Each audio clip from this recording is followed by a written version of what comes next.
KRP 1550 AM ਤੇ ਤੁਹਾਡਾ ਸਵਾਗਤ ਹੈ। ਮੈਂ ਤੁਹਾਡਾ ਮੇਜ਼ਬਾਨ ਹਰਜੀਤ ਸਿੰਘ ਗਿੱਲ। 11:13 ਹੋਏ ਨੇ। 4 ਜੂਨ ਦਾ ਦਿਨ ਹੈ, ਵਰਾ 2020 ਦਾ, ਵੀਰਵਾਰ ਹੈ। 21 ਜੇਠ ਨਾਨਕ ਸੰਮਤ 552 ਨਿੱਘਾ ਹਾਰਦਿਕ ਸਵਾਗਤ ਹੈ ਜੀ। ਅੱਜ ਦੀ ਲੋਕ ਸੱਥ ਦੇ ਵਿੱਚ ਅਹਿਮ ਘਟਨਾਵਾਂ, ਗੱਲਾਂ ਬਾਤਾਂ, ਗੀਤ ਸੰਗੀਤ, ਸੁਲਝਦੇ ਮਸਲਿਆਂ ਤੇ ਗੱਲਬਾਤ ਹੋਏਗੀ। ਪਹਿਲੇ ਹਿੱਸੇ ਦੇ ਵਿੱਚ ਤੀਸਰੇ ਘੱਲੂਘਾਰੇ ਦੀ ਚੌਥੀ ਕੜੀ, ਅੱਜ ਚੌਥਾ ਦਿਨ ਹੈ। ਇਹਦੇ ਵਿੱਚ ਵਿਸ਼ੇਸ਼ ਮਹਿਮਾਨ ਭਾਈ ਸਾਹਿਬ ਮਨਧੀਰ ਸਿੰਘ ਹੋਣੀ ਗੱਲਬਾਤ ਕਰਨਗੇ, ਜਿਹੜੇ ਸਿੱਖ ਸਿਆਸਤ, ਇੱਕ ਜਿਹਦਾ ਐਪ ਵੀ ਹੈ, ਸਿੱਖ ਸਿਆਸਤ ਇੱਕ ਵੈਬਸਾਈਟ ਵੀ ਹੈ, ਉਹ ਇਹ ਸਾਰਾ ਤਿੰਨ ਚਾਰ ਵੀਰਾਂ ਦਾ ਇਕੱਠ ਆ ਜਿਹੜਾ ਕੰਮ ਕਰਦੇ ਨੇ। ਭਾਈ ਮਨਧੀਰ ਸਿੰਘ ਹੋਣੀ ਕੈਨੇਡਾ ਦੇ ਵਿੱਚ ਆਪਣੀ ਡਿਗਰੀ ਇੰਜੀਨੀਅਰਿੰਗ ਦੀ ਕਰਕੇ ਇੱਥੋਂ ਵਾਪਸ ਗਏ। ਪਹਿਲਾਂ ਉਹਨਾਂ ਯੋਧਿਆਂ ਦੇ ਵਿੱਚੋਂ ਜਿਨ੍ਹਾਂ ਨੇ ਪੰਜਾਬ ਦੀ ਧਰਤੀ ਤੇ 2004 ਦੇ ਵਿੱਚ ਸਿੱਖ ਸਟੂਡੈਂਟ ਫੈਡਰੇਸ਼ਨ ਦੇ ਪ੍ਰਧਾਨ ਬਣ ਕੇ ਸੰਤ ਬਾਬਾ ਜਰਨੈਲ ਸਿੰਘ ਦੀ ਖਾਲਸਾ ਦੇ ਉਹਨਾਂ ਯੋਧਿਆਂ ਦੀ ਗੱਲ ਕੀਤੀ। ਅੱਜ ਦੀ ਕਹਾਣੀ ਹੋਰ ਹੈ, 16 ਵਰ੍ਹਿਆਂ ਬਾਅਦ ਉਹਨਾਂ ਨਾਲ ਗੱਲਬਾਤ ਕਰਾਂਗੇ। ਉਹਨਾਂ ਦੇ ਲੈਕਚਰ ਜਿਹੜੇ ਨੇ ਖਾਸ ਤੌਰ ਤੇ YouTube ਤੇ ਭਾਈ ਮਨਧੀਰ ਸਿੰਘ ਜੇ ਪਾ ਕੇ ਦੇਖੋ ਤਾਂ ਸੁਣਨ ਵਾਲੇ ਨੇ। ਡਾਕਟਰ ਸੇਵਕ ਸਿੰਘ ਹੋ ਗਏ, ਪ੍ਰਿੰਸੀਪਲ ਕਮਲਜੀਤ ਸਿੰਘ ਹੋ ਗਏ, ਸਰਦਾਰ ਅਜਮੇਰ ਸਿੰਘ, ਰਾਜਵਿੰਦਰ ਸਿੰਘ ਰਾਹੀ, ਸਰਦਾਰ ਅਜੇਪਾਲ ਸਿੰਘ ਮਾਂਗਟ, ਅਜੇਪਾਲ ਸਿੰਘ ਬਰਾੜ, ਇਹ ਜਿਹੜੇ ਕੁਝ ਅੱਜ ਦੇ ਸਮੇਂ 'ਚ ਜਿਹੜੇ ਇੱਕ ਪਾਸੇ ਨਹੀਂ ਬਰਾਬਰਤਾ ਦੀ ਗੱਲ ਕਰਕੇ ਅਸਲ ਕਹਾਣੀ ਦੱਸਦੇ ਨੇ ਕਿ ਇਹ ਹੋ ਕੀ ਰਿਹਾ। ਵਕਤੀ ਤੌਰ ਤੇ ਨਹੀਂ ਕਿ ਆਹ 2-4 ਦਿਨਾਂ ਦੇ ਵਿੱਚ ਆਪਣੇ ਕਲਗਮਾਂ ਤੋਂ ਮਿੱਟੀ ਮੁੱਟੀ ਲਾ ਕੇ ਤੇ ਬਾਕੀ 362 ਦਿਨ ਲਾਲ 50 ਬੰਨ ਕੇ ਰੱਖੋ ਤੇ ਸਿੱਧਾ ਜਿਹਾ ਰਹਿ ਕੇ ਗੱਲ ਕਰਨੀ ਚਾਹੀਦੀ ਹੈ। ਜਿਹੜੇ ਮਰਜ਼ੀ ਪਾਸੇ ਖੜ ਜਾਓ, ਕੰਬਲ ਨਾ ਲਾਓ ਸਿਰ ਤੇ, ਨੰਗੇ ਧਾੜੇ ਖੜਨਾ ਚਾਹੀਦਾ। ਵਿਚਾਰਧਾਰਾ ਜਿਹੜੀ ਹੈ ਉਹਦੇ ਤੇ ਖੜਨਾ ਚਾਹੀਦਾ, ਸਤਿਕਾਰ ਮਿਲ ਜਾਂਦਾ ਜਿੱਧਰ ਮਰਜ਼ੀ ਖੜ ਜਾਓ। ਮਨਧੀਰ ਸਿੰਘ ਉਹਨਾਂ ਨੇ ਗੱਲ ਕਲੀਅਰ ਕੀਤੀ ਜਦੋਂ ਇੱਥੋਂ ਮੁੜ ਕੇ ਗਏ ਵੀ ਮੇਰਾ ਪ੍ਰਦੇਸ਼ ਦੇ ਵਿੱਚ ਮਨ ਨਾ ਲੱਗਿਆ। ਪੜ੍ਹਾਈ ਕਰਕੇ ਗਏ, ਉਹ ਡਿਗਰੀ ਪੂਰੀ ਕਰਕੇ ਵੱਧ ਸਕਦੇ ਸੀ, ਇਮੀਗ੍ਰੇਸ਼ਨ ਹੋ ਸਕਦੀ, ਪਰ ਮੁੜ ਗਏ। ਉਹਨਾਂ ਨਾਲ ਗੱਲਬਾਤ ਮੈਂ 1970 ਤੋਂ 84 ਦੇ ਉਸ ਸਮੇਂ ਦੇ ਵਿੱਚ ਜਿਹੜੀਆਂ ਘਟਨਾਵਾਂ ਤੇਜ਼ੀ ਨਾਲ ਹੋਈਆਂ, ਉਹ ਕੀ ਹੋਈਆਂ, ਕਿਵੇਂ ਹਮਲੇ ਦੇ ਬੰਨ ਨੂੰ ਬੰਨੇ ਗਏ, ਕਿਉਂਕਿ ਹੁਣ 4 ਦੀ ਰਾਤ ਹੈ, ਹਮਲਾ 4 ਦੀ ਸਵੇਰੇ ਹੋਇਆ ਸੀ। ਕੁਛ ਪਿਛਲੇ 10 ਮਿੰਟਾਂ ਦੇ ਵਿੱਚ ਤੁਹਾਨੂੰ ਦੱਸਾਂਗਾ ਕਿ ਵਿਉਂਤਬੰਦੀ ਸਰਕਾਰ ਦੀ ਕੀ ਸੀ। ਗਿਆ ਤੇ ਮੁੜ ਕੇ ਆਇਆ ਤੇ ਕੁਲਦੀਪ ਬਰਾੜ, ਜਦ ਸਰਦਾਰ ਗੁਰਦੇਵ ਸਿੰਘ ਬਰਾੜ ਨੇ ਜਵਾਬ ਦੇ ਦਿੱਤਾ ਤਾਂ ਰਮੇਸ਼ਿੰਦਰ ਸਿੰਘ ਜਿਹੜਾ ਬਾਦਲ ਉਹਨਾਂ ਦਾ ਸਾਲਾ ਲੱਗਦਾ ਤੇ ਬੀਬੀ ਜਿਹੜੇ ਚਲੇ ਗਏ ਉਹਨਾਂ ਦੇ ਮਾਮੇ ਦਾ ਪੁੱਤ ਸੀ, ਉਹ ਕਹਿੰਦਾ ਮੈਨੂੰ ਲਾਓ DC, ਮੈਂ ਕਰ ਦਿੰਦਾ ਦਸਤਖਤ, ਜਿੱਧਰ ਮਰਜ਼ੀ ਲੈ ਜਾਓ। ਇਹ ਤਾਂ ਪੈੜ ਨਾਲੇ ਨਾਲ ਨੱਪਦੇ ਆਏ ਨੇ। ਪਹਿਲੀ 18ਵੀਂ ਤੋਂ ਲਾ ਲਓ, ਚੌਧਰੀਆਂ ਤੋਂ ਲੈ ਕੇ ਮੌਜੂਦਾ ਸੰਘਰਸ਼ ਦੇ ਵਿੱਚ ਉਹ ਵੀ ਨੇ ਜਿਨ੍ਹਾਂ ਨੇ ਘਲਾੜੀ ਦੇ ਵਿੱਚ ਆਪਣੇ ਆਪ ਨੂੰ ਪੀੜ ਦਿੱਤਾ, ਨਾਂ ਨਹੀਂ ਦਿੱਤਾ। ਉਹ ਵੀ ਨੇ ਜਿਹਨਾਂ ਨੇ ਦੁੱਧ 'ਚ ਸੰਖੀਆ ਪਾ ਕੇ ਯੋਧਿਆਂ ਨੂੰ ਜ਼ਹਿਰ ਦਿੱਤੀ 4 ਦਮੜਿਆਂ ਖਾਤਰ। ਤੇ ਕਈ ਲੁਕਮੀ ਗਦਾਰੀ ਕਰਦੇ ਆਏ ਨੇ, ਕਾਲਜਾਂ ਤੋਂ ਲੈ ਕੇ ਹੁਣ ਤੱਕ ਕਰਦੇ ਆਏ ਨੇ, ਉਹ ਵੀ ਇੱਥੇ ਹੀ ਤੁਰੇ ਫਿਰਦੇ। ਪਰ ਗੱਲ ਆਪਾਂ ਅੱਜ ਕਰਾਂਗੇ ਕੌਮ ਦੇ ਇਸ ਘੱਲੂਘਾਰੇ ਦੇ ਚੌਥੀ ਕੜੀ ਦੇ ਵਿੱਚ ਕਿ ਗੱਲ ਅਸਲ ਕਹਾਣੀ ਕੀ ਸੀ। ਤਿੰਨੇ ਦਿਨ ਤੁਸੀਂ ਗੱਲਬਾਤ ਸੁਣੀ ਹੈ। ਰਾਜਪਾਲ ਸਿੰਘ ਉਹਨਾਂ ਨੇ ਖੋਲ ਕੇ ਮੇਰੇ ਖਿਆਲ ਤੁਹਾਨੂੰ ਗੱਲ ਸਮਝਾਈ ਕਿ ਕਹਾਣੀ ਘਟਨਾਵਾਂ 1920 ਤੋਂ 1984 ਤੱਕ। ਕੱਲ ਕਿ ਰਾਜ ਖੁੱਸਣ ਦਾ ਜਿਹੜਾ ਡਰ ਹੈ ਉਹ ਕਿਵੇਂ ਸਰਕਾਰਾਂ ਨੂੰ, ਕੋਈ ਵੀ ਬਹਿ ਜਾਵੇ, ਕਦੇ ਕਾਂਗਰਸ ਲੱਗਦੀ ਹੈ, ਕਦੇ BJP ਲੱਗਦੀ ਹੈ, ਦੋਨਾਂ ਨੂੰ ਇਹ ਆ ਵੀ ਨਾ ਇਹ ਨਾ ਗੱਲ ਹੋਈ।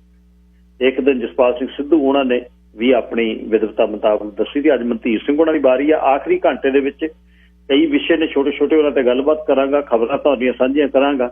1844 247 1550 184424715550 ਔਨ 에ਅਰ ਨੰਬਰ ਰਹੇਗਾ।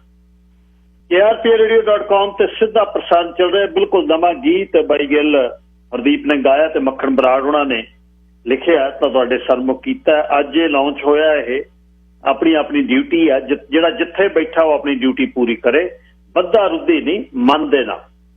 ਤੇ ਇਹ ਜਿਹੜੀ ਡਿਊਟੀ ਹੈ ਆਪਣੀ ਬੰਦਾ ਜਿੱਥੇ ਉਹਦਾ ਜ਼ੋਰ ਆ ਉੱਥੇ ਪੂਰੀ ਕਰਦਾ। ਧੰਨਵਾਦ ਹੈ।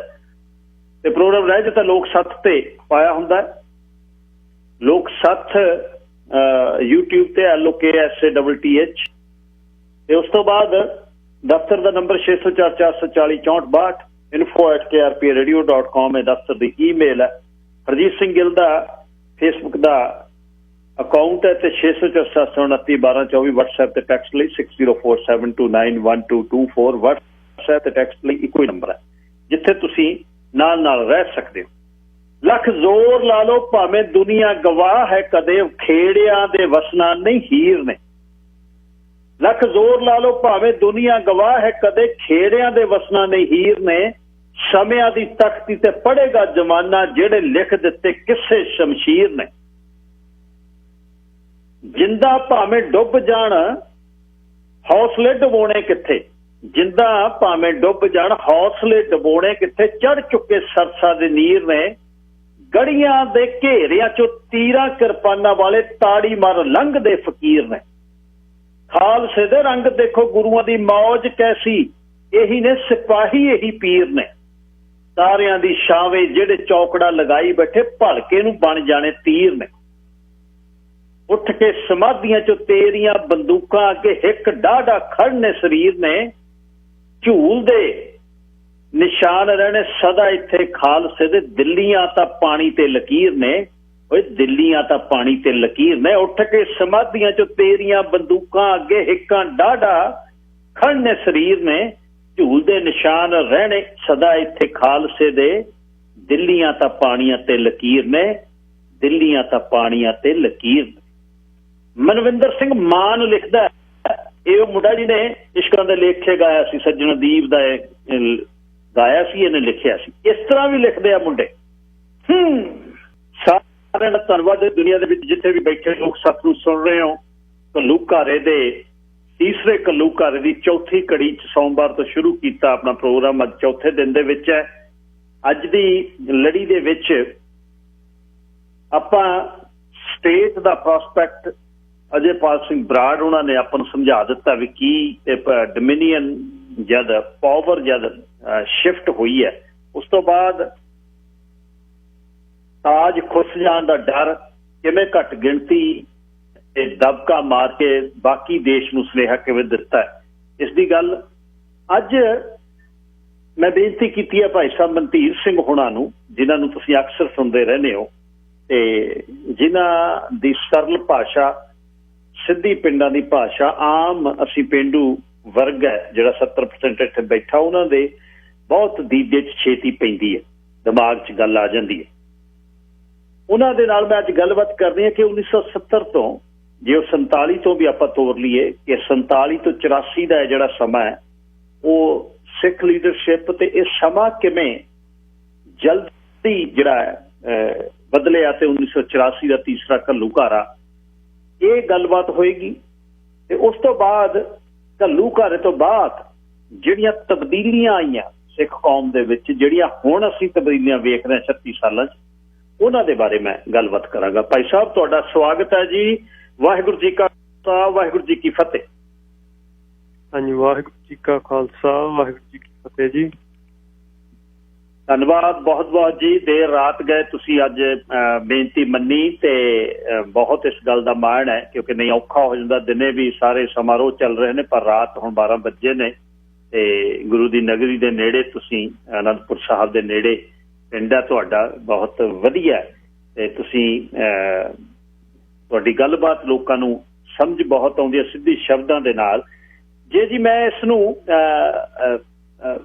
ਆਪਣੇ ਕੋਲ ਆਪਾਂ ਘੰਟਾ ਤੁਹਾਡਾ ਲੈਣਾ, ਮੈਂ 1947 ਤੋਂ ਬਾਅਦ ਜਿਹੜੀ ਟ੍ਰਾਂਜੀਸ਼ਨ ਆਫ ਪਾਵਰ ਤੋਂ ਬਾਅਦ ਸਿੱਖਾਂ ਦੇ ਨਾਲ ਜਾਂ ਸਿੱਖ ਇਹ ਚਾਹੁੰਦੇ, ਸਿੱਖਾਂ ਨੂੰ ਇਹ ਮੰਨਿਆ ਜਾਂਦਾ ਕਿ ਉਹਨਾਂ ਨੇ ਆਜ਼ਾਦੀ ਲਈ ਘਾਲਣਾ ਕੀਤੀ। ਹਾਲਾਂਕਿ ਇਸ ਦਾ ਦ੍ਰਿਸ਼ਟਾਂਤ ਦੇਣਾ ਬੜਾ ਔਖਾ ਕਿ ਗਦਰੀ ਬਾਬੇ ਜਦ ਇੱਥੋਂ ਤੁਰੇ ਤਾਂ ਉਹ ਕਿਹੜਾ ਦੇਸ਼ ਆਜ਼ਾਦ ਕਰਨ ਲਈ ਤੁਰੇ ਸੀ, ਉਹਨਾਂ ਦੀ ਸੋਚ ਕਿਹੜੇ ਫਲਸਫੇ ਚੋਂ ਆ ਰਹੀ ਸੀ। ਪਰ 47 ਤੋਂ ਬਾਅਦ ਜੇ ਆਪਾਂ ਤੁਰੀਏ, ਸਿੱਖਾਂ ਨੂੰ ਬੇਗਾਨਗੀ ਜਿਹੜੀ ਮਹਿਸੂਸ ਹੋਣੀ ਸ਼ੁਰੂ ਹੋਈ। ਬਹੁਤ ਘੱਟ ਗਿਣਤੀ ਦੇ ਲੋਕ ਉਸ ਬਹੁਤ ਪਿਸ਼ਾਵੀ, ਬਹੁਤ ਸੱਭਿਅਕ ਤੇ ਬਹੁਤ ਧਰਮਾਂ ਦਾ ਉਹ ਦੇਸ਼ ਹੈ। ਸਿੱਖਾਂ ਨੂੰ ਮਹਿਸੂਸ ਜਿਹੜਾ ਹੋਣ ਲੱਗਿਆ, ਉਹ ਕਿਉਂ ਹੋਣ ਲੱਗਿਆ? ਤੇ ਉਸ ਤੋਂ ਬਾਅਦ ਅਨੰਦਪੁਰ ਸਾਹਿਬ ਦਾ ਮਤਾ ਜਿਹੜਾ ਜਿਹਦੇ ਇਕੱਲੇ ਸਿੱਖਾਂ ਦੀ ਉਹ ਮੰਗ ਰਹਿ ਗਈ ਤੇ ਬਾਕੀ ਪੰਜਾਬ ਦੇ ਨੌਨ ਸਿੱਖ ਜਿਹੜੇ ਸੀ ਉਹ ਇਸ ਤੋਂ ਪਰਾਂ ਕਿਉਂ ਹੋਏ? ਇਕੱਲੀ ਗੱਲ ਇਉਂ ਕਿਉਂ ਲੱਗਣ ਲੱਗੀ ਤੇ ਦੇਸ਼ ਦਾ ਦੀ ਅਖੰਡਤਾ ਨੂੰ ਖਤਰਾ ਦੇ ਜਿਹੜੇ ਰਾਗ ਅਲਾਪਣ ਲੱਗੇ?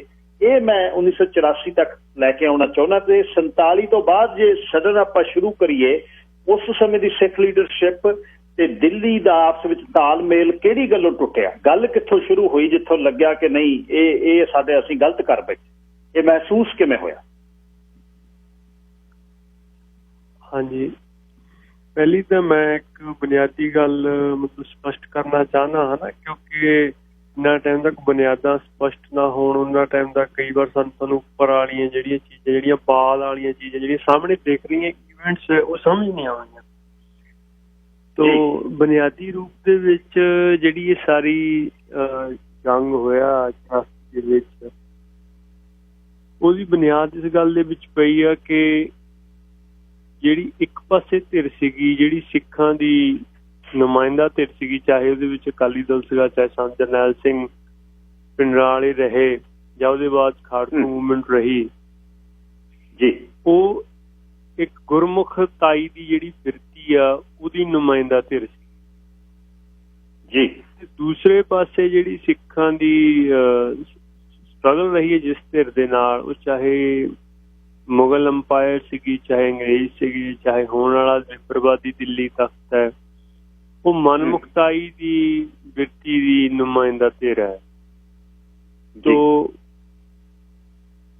ਜਿਸ ਤਰ੍ਹਾਂ ਦਾ ਆਪਾਂ ਗੁਰਮਤ ਦੇ ਨਜ਼ਰੀਏ ਤੋਂ ਆਪਾਂ ਦੇਖਦੇ ਹਾਂ, ਤੋ ਉਹਦੇ ਵਿੱਚ ਇਹ ਜਿਹੜੀਆਂ ਦੋ ਬੁਨਿਆਦੀ ਬਿਰਤੀਆਂ ਨੇ ਜਿਨ੍ਹਾਂ ਦੀ ਗੱਲ ਸਾਰੇ ਗੁਰੂ ਗ੍ਰੰਥ ਸਾਹਿਬ ਦੇ ਵਿੱਚ ਹੈ, ਇਹਨਾਂ ਦੇ ਵਿੱਚ ਬੁਨਿਆਦੀ ਟੱਕਰ ਹੈਗੀ ਹੈ। ਕਿਉਂਕਿ ਉਹ ਜਿਹੜੀ ਗੁਰਮੁਖਤਾਈ ਵਾਲੀ ਧਿਰ ਹੈ, ਉਹਨੇ ਨਿਆਂ ਦੇ ਲਈ, ਬਰਾਬਰਤਾ ਦੇ ਲਈ, ਸਾਂਝੀਵਾਲਤਾ ਦੇ ਲਈ, ਸਰਬੱਤ ਦੇ ਭਲੇ ਦੇ ਲਈ, ਮਤਲਬ ਉਹਨੇ ਸਟਰਗਲ ਕਰਨੀ ਆ। ਇਹ ਖਾਲਸੇ ਦਾ ਵਿਰਧ ਹੈ। ਜਿਹੜੀ ਮਨਮੁਖਤਾਈ ਵਾਲੀ ਧਿਰ ਹੈ, ਉਹਨੇ ਹਾਉ ਦੇ ਵਸ ਹੋ ਕੇ, ਪੰਜੇ ਬਕਾਰਾਂ ਦੇ ਵਸ ਹੋ ਕੇ ਆਪਣੇ ਫਾਇਦੇ ਦੇ ਲਈ ਉਹਨੇ ਕਾਰਜ ਕਰਨਾ। ਤੋ ਇਸ ਬੁਨਿਆਦੀ ਜਿਹੜੀ ਇੱਕ ਕੁਦਰਤੀ ਇੱਕ ਟੱਕਰ ਪਈ ਆ ਕੁਦਰਤ ਦੇ ਵਿੱਚ ਧਿਰਾਂ ਦੀ, ਉਸ ਦੇ ਵਿੱਚੋਂ ਹੀ ਇਹ ਸਾਰੀ ਜਿੰਨੀ ਸਾਰੀ ਸਟਰਗਲ ਹੈਗੀ ਆ, ਚਾਹੇ ਉਹ 47 ਤੋਂ ਪਹਿਲਾਂ ਸੀਗੀ, ਚਾਹੇ 47 ਤੋਂ ਬਾਅਦ ਸੀਗੀ, ਉਹਦੇ ਵਿੱਚੋਂ ਹੀ ਨਿਕਲਦੀ ਜੀ। ਤੋ 47 ਤੋਂ ਬਾਅਦ ਜਿਹੜੀ 84 ਤੱਕ ਗੱਲ ਗਈ ਆ, ਉਹ ਯਾਨੀ ਕਿ ਆਲ ਆਫ ਸਡਨ ਨਹੀਂ ਗਈ, ਉਹ ਬੜੇ ਪੜਾਅ ਆਏ ਆ, ਉਹਨਾਂ ਪੜਾਵਾਂ ਦੇ ਵਿੱਚੋਂ ਗੁਜ਼ਰ ਕੇ ਉਹ ਪਹੁੰਚੀ ਇੱਥੇ ਤੱਕ। ਸੋ ਬੁਨਿਆਦੀ ਮਸਲਾ ਇੰਨਾ ਹੀ ਸੀਗਾ ਕਿ ਜਦੋਂ ਇਹਨਾਂ ਨੇ 47 ਤੋਂ ਬਾਅਦ ਸਾਰੀ ਪਾਵਰ ਆਈ ਆ ਵਿਪਰ ਦੇ ਸੰਸਕਾਰੀ ਧਿਰਾਂ ਦੇ ਕੋਲ, ਉਹਨਾਂ ਨੇ ਜਿਹੜੀ ਖਾਲਸੇ ਦੀ ਨਿਆਰੀ ਦਿੱਖ ਹੈਗੀ ਉਹਨੂੰ ਮਾਨਤਾ ਨਹੀਂ ਦਿੱਤੀ ਕਦੇ, ਜਿਸ ਦੇ ਵਿੱਚੋਂ ਇਹ ਲੜਾਈ ਸ਼ੁਰੂ ਹੋਈ। ਤੇ ਦੂਸਰਾ ਮਸਲਾ ਉਹਨੇ ਇਹ ਕੀਤਾ ਕਿ ਜਿਹੜੀ ਇਹ ਪੰਜਾਬ ਹੈ, ਜਿਹੜੀ ਖਾਲਸੇ ਦੀ ਕਰਮ ਭੂਮੀ ਰਹੀ ਆ, ਬੜੀ ਤਵਾਰੀਖੀ ਧਰਤੀ ਰਹੀ ਆ ਸਿੱਖਾਂ ਦੇ ਲਈ, ਸਿੱਖਾਂ ਦੇ ਕੇਂਦਰੀ ਸਥਾਨ ਇਸ ਧਰਤੀ ਦੇ ਉੱਤੇ ਆ। ਇਸ ਧਰਤੀ ਨਾਲ ਸੰਬੰਧਿਤ ਜਿਹੜੇ ਕੁਦਰਤੀ ਸਰੋਤ ਹੈ ਤੇ ਜਿਹੜੇ ਮਨੁੱਖੀ ਸਰੋਤ ਹੈ, ਉਹਨਾਂ ਦੇ ਜਿਹੜਾ ਸ਼ੋਸ਼ਣ ਹੈ ਉਹ ਇੰਟੈਂਸ਼ਨਲੀ ਤੇ ਲਗਾਤਾਰ 47 ਤੋਂ ਬਾਅਦ ਉਹਨਾਂ ਨੇ ਸ਼ੁਰੂ ਕੀਤਾ। ਇੱਥੋਂ ਦੇ ਕੁਦਰਤੀ ਸਰੋਤਾਂ ਦਾ ਵੀ ਸ਼ੋਸ਼ਣ, ਇੱਥੋਂ ਦੇ ਆਰਥਿਕ ਸਰੋਤਾਂ ਦਾ ਵੀ, ਇੱਥੋਂ ਦੇ ਮਨੁੱਖੀ ਸਰੋਤਾਂ ਦਾ ਵੀ, ਯਾਨੀ ਕਿ ਜਿਹੜਾ ਸ਼ੋਸ਼ਣ ਉਹ ਸ਼ੁਰੂ ਕੀਤਾ। ਤੋ ਗੁਰੂ ਮਹਾਰਾਜ ਨੇ ਖਾਲਸੇ ਨੂੰ ਇਹ ਬਿਰਧ ਦਿੱਤਾ ਹੈ ਕਿ ਖਾਲਸਾ ਸਰਬੱਤ ਦੇ ਭਲੇ ਦੇ ਲਈ ਲੜਾਈ ਕਰੇ। ਤੋ ਜੇ ਹੁਣ ਖਾਲਸੇ ਦੀ ਆਪ ਦੀ ਧਰਤੀ ਦੇ ਜਿਹੜੇ ਕੁਦਰਤੀ ਸਰੋਤ ਹੈ ਉਹਨਾਂ ਦਾ ਸ਼ੋਸ਼ਣ ਹੁੰਦਾ ਹੋਏ ਤੇ ਉਹਨਾਂ ਦੀ ਜਿਹੜੀ ਨਿਆਰੀ ਪਛਾਣ ਹੈ ਉਹਨੂੰ ਡਿਲਿਊਟ ਕਰਨ ਦੇ ਲਈ, ਉਹਨੂੰ ਖਤਮ ਕਰਨ ਦੇ ਲਈ ਲਗਾਤਾਰ ਵੱਖ-ਵੱਖ ਤਰੀਕੇ ਦੇ ਜਿਹੜੇ ਮਾਡਰਨ ਸਾਧਨ ਹੈਗੇ ਆ, ਜਿਹੜੇ ਕੋਲਡ ਵਾਰ ਦੇ ਵਿੱਚ ਵੱਡੀਆਂ ਸਟੇਟਾਂ ਯੂਜ਼ ਕਰਦੀਆਂ, ਉਹ ਵਰਤੇ ਜਾਣ ਤੋਂ ਮਤਲਬ ਜਿਹੜੀ ਉਹ ਫਾਈਟ ਸੀਗੀ ਉਹ ਤਾਂ ਨਿਸ਼ਚਿਤ ਸੀਗੀ, ਉਹ ਅਟਲ ਸੀਗੀ, ਉਹ ਹੋਣੀ ਸੀ। ਤੇ ਅਕਾਲੀ ਦਲ ਨੇ ਸਿੱਖਾਂ ਦੀ ਨੁਮਾਇੰਦਾ ਧਿਰ ਹੋਣ ਦੇ ਨਾਤੇ ਪਹਿਲਾਂ ਕਈ ਸਟੈਪ ਲਏ। ਮਸਲਨ ਜਿੱਦਾਂ ਉਹਨਾਂ ਨੇ ਜਿਹੜੀ ਪੰਜਾਬੀ ਬੋਲੀ ਦਾ ਦੇ ਆਧਾਰਿਤ ਸੂਬੇ ਦਾ ਮਸਲਾ ਸੀਗਾ, ਉਹ ਇੱਕ ਕਿਸਮ ਦੇ ਵਿੱਚ ਜਿਹੜੀ ਪੰਜਾਬੀ ਬੋਲੀ ਦੇ ਰਾਹੀਂ ਉਹਨਾਂ ਦੀ ਇੱਛਾ ਸੀਗੀ ਕਿ ਇਹ ਸਾਡੀ ਜਿਹੜੀ ਸੱਭਿਆਚਾਰਕ ਪਛਾਣ ਹੈ, ਖਾਸ ਕਰ ਜਿਹੜੀ ਪੰਜਾਬੀ ਦਾ ਸੰਬੰਧ ਹੈ ਸਿੱਖਾਂ ਲਈ, ਉਹ ਕਿਉਂਕਿ ਇਹ ਗੁਰਮੁਖੀ ਦਾ ਗੁਰੂ ਦੇ ਮਹਾਰਾਜ ਜੀ ਦਿੱਤੀ ਹੋਈ ਭਾਸ਼ਾ ਕਰਕੇ ਵੱਧ ਇਮੋਸ਼ਨਲ ਸੀਗਾ ਨਾ। ਉਹਦੇ ਤੋਂ ਜਦੋਂ ਇੰਡੀਆ ਮੁਨੱਕਰ ਹੋਇਆ ਤਾਂ ਉਸ ਤੋਂ ਬਾਅਦ ਜਦੋਂ ਇਹਨਾਂ ਨੇ ਦੇਖਿਆ ਕਿ ਇੰਨੀਆਂ ਜ਼ਿਆਦਾ ਗ੍ਰਿਫਤਾਰੀਆਂ ਤੋਂ ਬਾਵਜੂਦ ਬਾਵਜੂਦ ਵੀ ਉਹ ਸਾਡੀ ਇਹ ਗੱਲ ਜਿਹੜੀ ਸਾਡੀ ਪਛਾਣ ਨਾਲ ਸੰਬੰਧਿਤ ਹੈ ਉਹ ਨਹੀਂ ਮੰਨ ਰਹੇ। ਤੇ ਉਦੋਂ ਫਿਰ ਇਹਨਾਂ ਨੇ ਵੱਧ ਅਧਿਕਾਰਾਂ ਦਾ ਜਿਹੜਾ ਉਹ ਨਾਰਾ ਲਾਇਆ, ਉਹ ਇੱਕਦਮ ਨਹੀਂ ਲਾਇਆ। ਦੇਖੋ ਤੋ ਜਿਹੜਾ ਅਨੰਦਪੁਰ ਸਾਹਿਬ ਦਾ ਮਤਾ ਜਿਹੜਾ ਵੱਧ ਅਧਿਕਾਰਾਂ ਦੇ ਲਈ ਗੱਲ ਹੋਈ ਉਹ ਕੱਲੀ ਜਿਹੜੇ ਸਿਆਸੀ ਤੌਰ ਦੇ ਉੱਤੇ ਫੈਡਰਲਿਜ਼ਮ ਦੀ ਗੱਲ ਹੈ। ਉਹਦੇ ਵਿੱਚ ਬੁਨਿਆਦੀ ਨੁਕਤਾ ਇਹ ਸੀਗਾ ਕਿ ਜਿਹੜੀ ਸਿੱਖਾਂ ਦੀ ਨਿਆਰੀ ਪਛਾਣ ਹੈ, ਜਿਹੜੀ ਇਤਿਹਾਸ ਦੇ ਵਿੱਚ ਔਰ ਰਾਜਨੀਤੀ ਦੇ ਵਿੱਚ ਜਿਹਨੂੰ ਮਾਨਤਾ ਪ੍ਰਾਪਤ ਹੈ ਪਿਛਲੇ 200-300 ਸਾਲ ਦੇ ਇਤਿਹਾਸ ਦੇ ਵਿੱਚ, ਤਵਾਰੀਖ ਦੇ ਵਿੱਚ, ਤੇ ਉਹ ਨਿਆਰੀ ਪਛਾਣ ਨੂੰ ਮਾਨਤਾ ਦਿੱਤੀ ਜਾਏ ਤੇ ਇਸ ਖਿੱਤੇ ਨੂੰ ਵੱਧ ਰਾਜਸੀ ਅਧਿਕਾਰ ਦਿੱਤੇ ਜਾਣ। ਤੋ ਯਾਨੀ ਫਿਰ ਉਹ ਇੱਥੇ ਪਹੁੰਚੇ।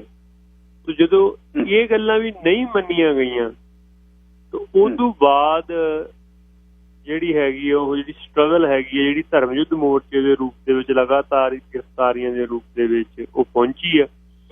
ਤੇ ਉਸ ਐਡੀ ਮਤਲਬ ਵੱਡੀ ਸਟਰਗਲ ਨੂੰ, ਜਿਹਨੂੰ ਇੰਨਾ ਜ਼ਿਆਦਾ ਲੋਕ ਸਮਰਥਨ ਸੀਗਾ, ਉਸ ਨੂੰ ਵੀ ਉਹਨਾਂ ਨੇ ਕਿਸੇ ਨਿਆਂ ਵਿਚਾਰ ਦੇ ਨਾਲ ਦਿੱਲੀ ਤਖਤ ਨੇ ਜਿਹੜਾ ਉਹ ਲਿਆ ਨਹੀਂ, ਸਗੋਂ ਉਹਦੇ ਉੱਤੇ ਉਲਟਾ ਪਲਟਵਾਰ ਕਰ ਦਿੱਤਾ ਉਹਦੇ ਉੱਤੇ।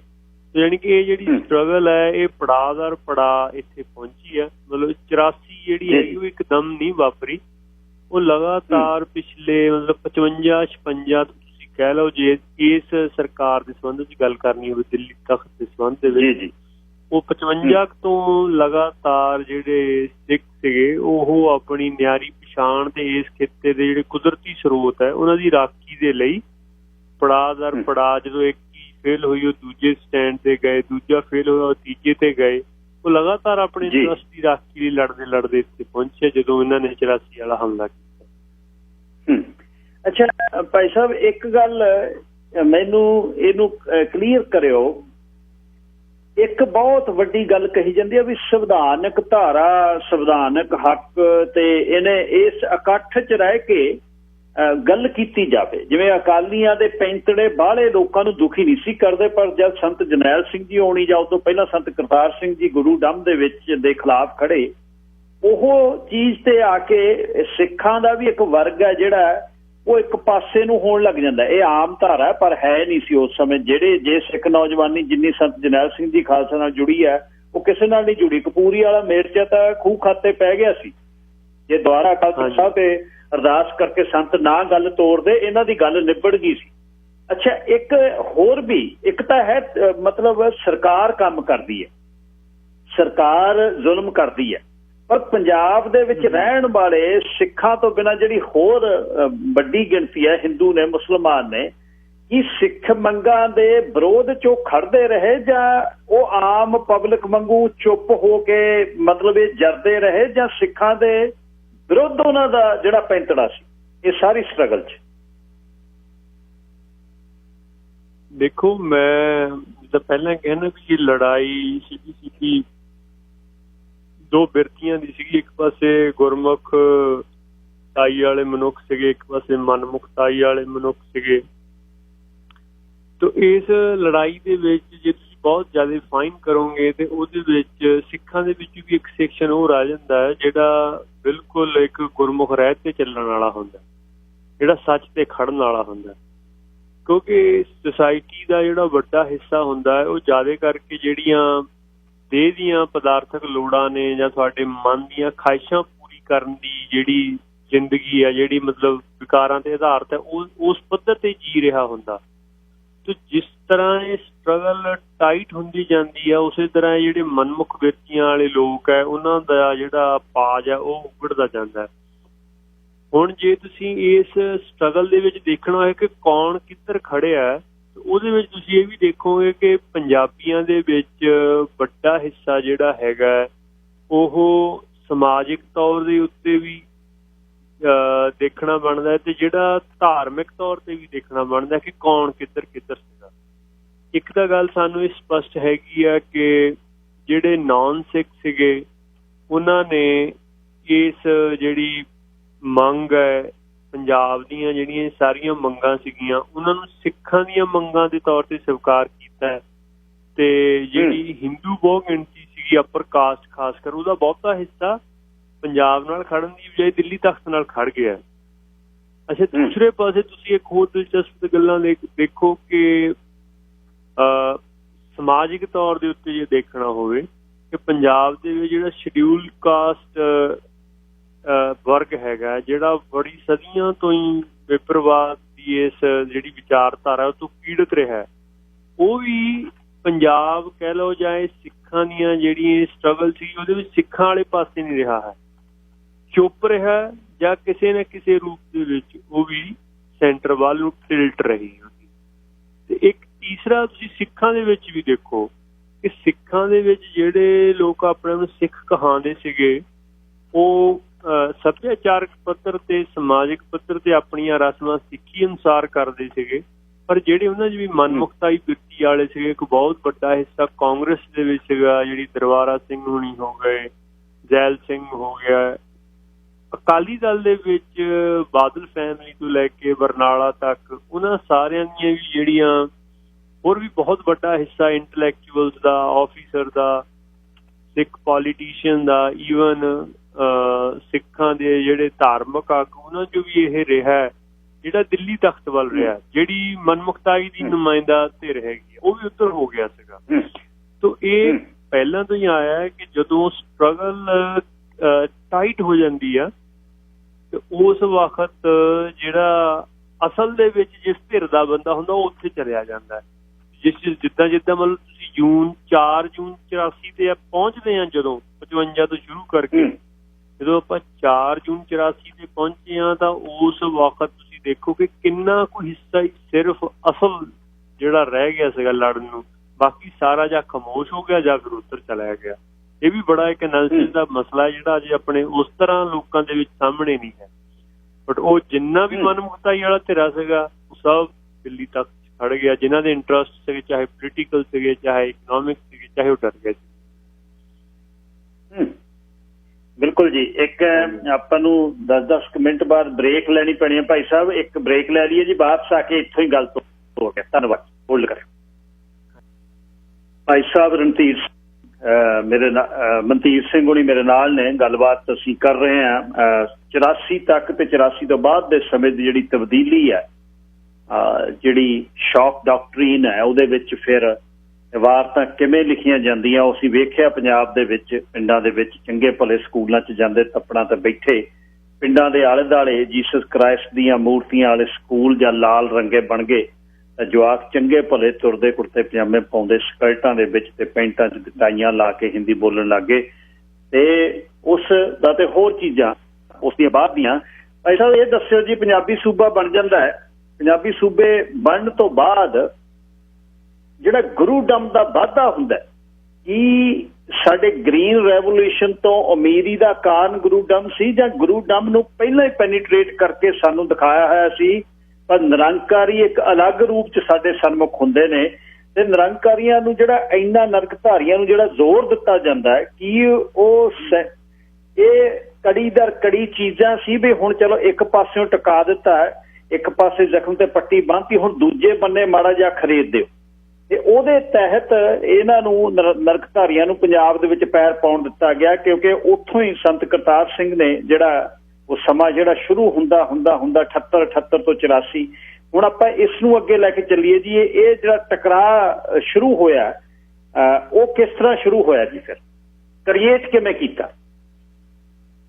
ਨਹੀਂ ਦੇਖੋ, ਸਟੇਟ ਇੰਡੀਅਨ ਸਟੇਟ ਨੂੰ ਇਹ ਗੱਲ ਦੀ ਸਮਝ ਹੈਗੀ ਆ ਕਿ ਇੱਥੇ ਇਸ ਪੂਰੇ ਖਿੱਤੇ ਦੇ ਵਿੱਚ ਜਾਂ ਤਾਂ ਗੁਰਮਤ ਦੇ ਆਧਾਰਿਤ ਜਿਹੜੇ ਸਿੱਖ ਧਰਮ ਹੈ ਉਹ ਰਹਿਣਾ ਹੈ, ਜਾਂ ਫਿਰ ਇਹ ਜਿਹੜਾ ਅਖੌਤੀ ਜਾਤ ਪਾਤ ਵਾਲਾ ਧਰਮ ਹੈ ਜਿਹੜਾ ਮਨੂ ਸਮ੍ਰਿਤੀ ਦੇ ਆਧਾਰਿਤ ਉਹ ਰਹਿਣਾ ਹੈ। ਇਹ ਦੋਨੋਂ ਇਕੱਠੇ ਨਹੀਂ ਰਹਿ ਸਕਦੇ ਕਿਉਂਕਿ ਇਹ ਦੋਨੋਂ ਇੱਕ ਦੂਜੇ ਦੇ ਉਲਟ ਹੈ। ਤੋ ਇਸ ਕਰਕੇ ਸਟੇਟ ਦੀ ਸਦਾ ਇਹ ਕੋਸ਼ਿਸ਼ ਰਹਿੰਦੀ ਹੈ ਇੰਡੀਅਨ ਸਟੇਟ ਦੀ ਕਿ ਅਗਰ ਪੰਜਾਬ ਦੇ ਵਿੱਚ ਸਿੱਖ ਫਾਈਨੈਂਸ਼ਲੀ ਪੋਲੀਟੀਕਲੀ ਸਟੇਬਲ ਹੋ ਜਾਂਦੇ ਆ ਤਾਂ ਉਹਨਾਂ ਦੇ ਕੋਲ ਫਿਰ ਕਿਆ ਹੈ ਕੰਮ ਕਰਨ ਨੂੰ। ਉਹਨਾਂ ਕੋਲ ਇੱਕੋ ਹੀ ਕੰਮ ਬਕਾਇਆ ਰਹਿ ਜਾਂਦਾ ਹੈ ਕਿ ਉਹ ਇੰਡੀਆ ਦੇ ਵਿੱਚ ਜਿੰਨਾ ਬਾਕੀ ਦਾ ਹਿੰਦੂ ਅਪਰ ਕਾਸਟ 7% ਹੈ ਇੰਡੀਆ ਦੇ ਵਿੱਚ, ਉਹ ਤੋਂ ਬਿਨਾਂ ਬਾਕੀ ਜਿੰਨਾ 93% ਹੈ ਉਹਦੇ ਵਿੱਚ ਜਾ ਕੇ ਕੰਮ ਕਰੇ। ਜਿਸ ਤਰੀਕੇ ਦੇ ਨਾਲ ਇਹ ਵਿਪਰ ਦੀਆਂ ਜਿਹੜੀਆਂ ਉੱਪਰ ਵਾਲੀਆਂ ਧਿਰਾਂ ਨੇ ਉਹ ਬਾਕੀਆਂ ਨੂੰ ਸ਼ੋਸ਼ਿਤ ਕਰ ਰਹੀਆਂ ਨੇ, ਉਹਨਾਂ ਦੀ ਧਿਰ ਬਣ ਕੇ ਉਹਨਾਂ ਦੀ ਐਡਵੋਕੇਸੀ ਕਰੇ ਜਾਂ ਉਹਨਾਂ ਦੀ ਲੜਾਈ ਸਟਰਗਲ ਦਾ ਹਿੱਸਾ ਬਣੇ, ਉਹਨਾਂ ਨੂੰ ਜਾਗਰਿਤ ਕਰੇ। ਜੋ ਰੋਲ ਕਿਸੇ ਵਕਤ ਸਿੱਖਾਂ ਨੇ 18ਵੀਂ ਸਦੀ ਪੰਜਾਬ 'ਚ ਨਿਭਾਇਆ, ਪੰਜਾਬ ਦੇ ਵਿੱਚ ਸਿੱਖਾਂ ਦੇ ਰੋਲ ਨਿਭਾਉਣ ਕਰਕੇ ਇੱਥੋਂ ਉਹਨਾਂ ਦਾ ਸਾਰਾ ਸਿਸਟਮ ਟੁੱਟ ਗਿਆ ਬਿਲਕੁਲ।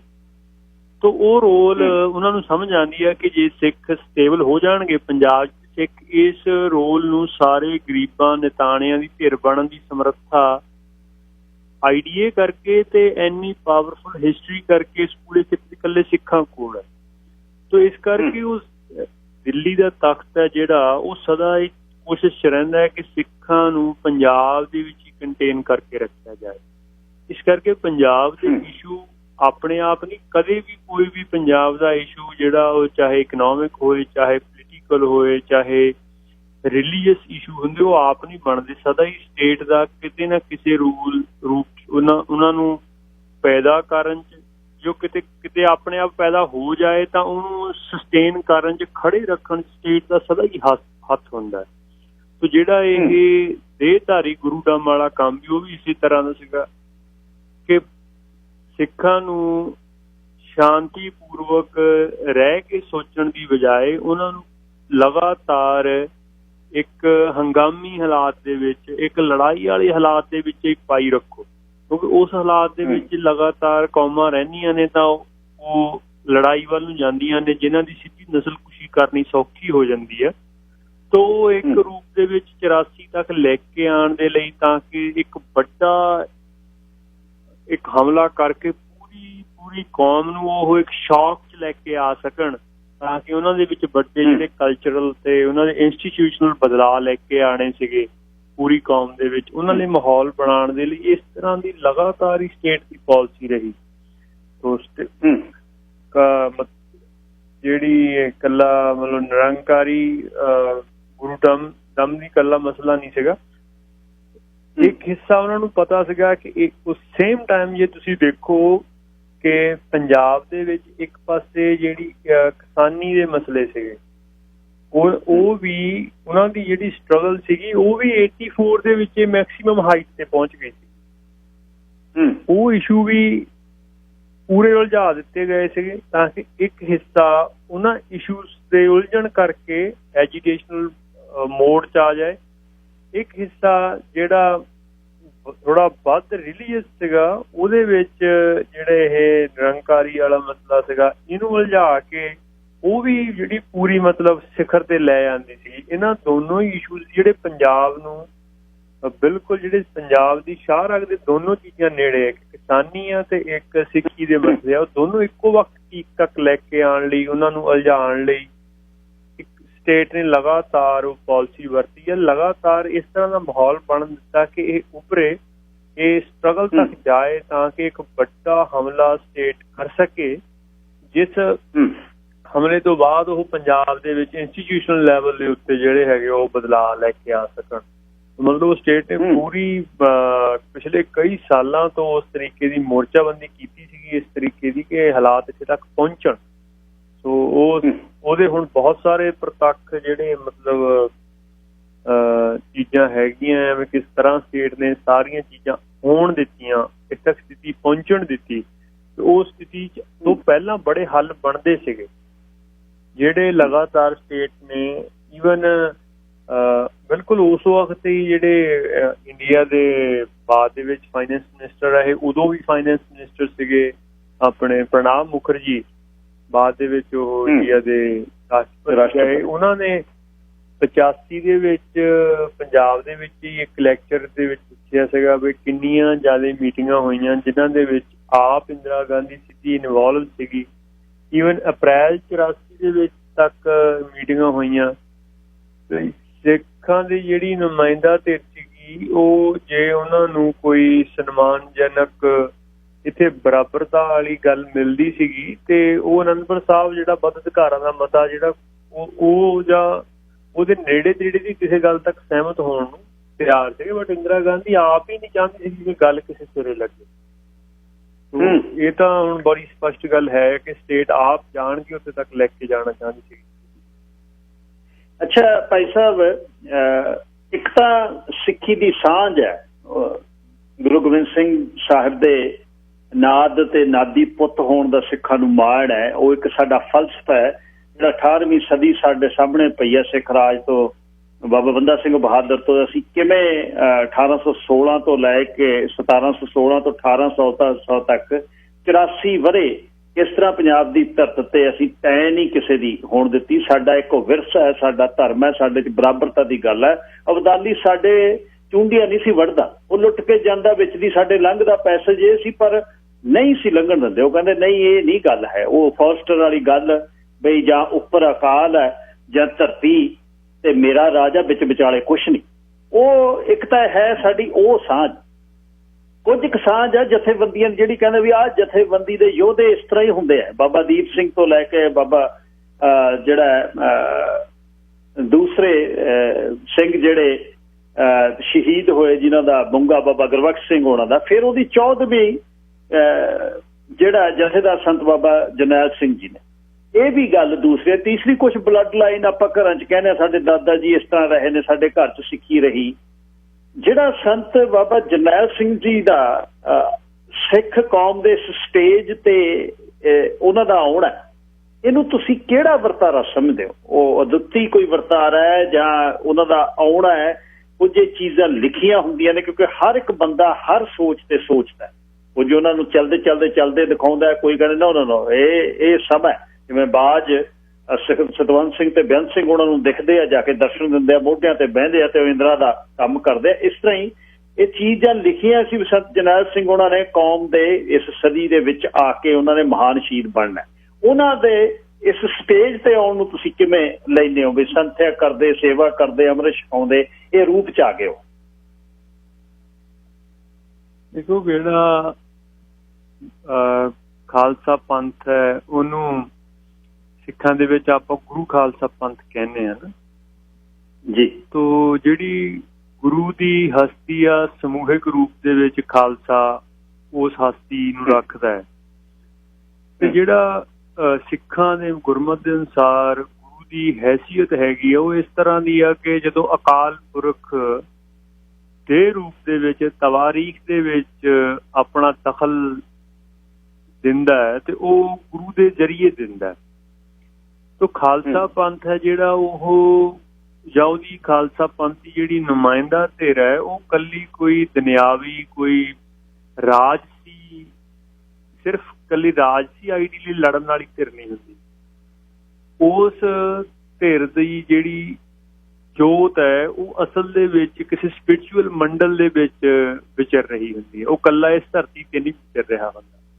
ਜੇ ਆਪਾਂ ਬਾਬਾ ਦੀਪ ਸਿੰਘ ਹੋਣਾ ਦੀ ਗੱਲ ਕਰੀਏ, ਗੁਰਬਖਸ਼ ਸਿੰਘ ਹੋਣਾ ਦੀ ਗੱਲ ਕਰੀਏ ਜਾਂ ਭਾਈ ਮਨੀ ਸਿੰਘ ਹੋਣਾ ਦੀ ਗੱਲ ਕਰੀਏ, ਉਹ ਖਾਲਸਾ ਪੰਥ ਦੀ ਉਸ ਨੁਮਾਇੰਦਾ ਧਿਰ ਦੇ ਵਿੱਚੋਂ ਸੀਗੇ ਜਿਨ੍ਹਾਂ ਦੀ ਸਾਰੀ ਮੋਟੀਵੇਸ਼ਨ ਹੈ ਉਹ ਉਹਨਾਂ ਦੇ ਸਪਿਰਿਚੁਅਲ ਮੰਡਲ ਤੋਂ ਚੱਲ ਰਹੀ ਸੀਗੀ। ਉਹ ਕਿਸੇ ਦੁਨਿਆਵੀ ਮੋਟਿਵ, ਕਿਸੇ ਦੁਨਿਆਵੀ ਪੋਲੀਟੀਕਲ ਆਈਡੀਆ ਲਈ ਨਹੀਂ ਲੜ ਰਹੇ ਸੀ। ਉਹ ਲੋਕਾਂ ਦੇ ਲਈ ਜਿਹੜਾ ਗੁਰੂ ਦਾ ਬਿਰਧ ਹੈ, ਸਰਬੱਤ ਦੇ ਭਲੇ ਦਾ, ਉਹਨਾਂ ਲਈ ਲੜ ਰਹੇ ਸੀ। ਜਿੱਦਾਂ ਹੁਣ ਬਾਬਾ ਦੀਪ ਸਿੰਘ ਹੋਣੀ ਲੜਾਈ ਲੜੀ ਇੰਨਾ ਲੰਬਾ ਟਾਈਮ, ਉਹਨਾਂ ਦੀ ਮਿਸਲ ਦੇ ਕੋਲ ਕੋਈ ਟੈਰੀਟਰੀ ਨਹੀਂ ਸੀਗੀ। ਜਿੰਨੀਆਂ ਸਾਰੀਆਂ ਮਿਸਲਾਂ ਸੀਗੀਆਂ ਉਹਨਾਂ ਮਿਸਲਾਂ ਦੇ ਵਿੱਚੋਂ ਬਾਬਾ ਦੀਪ ਸਿੰਘ ਹੋਣਾ ਦੀ ਮਿਸਲ ਸੀਗੀ ਜਿਹੜੀ ਟੈਰੀਟਰੀ ਨਹੀਂ ਰੱਖਦੀ ਸੀ, ਬਟ ਲੋਕਾਂ ਦੀ ਧਿਰ ਬਣ ਕੇ ਲੜਦੀ ਸੀਗੀ ਜਿਹੜਾ ਗੁਰੂ ਦਾ ਬਿਰਧ ਹੈ ਜਰਵਾਣੇ ਦੀ ਭਖਿਆ ਕਰਨ ਦਾ। ਇਸੇ ਤਰ੍ਹਾਂ ਸੰਤ ਜਰਨੈਲ ਸਿੰਘ ਸੀਗੇ। ਸੰਤ ਜਰਨੈਲ ਸਿੰਘ ਹੋਣਾ ਦਾ ਆਈਡੀਆ ਕੋਈ ਵੱਧ ਅਧਿਕਾਰ ਲੈ ਕੇ ਪੰਜਾਬ ਦਾ ਮੁੱਖ ਮੰਤਰੀ ਬਣ ਜਾਣ ਦਾ ਨਹੀਂ ਸੀਗਾ, ਜਾਂ ਕੋਈ ਮੁਲਕ ਲੈ ਕੇ ਇੱਥੋਂ ਦਾ ਰਾਸ਼ਟਰਪਤੀ ਬਣ ਜਾਣ ਦਾ ਜਾਂ ਪ੍ਰਧਾਨ ਮੰਤਰੀ ਬਣ ਜਾਣ ਦਾ ਨਹੀਂ ਸੀਗਾ।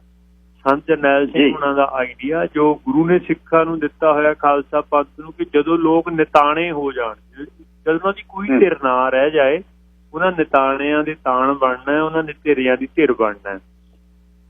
ਖਾਲਸਾ ਪੰਥ ਦੇ ਰੂਪ ਦੇ ਵਿੱਚ ਤੁਸੀਂ ਦੇਖੋ ਕਿ ਸੰਤ ਕਰਤਾਰ ਸਿੰਘ ਹੋਣੀ, ਸੰਤ ਜਰਨੈਲ ਸਿੰਘ ਹੋਣੀ ਉਦੋਂ ਫਾਈਟ ਦੇ ਵਿੱਚ ਆਏ ਆ ਜਦੋਂ ਅਕਾਲੀ ਦਲ ਇੱਥੋਂ ਦੇ ਜਿਹੜੇ ਲੋਕ ਹੈ ਉਹਨਾਂ ਦੇ ਰਾਜਸੀ ਜਿਹੜੇ ਹੱਕ ਹੈ ਜਾਂ ਜਿਹੜੇ ਉਹਨਾਂ ਦੇ ਆਰਥਿਕ ਹੱਕ ਹੈ ਉਹਨਾਂ ਦੇ ਸ਼ੋਸ਼ਣ ਰੋਕਣ 'ਚ ਅਸਮਰਥ ਹੋ ਗਿਆ ਸੀਗਾ। ਜਿੱਦਾਂ ਕਪੂਰੀ ਦਾ ਮੋਰਚਾ ਤੁਸੀਂ ਪਹਿਲਾਂ ਵੀ ਜ਼ਿਕਰ ਕੀਤਾ ਕਿ ਅਕਾਲੀ ਦਲ ਨੇ ਇੱਥੋਂ ਦੇ ਕਿਸਾਨੀ ਵਰਗ ਦੀ ਨੁਮਾਇੰਦਾ ਧਿਰ ਹੋਣ ਦੇ ਨਾਤੇ ਮੋਰਚਾ ਲਾਇਆ, ਉਹ ਕੁਛ ਦਿਨਾਂ ਦੇ ਵਿੱਚ ਹੀ ਫੇਲ ਹੋ ਗਿਆ।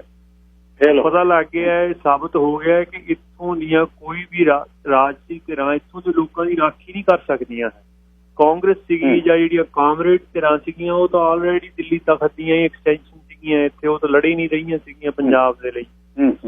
ਤਾਂ ਜਦੋਂ ਅਕਾਲੀ ਦਲ ਜਿਹੜਾ ਇੱਥੇ ਦੀ ਕਿਸਾਨੀ ਦੀ ਮੁੱਖ ਧਿਰ ਬਣ ਗਿਆ ਹੋਇਆ ਸੀਗਾ, ਜਾਂ ਇੱਥੋਂ ਦੇ ਜਿਹੜੇ ਪੰਜਾਬੀ ਸੱਭਿਆਚਾਰ ਦੀ ਧਿਰ ਬਣ ਗਿਆ ਹੋਇਆ ਸੀਗਾ, ਜਾਂ ਕਿਸੇ ਇੱਕ ਲੈਵਲ ਦੇ ਉੱਤੇ ਸਿੱਖਾਂ ਦੀ ਸੀਗੀ ਆਮ ਦੀ, ਤੇ ਜਦੋਂ ਉਹ ਆਮ ਲੋਕਾਂ ਦੀ ਧਿਰ ਬਣਨ ਦੀ ਸਮਰੱਥਾ ਹੀ ਖਤਮ ਕਰ ਚੁੱਕਾ ਸੀਗਾ। ਸੰਤ ਜਰਨੈਲ ਸਿੰਘ ਹੁਣੀ ਉਸ ਵਕਤ ਇਸ ਲੜਾਈ ਦੇ ਵਿੱਚ ਆਏ ਆਮ ਲੋਕਾਂ ਦੀ ਧਿਰ ਬਣ, ਪਰ ਕਿਉਂਕਿ ਉਹ ਇੱਕ ਸਪਿਰਿਚੁਅਲ ਮੰਡਲ ਦੇ ਵਿੱਚੋਂ ਉਹਨਾਂ ਦੀ ਮੋਟੀਵੇਸ਼ਨ ਆ ਰਹੀ ਸੀਗੀ, ਇਸੇ ਕਰਕੇ ਜਿਹੜਾ ਉਹਨਾਂ ਦਾ ਲੜਨ ਦਾ ਅੰਦਾਜ਼ ਰਿਹਾ, ਉਹਨਾਂ ਦਾ ਜਿਹੜਾ ਲੜਨ ਨੂੰ ਇੱਕ ਅੰਜਾਮ ਤੱਕ ਲੈ ਕੇ ਜਾਣ ਦੀ ਉਹਨਾਂ ਦੀ ਇੱਕ ਪ੍ਰਾਪਤੀ ਰਹੀ, ਉਹ ਅਕਾਲੀ ਦਲ ਤੋਂ ਵੱਖਰੀ ਰਹੀ। ਕਿਉਂਕਿ ਅਕਾਲੀ ਦਲ ਸਦਾ ਹੀ ਜਦੋਂ ਇੱਥੇ ਦੀ ਛੋਟੀ ਮੋਟੀ ਸੂਬੇਦਾਰੀ ਦੀ ਪਾਵਰ ਲੈ ਲੈਂਦਾ ਸੀਗਾ, ਇਹਨਾਂ ਸਾਰੀਆਂ ਮੰਗਾਂ ਦੇ ਉੱਤੇ ਸਟਰਗਲ ਕਰਕੇ ਉਹ ਫਿਰ ਉਹ ਸਟਰਗਲ ਛੱਡ ਜਾਂਦਾ ਸੀਗਾ। ਤੇ ਸੰਤ ਜਰਨੈਲ ਸਿੰਘ ਹੋਣੀ ਕਿਉਂਕਿ ਥੋੜਾ ਜਿਹਾ ਹੋਲਡ ਕਰਿਓ ਜੀ, ਇੱਕ ਮਿੰਟ ਹੋਲਡ ਕਰਿਓ, ਇੱਕ ਟੌਪ ਆਫ ਆਵਰ ਆਈਡੀ ਚੱਲਣੀ ਹੈ।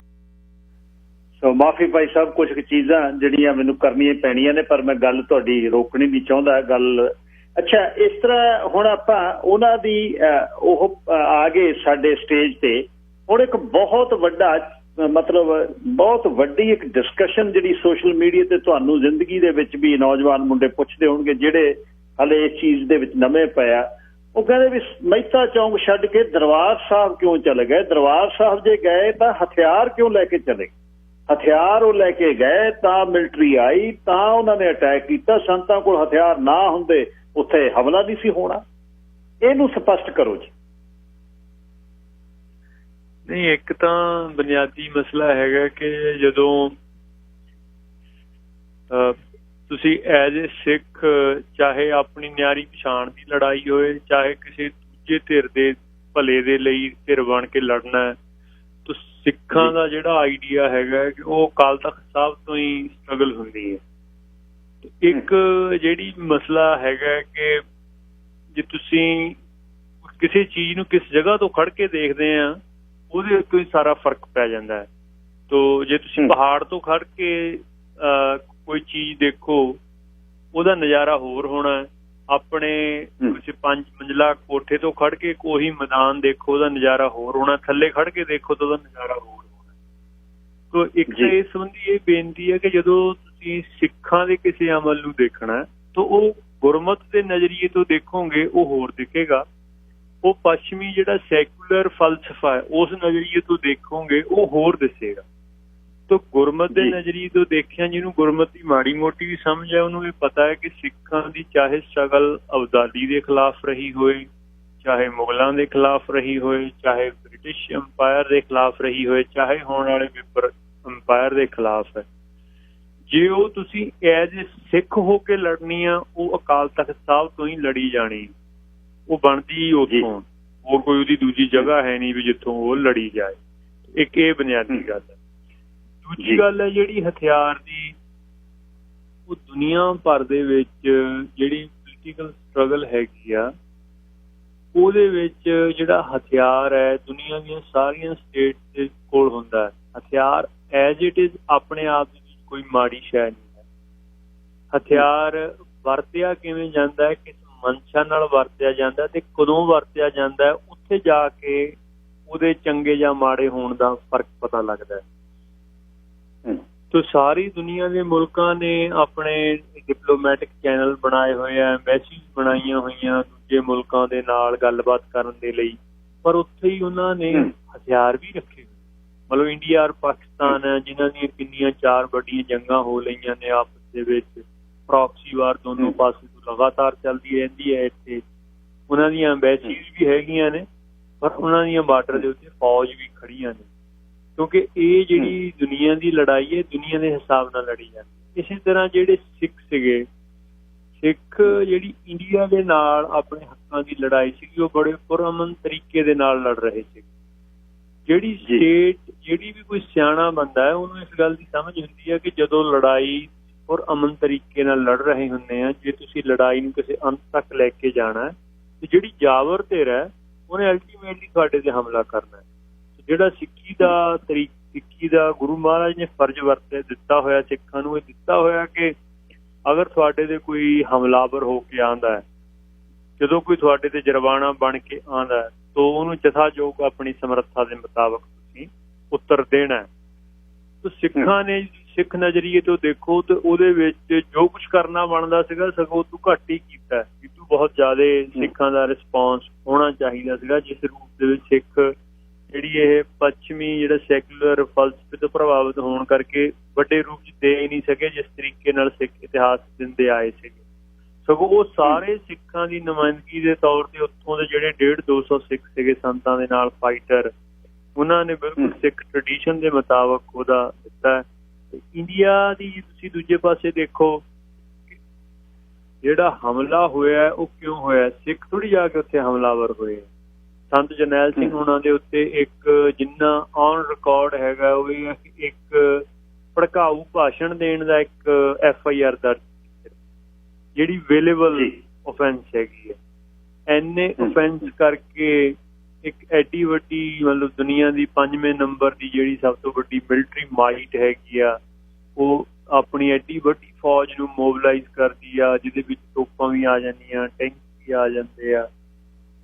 ਉਹ ਐਡੇ ਵੱਡੇ ਹਮਲੇ ਦੀ ਜਿਹੜੀ ਤਿਆਰੀ ਹੈਗੀ ਆ, ਉਹ ਬੜੇ ਲੰਬੇ ਟਾਈਮ ਦੇ ਉੱਤੇ ਚੱਲ ਰਹੀ ਸੀਗੀ। ਉਹ ਜਾਣ ਕੇ ਜਿਹੜੀ ਕਿੰਨੇ ਸਮੇਂ ਤੋਂ ਹਾਲਾਤ ਬਣਾਏ ਉਹਨਾਂ ਨੇ, ਉਹ ਹਮਲਾ ਤਾਂ ਉਹਨਾਂ ਦਾ ਇਨੋਵੇਟੇਬਲ ਹੀ ਸੀਗਾ। ਸਗੋਂ ਸਟੇਟ ਉਲਟਾ ਇਹ ਚਾਹੁੰਦੀ ਸੀਗੀ ਕਿ ਸਿੱਖ ਜੇ ਨਹੀਂ ਲੜਦੇ, ਜਿਸ ਸੰਤ ਜਰਨੈਲ ਸਿੰਘ ਹੁਣੀ ਬਿਨਾਂ ਲੜੇ ਤੋਂ ਹੀ ਹਥਿਆਰ ਸਿੱਟ ਕੇ ਬਾਹਰ ਆ ਜਾਂਦੇ, ਉਹ ਸਰੈਂਡਰ ਕਰ ਦਿੰਦੇ, ਤਾਂ ਕਿ ਸਟੇਟ ਸਾਨੂੰ ਮਾਨਸਿਕ ਤੌਰ ਦੇ ਉੱਤੇ ਗੁਲਾਮ ਬਣਾਉਣ ਦੇ ਲਈ ਉਹਨਾਂ ਦੇ ਚਿੰਨ੍ਹ ਨੂੰ ਵਰਤ ਸਕਦੀ। ਸਟੇਟ ਦੀ ਆਈਡੀਆ ਤਾਂ ਐਕਚੁਅਲੀ ਇਹੀ ਸੀਗਾ ਨਾ ਕਿ ਸੰਤ ਜਰਨੈਲ ਸਿੰਘ ਉਹਨਾਂ ਜਦੋਂ ਅਸੀਂ ਹਮਲਾ ਕਰਾਂਗੇ, ਵੱਡੀ ਰੂਪ ਦੇ ਵਿੱਚ ਫੌਜ ਦਿਖਾਵਾਂਗੇ, ਫੌਜ ਦਾ ਸਾਰਾ ਜਾਹੋ ਜਲਾਲ ਦੇਖ ਕੇ ਉਹ ਡਰ ਕੇ ਗੋਡਿਆਂ ਪਰਨੇ ਹੋ ਕੇ ਉਹ ਆਤਮ ਸਮਰਪਣ ਕਰ ਦੇਣਗੇ। ਫਿਰ ਅਸੀਂ ਉਹ ਲਾਈਵ ਦਿਖਾਵਾਂਗੇ ਲੋਕਾਂ ਨੂੰ ਕਿ ਆਹ ਦੇਖੋ ਆਹ ਹੁੰਦਾ ਖਾਲਸਾ, ਜਿਹੜਾ ਤੁਸੀਂ ਇਤਿਹਾਸ ਦੇ ਵਿੱਚ ਸੁਣ ਰਹੇ ਆ। ਜਿੱਦਾਂ PC ਸੇਠੀ ਕਹਿ ਰਿਹਾ ਸੀਗਾ ਨਾ, ਇੰਡੀਆ ਦਾ ਹੋਮ ਮਿਨਿਸਟਰ, ਕਿ ਆਪ ਕੇ ਢਾਡੀਆਂ ਦੇ ਬਾਰੇ ਕਿ ਜਿਹੜੀ ਉਹ ਡੁਗਡੁਗੀ ਵਜਾ ਕੇ ਇਤਿਹਾਸ ਦੀਆਂ ਅਣਹੋਈਆਂ ਗੱਲਾਂ ਕਰਕੇ ਤੁਸੀਂ ਆਪਣੇ ਆਪ ਦਾ ਇਤਿਹਾਸ ਬਹੁਤ ਬੜਾ ਬਣਾਇਆ ਹੈ, ਸਾਨੂੰ ਦੱਸਾਂਗੇ ਤੁਸੀਂ ਕਿਆ ਹੁੰਦੇ। ਉਹ ਸਾਡੇ ਹੁਣ ਦੇ ਸੰਤ ਜਰਨੈਲ ਸਿੰਘ ਹੁਣਾਂ ਨੂੰ ਆਤਮ ਸਮਰਪਣ ਕਰਾ ਕੇ ਸਾਡੇ ਪਿਛਲੇ ਇਤਿਹਾਸ ਦੇ ਉੱਤੇ ਵੀ ਸਵਾਲ ਚਿੰਨ੍ਹ ਲਾਉਣ ਦੀਆਂ ਕੋਸ਼ਿਸ਼ਾਂ ਸੀਗੇ, ਤਾਂ ਕਰਕੇ ਇਹ ਆਪ ਦਾ ਸਾਰਾ ਕੁਛ ਇਹ ਤੋਂ ਹੀ ਮਤਲਬ ਮੁਨੱਕਰੀ ਹੋ ਜਾਣ। ਸਗੋਂ ਸੰਤਾਂ ਨੇ ਉੱਥੇ ਹਥਿਆਰਬੰਦ ਰੂਪ ਦੇ ਵਿੱਚ ਸਟਰਗਲ ਦੇ ਕੇ ਪੁਰਾਣੀ ਹਿਸਟਰੀ ਮੁੜ ਕੇ ਪੁਰਾਣਾ ਇਤਿਹਾਸ ਜਿੱਥੋਂ ਇੰਸਪੀਰੇਸ਼ਨ ਲੈ ਕੇ ਐਡੀਆਂ ਵੱਡੀਆਂ ਤਾਕਤਾਂ ਦੇ ਨਾਲ ਸਿੱਖ ਲੜੇ ਆ, ਉਹਨੂੰ ਦੁਬਾਰਾ ਜੀਵੰਤ ਕੀਤਾ। ਸਿੱਖ ਦੁਆਰਾ ਉਸ ਰੂਪ ਦੇ ਵਿੱਚ ਜਿਹੜਾ ਅਸਲ ਰੂਪ ਦੇ ਵਿੱਚ ਖਾਲਸੇ ਦਾ ਰੂਪ ਸੀਗਾ, ਉਹਦੇ ਵਿੱਚ ਜਾਗਿਆ ਉਸ ਫਾਈਟ ਤੋਂ ਬਾਅਦ। ਐਡਾ ਵੱਡਾ ਹਾਸਲ ਹੈ ਉਸ ਫਾਈਟ। ਇੱਕ ਬ੍ਰੇਕ ਲੈ ਲਈਏ ਜੀ, ਫਿਰ 1984 ਤੋਂ ਬਾਅਦ ਦੀ ਜਿਹੜੀ ਤਬਦੀਲੀ ਜਿਹੜੀ ਹੈ ਉਹਦੇ ਬਾਰੇ ਤੁਸੀਂ ਦੱਸਿਓ ਕਿ ਅਸਲ ਉਹ ਸਿੱਧ ਕੀ ਕਰਨਾ ਚਾਹੁੰਦੇ ਸੀ, ਤੇ ਪਿਛਲੇ 36 ਵਰ੍ਹਿਆਂ 'ਚ ਆਪਾਂ ਦੇਖਦੇ ਕੀ ਅੱਜ ਕਿੱਥੇ ਖੜੇ ਆ। ਪਿਛਲੇ ਦਿਨਾਂ ਦੇ ਤੁਹਾਡੇ ਲੈਕਚਰ ਜਿਹੜੇ ਏਸ਼ੀਆ ਦੇ ਵਿੱਚ ਬਦਲਦੇ ਹਾਲਾਤ ਨੇ, ਉਹਦੇ ਤੇ ਬੜੀ ਚਰਚਾ ਹੋਈ ਹੈ, ਬਾਹਰ ਵੀ ਬੜੀ ਚਰਚਾ ਹੋਈ ਹੈ। ਉਹਦੇ ਅਲੱਗ-ਅਲੱਗ ਪ੍ਰਪੇਖ ਦੇ ਵਿੱਚ ਲੋਕ ਸੋਚ ਰਹੇ ਸੀ ਵੀ ਕੀ ਅਸੀਂ ਆਪਣੇ ਅਕੀਦੇ ਤੋਂ ਪਰਾਂ ਹੋ ਰਹੇ ਹਾਂ, ਅਸੀਂ ਤਾਂ ਪੰਜਾਬ ਦੀ ਪ੍ਰਭੂ ਸੱਤਾ ਸੰਪੰਨਤਾ ਦੀ ਸਾਡੇ ਤੋਂ ਸੂਤ ਨਹੀਂ ਆਉਂਦੀ, ਅਸੀਂ ਏਸ਼ੀਆ ਤੇ ਨਿਗਾਹ ਮਾਰੀ ਬੈਠੇ ਹਾਂ। ਕੁਛ ਇਹ ਵੀ ਦ੍ਰਿਸ਼ਟੀਕੋਣ ਆਇਆ। ਤੇ ਹੁਣ ਵਾਪਸ ਆਉਂਦੇ ਹਾਂ ਜੀ ਆਪਾਂ ਗੱਲਬਾਤ ਸਰਦਾਰ ਮਨਤੀਰ ਸਿੰਘ ਹੋਣੀ, ਭਾਈ ਸਾਹਿਬ ਮਨਤੀਰ ਸਿੰਘ ਹੋਣੀ ਕਰਨਗੇ। ਭਾਈ ਸਾਹਿਬ ਸਿੰਘ ਗੱਲਬਾਤ ਕਰ ਰਹੇ ਨੇ, ਕੁਝ ਸਵਾਲ ਤੁਹਾਡੇ ਵੀ ਜਿਹੜੇ ਤੁਸੀਂ ਭੇਜਦੇ ਹੋ ਉਹ ਗੱਲਬਾਤ ਕਰ ਰਹੇ ਹਾਂ। ਅੱਛਾ ਭਾਈ ਸਾਹਿਬ, 1984 ਤੋਂ ਬਾਅਦ ਜਦ ਗੱਲ ਉਹ ਕਲੀਅਰ ਕਰ ਦਿੱਤੀ ਜਿੱਥੇ ਸੰਤ ਨਹੀਂ ਸਨ, ਉਹ ਵੀ ਜਿਹੜਾ ਗੁਰਦੁਆਰਿਆਂ ਤੇ ਹਮਲਾ, ਆਪਰੇਸ਼ਨ ਵੁੱਡਰੋਜ਼, ਆਪਰੇਸ਼ਨ ਚੇਜ਼, 84 ਤੋਂ 94 ਦਾ 10 ਸਾਲ ਕਹੀ ਤਾਂ ਜਾਂਦੀ ਆ ਆਸਾਮੀ ਲੜਾਈ, ਪਰ 2 ਜਾਂ 400 ਜਾਂ 500 ਤੋਂ ਵੱਧ ਕਦੇ ਸੰਘਰਸ਼ੀਲ ਯੋਧੇ ਨਹੀਂ ਰਹੇ। ਨਾਸੀ ਧੂੰਆਂ ਉਸ ਤਖਤ ਦੇ 10 ਸਾਲ ਆਇਆ ਰਿਹਾ। ਹਰ ਚੀਜ਼ ਉਹਦੇ ਤੇ ਵਰਤੀ ਗਈ, ਕੀ ਕੁਛ ਹੋਇਆ, ਕਿਵੇਂ ਇਨਫਿਲਟ੍ਰੇਸ਼ਨ ਹੋਈ, ਕਿਵੇਂ ਗਦਾਰੀਆਂ ਹੋਈਆਂ, ਕਿਵੇਂ ਉਹਨਾਂ ਯੋਧਿਆਂ ਦੀ ਰਾਖ ਤੇ ਅੱਜ ਕੁਰਸੀਆਂ ਜਿਹੜੇ ਸਜਾਈ ਬੈਠੇ ਨੇ, ਜਿਹੜੇ ਕਦੇ ਸੰਤ ਜਰਨੈਲ ਸਿੰਘ ਜੀ ਖਾਲਸਾ ਭਿੰਡਰਾਂਵਾਲਾ ਦੇ ਅੰਗ ਰੱਖਿਆ ਕਹਾਉਂਦੇ ਸੀ, ਅੱਜ ਕਿਵੇਂ MLA ਤੇ ਸ਼੍ਰੋਮਣੀ ਗੁਰਦੁਆਰਿਆਂ ਦੇ ਪ੍ਰਬੰਧਕ ਕਮੇਟੀ ਦੇ ਮੈਂਬਰਾਂ ਦੇ ਲਈ ਤਲਵੇ ਚੱਟਦੇ ਫਿਰਦੇ ਨੇ, ਭੱਜੇ ਫਿਰਦੇ ਨੇ। ਇਹ ਸਮੇਂ ਦੀ ਗੱਲ ਹੈ, ਜਿਸ ਦੇ ਜਿਹਦੀ ਪਿੱਠ ਉਸਨੇ ਥਾਪੜਨੀ ਆ ਉਸਦੀ ਉਹ ਥਾਪੜਨੀ ਆ, ਇਹ ਗੱਲ ਨਹੀਂ ਹੈ। ਨਾ ਉਹਨਾਂ ਤੇ ਰੰਜ ਹੈ ਕੋਈ, ਉਹ ਆਈ ਇਸ ਤਰ੍ਹਾਂ ਸੀ। ਤਾਂ ਹੀ ਇਸ ਸੰਘਰਸ਼ ਦੇ ਵਿੱਚ, ਇਸ ਜੰਗ ਦੇ ਵਿੱਚ ਉਹਨਾਂ ਨੂੰ ਰੱਖਿਆ ਵੀ ਉਧਰ ਨੂੰ ਹੀ ਸੀ ਵੀ ਤੁਸੀਂ ਅਕਾਲ ਤਖਤ ਸਾਹਿਬ ਵੱਲ ਨਾ ਰਹੋ, ਇੱਧਰ ਹੀ ਰਹੋ, ਇੱਧਰੋਂ ਹੀ ਚਲੇ ਜਾਣਾ ਤੁਸੀਂ, ਮੋਢੇ ਤੇ ਪਰਨਾ ਰੱਖ ਕੇ ਤੇ ਤੁਰ ਗਏ ਉਹ। ਤੇ ਹੁਣ ਇਹ ਦੱਸਿਓ ਕਿ 1984 ਤੋਂ ਬਾਅਦ ਜਿਹੜਾ ਸਮਾਂ, ਜਿਹੜੀ ਅਸਲ ਸੀ ਸਾਡੀ, ਜਿਹੜੀ ਧੁੰਨੀ ਤੇ ਤੀਰ ਸਿੱਧੇ ਮਾਰਨੇ ਸੀ, ਸਾਡੇ ਦਿਲ ਤੇ ਵਾਰ ਕਰਨਾ ਸੀ, ਉਹ ਜਿਹੜੇ ਵਾਰ ਤੋਂ ਬਾਅਦ ਜਿਹੜੀ ਦੁਬਾਰਾ ਵਾਰਤਾਂ ਲਿਖੀਆਂ, ਸ਼ੌਕ ਡਾਕਟਰੀਨ ਜਿਹੜੀ ਹੈ, ਜਿਵੇਂ ਨਾਓਮੀ ਕਲਾਈਨ ਲਿਖਦੀ ਹੈ ਵੀ ਕਿਵੇਂ ਕਿਵੇਂ ਕੀ ਕੁਛ ਹੁੰਦਾ ਹੈ, ਉਹਦੇ ਵਿੱਚ ਤੁਸੀਂ ਕੀ ਆਪਣੀ ਨਿਗਾਹ ਦੇ ਨਾਲ ਕੀ ਵੇਖਦੇ ਹੋ ਕਿ 36 ਵਰ੍ਹਿਆਂ 'ਚ ਸਾਨੂੰ ਕਿੱਥੇ ਲਿਆ ਕੇ ਖੜਾਇਆ, ਉਹ ਕੀ ਹੈ, ਤੇ ਉਹਦੇ ਵਿੱਚੋਂ ਅੱਗੇ ਅਸੀਂ ਕੀ ਵੇਖਦੇ ਹਾਂ? ਇਸ ਨੂੰ ਆਪਾਂ ਇਸ ਤਰ੍ਹਾਂ ਸਮ ਅਪ ਕਰਾਂਗੇ। ਹਾਂ, ਇੱਕ ਤਾਂ ਜਿਹੜਾ ਜੂਨ 84 ਵਾਲਾ ਜਿਹੜਾ ਇਹ ਜੰਗ ਹੈ, ਜਿਹੜਾ ਐਡਾ ਵੱਡਾ ਹਮਲਾ ਕੀਤਾ ਗਿਆ ਹੈ ਨਾ, ਇੱਕ ਤਾਂ ਇਹਦਾ ਪੱਖ ਇਹ ਸੀਗਾ ਕਿ ਸਿੱਖਾਂ ਨੂੰ ਬਹੁਤ ਵੱਡੇ ਇੱਕ ਈਵਲ ਦਿਖਾ ਕੇ, ਇੱਕ ਰਾਖਸ਼ ਤਾਕਤ ਦਿਖਾ ਕੇ ਤੇ ਮੁੜ ਕੇ ਉਹਨਾਂ ਨੂੰ ਬਿਲਕੁਲ ਖਤਮ ਕਰਕੇ ਉਹ ਚਾਹੁੰਦੇ ਸੀਗੇ ਕਿ ਇੰਡੀਆ ਦਾ ਇੰਨਾ ਵੱਡਾ ਸਾਰਾ ਹਿੱਸਾ ਹੈ ਉਹਦੇ ਸੈਂਟੀਮੈਂਟ ਭੜਕਾ ਕੇ ਅਸੀਂ ਇੰਡੀਆ ਇਕੱਠਾ ਰੱਖ ਸਕੀਏ, ਤੇ ਇਹ ਉਹਨਾਂ ਦਾ ਆਈਡੀਆ ਸੀਗਾ। ਦੂਸਰਾ ਆਈਡੀਆ ਉਹਨਾਂ ਦਾ ਇਹ ਸੀਗਾ ਕਿ ਸਿੱਖਾਂ ਨੂੰ ਜਿਸ ਵਿਚਾਰ ਤੋਂ, ਵਿਪਰਵਾਦੀ ਵਿਚਾਰ ਨੂੰ ਸਭ ਤੋਂ ਵੱਧ ਖਤਰਾ ਹੈ, ਉਸ ਜਿਹੜੇ ਲੋਕ ਹੈ, ਸਿੱਖਾਂ ਦਾ ਜਿਹੜਾ ਮਾਈਂਡ ਹੈ, ਉਹਨੂੰ ਕਾਬੂ ਕਰਿਆ ਜਾਏ। ਉਹਨਾਂ ਨੂੰ, ਜਿੱਦਾਂ ਸੰਤ ਜਰਨੈਲ ਸਿੰਘ ਜੀ ਹੋਣਾ ਨੂੰ ਜਾਂ ਉਹਨਾਂ ਦੇ ਫਾਈਟਰਾਂ ਨੂੰ, ਇਹਨਾਂ ਨੂੰ ਇਹ ਅੰਦਾਜ਼ਾ ਸੀਗਾ ਆਪਣੇ ਹਥਿਆਰਾਂ ਜਾਂ ਆਪਣੀ ਫੌਜ ਦੀ ਤਾਕਤ ਦੇ ਸਿਰ ਤੇ ਕਿ ਉਹ ਹੱਥ ਖੜੇ ਕਰ ਦੇਣਗੇ, ਤੇ ਉਹ ਹੱਥ ਖੜੇ ਕਰਕੇ ਜਦੋਂ ਉਹ ਆਪਦੀ ਮਿਹਨਤ ਕਰਨਗੇ ਤੇ ਉਹਨਾਂ ਨੂੰ ਅਸੀਂ ਦਿਖਾ ਕੇ ਇਹਨਾਂ ਨੂੰ ਬਿਲਕੁਲ ਮਾਨਸਿਕ ਤੌਰ ਤੇ ਟੁੱਟ ਚੁੱਕੀ ਕੌਮ ਦੇ ਵਿੱਚ ਬਹੁਤ ਸਾਰੀਆਂ ਚੇਂਜਿਸ ਲੈ ਕੇ ਆਵਾਂਗੇ। ਪਰ ਜਿਸ ਤਰੀਕੇ ਦੇ ਨਾਲ ਉਹਨਾਂ ਨੇ ਉਹ 3 ਦਿਨ ਲੜਾਈ ਲੜੀ, ਤੇ ਉਸ ਲੜਾਈ ਤੋਂ ਇੰਸਪਾਇਰ ਹੋ ਕੇ ਅਗਲੇ 10 ਸਾਲ ਜਿਸ ਤਰੀਕੇ ਦੇ ਨਾਲ ਇੱਥੇ ਖਾਲਸਾ ਪੰਥ ਨੇ ਤੇਗ ਗਵਾਈ, ਉਹਦਾ ਬਿਲਕੁਲ ਉਹਨਾਂ ਨੂੰ ਅੰਦਾਜ਼ਾ ਕਿਆਸ ਨਹੀਂ ਸੀਗਾ ਕਿ ਸਿੱਖ ਇਸ ਤਰੀਕੇ ਦੇ ਨਾਲ ਰਿਸਪੌਂਡ ਕਰਨਗੇ। ਸੋ ਉਹ ਜਿਹੜੀਆਂ ਚੀਜ਼ਾਂ ਉਹਨਾਂ ਨੇ 84 ਤੋਂ ਬਾਅਦ, ਜਿਹੜੀਆਂ ਆਪਰੇਸ਼ਨ ਵੁਡਰੋਜ਼ ਤੋਂ ਬਾਅਦ ਅਪਲਾਈ ਕਰਨੀਆਂ ਸੀਗੀਆਂ, ਉਹ ਅਪਲਾਈ ਕਰਨ ਲਈ ਉਹਨਾਂ ਨੂੰ ਫਿਰ 10 ਸਾਲ ਡੀਕਣਾ ਪੈ ਗਿਆ, ਜਿੰਨਾ ਟਾਈਮ ਤੱਕ ਉਹਨਾਂ ਨੇ ਇਹ ਖਾੜਕੂ ਮੂਵਮੈਂਟ ਜਿਹੜੀ ਹੈਗੀ ਸਿੱਖਾਂ ਦੀ ਉਹ ਕੰਟਰੋਲ ਕੀਤੀ। ਖਾੜਕੂ ਮੂਵਮੈਂਟ ਨੂੰ ਕੰਟਰੋਲ ਕਰਨਾ ਕਿਸ ਤਰੀਕੇ ਨਾਲ ਕੀਤੀ, ਕਿੰਨੀਆਂ ਧਿਰਾਂ, ਸਟੇਟ ਦੀਆਂ ਏਜੰਸੀਆਂ, ਕਿੰਨੀਆਂ ਸਿੱਖਾਂ ਦੀਆਂ ਧਿਰਾਂ, ਪੋਲੀਟੀਕਲ ਤੋਂ ਲੈ ਕੇ ਇੰਟਲੈਕਚੁਅਲ ਤੱਕ ਸਾਰੀਆਂ, ਕਿਸ ਤਰ੍ਹਾਂ ਉਹਨਾਂ ਨੇ ਸਟੇਟ ਦਾ ਸਾਥ ਦਿੱਤਾ, ਉਹ ਇੱਕ ਬੜਾ ਮਤਲਬ ਗੰਭੀਰ ਮਸਲਾ ਹੈਗਾ। ਕਿਸ ਤਰੀਕੇ ਦੇ ਨਾਲ ਕਿੱਡਾ ਵੱਡਾ ਹਿੱਸਾ ਉੱਧਰ ਖੜ ਗਿਆ, ਉਹਦੇ ਬਾਵਜੂਦ 10 ਸਾਲ ਤੱਕ ਕੁਛ ਇੱਕ ਬੰਦੇ ਹੀ ਪੰਜਾਬ ਦੀ ਧਿਰ ਬਣ ਕੇ ਲੜਦੇ ਰਹੇ ਹਨ। ਸੋ ਬਟ ਉਹ ਜਿਹੜੀ ਉਹਨਾਂ ਨੇ ਪਾਲਿਸੀ 84 ਤੋਂ ਇਮੀਡੀਏਟ ਬਾਅਦ ਅਪਲਾਈ ਕਰਨੀ ਸੀਗੀ, ਉਹਨੂੰ ਉਹਨਾਂ ਨੂੰ ਡੀਕਣਾ ਪਿਆ। ਉਹ ਫਿਰ 94 ਤੋਂ ਬਾਅਦ, ਖਾੜਕੂ ਮੂਵਮੈਂਟ ਤੋਂ ਬਾਅਦ ਉਹਨਾਂ ਨੇ ਕੀਤੀ। ਤੇ ਜਦੋਂ ਜਿਹਦੇ ਵਿੱਚ ਉਹਨਾਂ ਨੇ ਐਜੂਕੇਸ਼ਨ ਪਾਲਿਸੀ ਦੇ ਰਾਹੀਂ, ਜਿੱਤੇ ਜਿਹੜੀ ਕਲਚਰਲ ਪਾਲਿਸੀ ਆ ਉਹਦੇ ਰਾਹੀਂ ਸਿੱਖਾਂ ਦੀ ਬੇਸਿਕ ਜਿਹੜੀ ਇੱਥੇ ਦੇ ਕਲਚਰ ਦੀਆਂ ਮਾਨਤਾਵਾਂ ਨੇ ਉਹ ਬਦਲਣ ਦੀਆਂ ਗੱਲਾਂ ਕੀਤੀਆਂ। ਜਿਸ ਤਰੀਕੇ ਨਾਲ ਜਿਹੜਾ ਨਸ਼ਾ ਹੈ ਉਹ ਪੰਜਾਬ ਦੇ ਵਿੱਚ ਕਦੇ ਵੀ ਨਸ਼ਾ ਚੰਗਾ ਨਹੀਂ ਮੰਨਿਆ ਗਿਆ ਸੀਗਾ, ਕਿਉਂਕਿ ਪੰਜਾਬ ਦਾ ਜਿਹੜਾ ਸੱਭਿਆਚਾਰ ਹੈ ਗੁਰਮਤ ਤੋਂ, ਸਿੱਖ ਇਤਿਹਾਸ ਤੋਂ, ਸਿੱਖ ਤਵਾਰੀਖ ਤੋਂ ਪ੍ਰਭਾਵਿਤ ਰਿਹਾ। ਤੇ ਉਹਦੇ ਸਿੱਖੀ ਤੋਂ ਪ੍ਰਭਾਵਿਤ ਹੋਣ ਕਰਕੇ ਚਾਹੇ ਜਿਹੜੇ ਨੌਨ ਸਿੱਖ ਵੀ ਸੀਗੇ ਉਹਨਾਂ ਦੇ ਵਿੱਚ ਵੀ ਨਸ਼ੇ ਦੇ ਪ੍ਰਤੀ ਜਿਹੜੀ ਆ ਉਹ ਕੋਈ ਆਦਰ ਵਾਲੀ ਗੱਲ ਨਹੀਂ ਸੀਗੀ, ਉਹਨੂੰ ਮਾੜਾ ਹੀ ਗਿਣਿਆ ਜਾਂਦਾ ਸੀਗਾ। ਜਿਹੜੀ ਔਰਤ ਹੈ, ਔਰਤ ਦਾ ਜਿਹੜਾ ਸਥਾਨ ਹੈ ਉਹ ਪੰਜਾਬ ਦੇ ਵਿੱਚ ਉੱਚਾ ਗਿਣਿਆ ਜਾਂਦਾ ਰਿਹਾ ਸਿੱਖੀ ਕਰਕੇ। ਇੱਕ ਜਿੱਦਾਂ ਬਾਕੀ ਹਿੰਦੁਸਤਾਨ ਦੇ ਵਿੱਚ ਬ੍ਰਾਹਮਣਵਾਦੀ ਆਈਡੀਏ ਕਰਕੇ ਉਹਨੂੰ ਪੈਰ ਦੀ ਜੁੱਤੀ ਜਾਂ ਮਤਲਬ ਘੱਟ ਨੀਵੇਂ ਦਰਜੇ ਦੀ ਮੰਨਿਆ ਜਾਂਦਾ ਸੀਗਾ, ਪੰਜਾਬ ਦੇ ਵਿੱਚ ਉਸ ਤਰ੍ਹਾਂ ਨਹੀਂ ਸੀਗੀ। ਜਾਂ ਵੈਸਟ ਦੇ ਵਿੱਚ ਜਿਸ ਤਰ੍ਹਾਂ ਉਹਨੂੰ ਇੱਕ ਆਬਜੈਕਟ ਦੇ ਤੌਰ ਦੇ ਉੱਤੇ ਮੰਨਿਆ ਜਾਂਦਾ ਹੈ, ਕਮੋਡਿਟੀ ਦੇ ਤੌਰ ਦੇ ਉੱਤੇ ਹੀ ਔਰਤ ਦੇ ਸਰੀਰ ਨੂੰ ਦੇਖਿਆ ਜਾਂਦਾ, ਪੰਜਾਬ ਜਿਸ ਤਰ੍ਹਾਂ ਦੀਆਂ ਮਾਨਤਾ ਨਹੀਂ ਸੀਗੀਆਂ, ਜਿਹੜੀਆਂ 94 ਤੋਂ ਬਾਅਦ ਫਿਰ ਉਹ ਗੀਤ ਸੰਗੀਤ ਦੇ ਰਾਹੀਂ ਲੈ ਕੇ ਆਏ। ਨਸ਼ੇ ਵਾਲੀਆਂ, ਇਸ ਪਦਾਰਥਕ ਤੇ ਜਿਹੜੀਆਂ ਮਨੋਵਿਕਾਰਾਂ ਨੂੰ ਵਧਾਉਣ ਵਾਲੀਆਂ ਚੀਜ਼ਾਂ ਪੰਜਾਬ ਦੇ ਵਿੱਚ ਲੈ ਕੇ ਆਏ।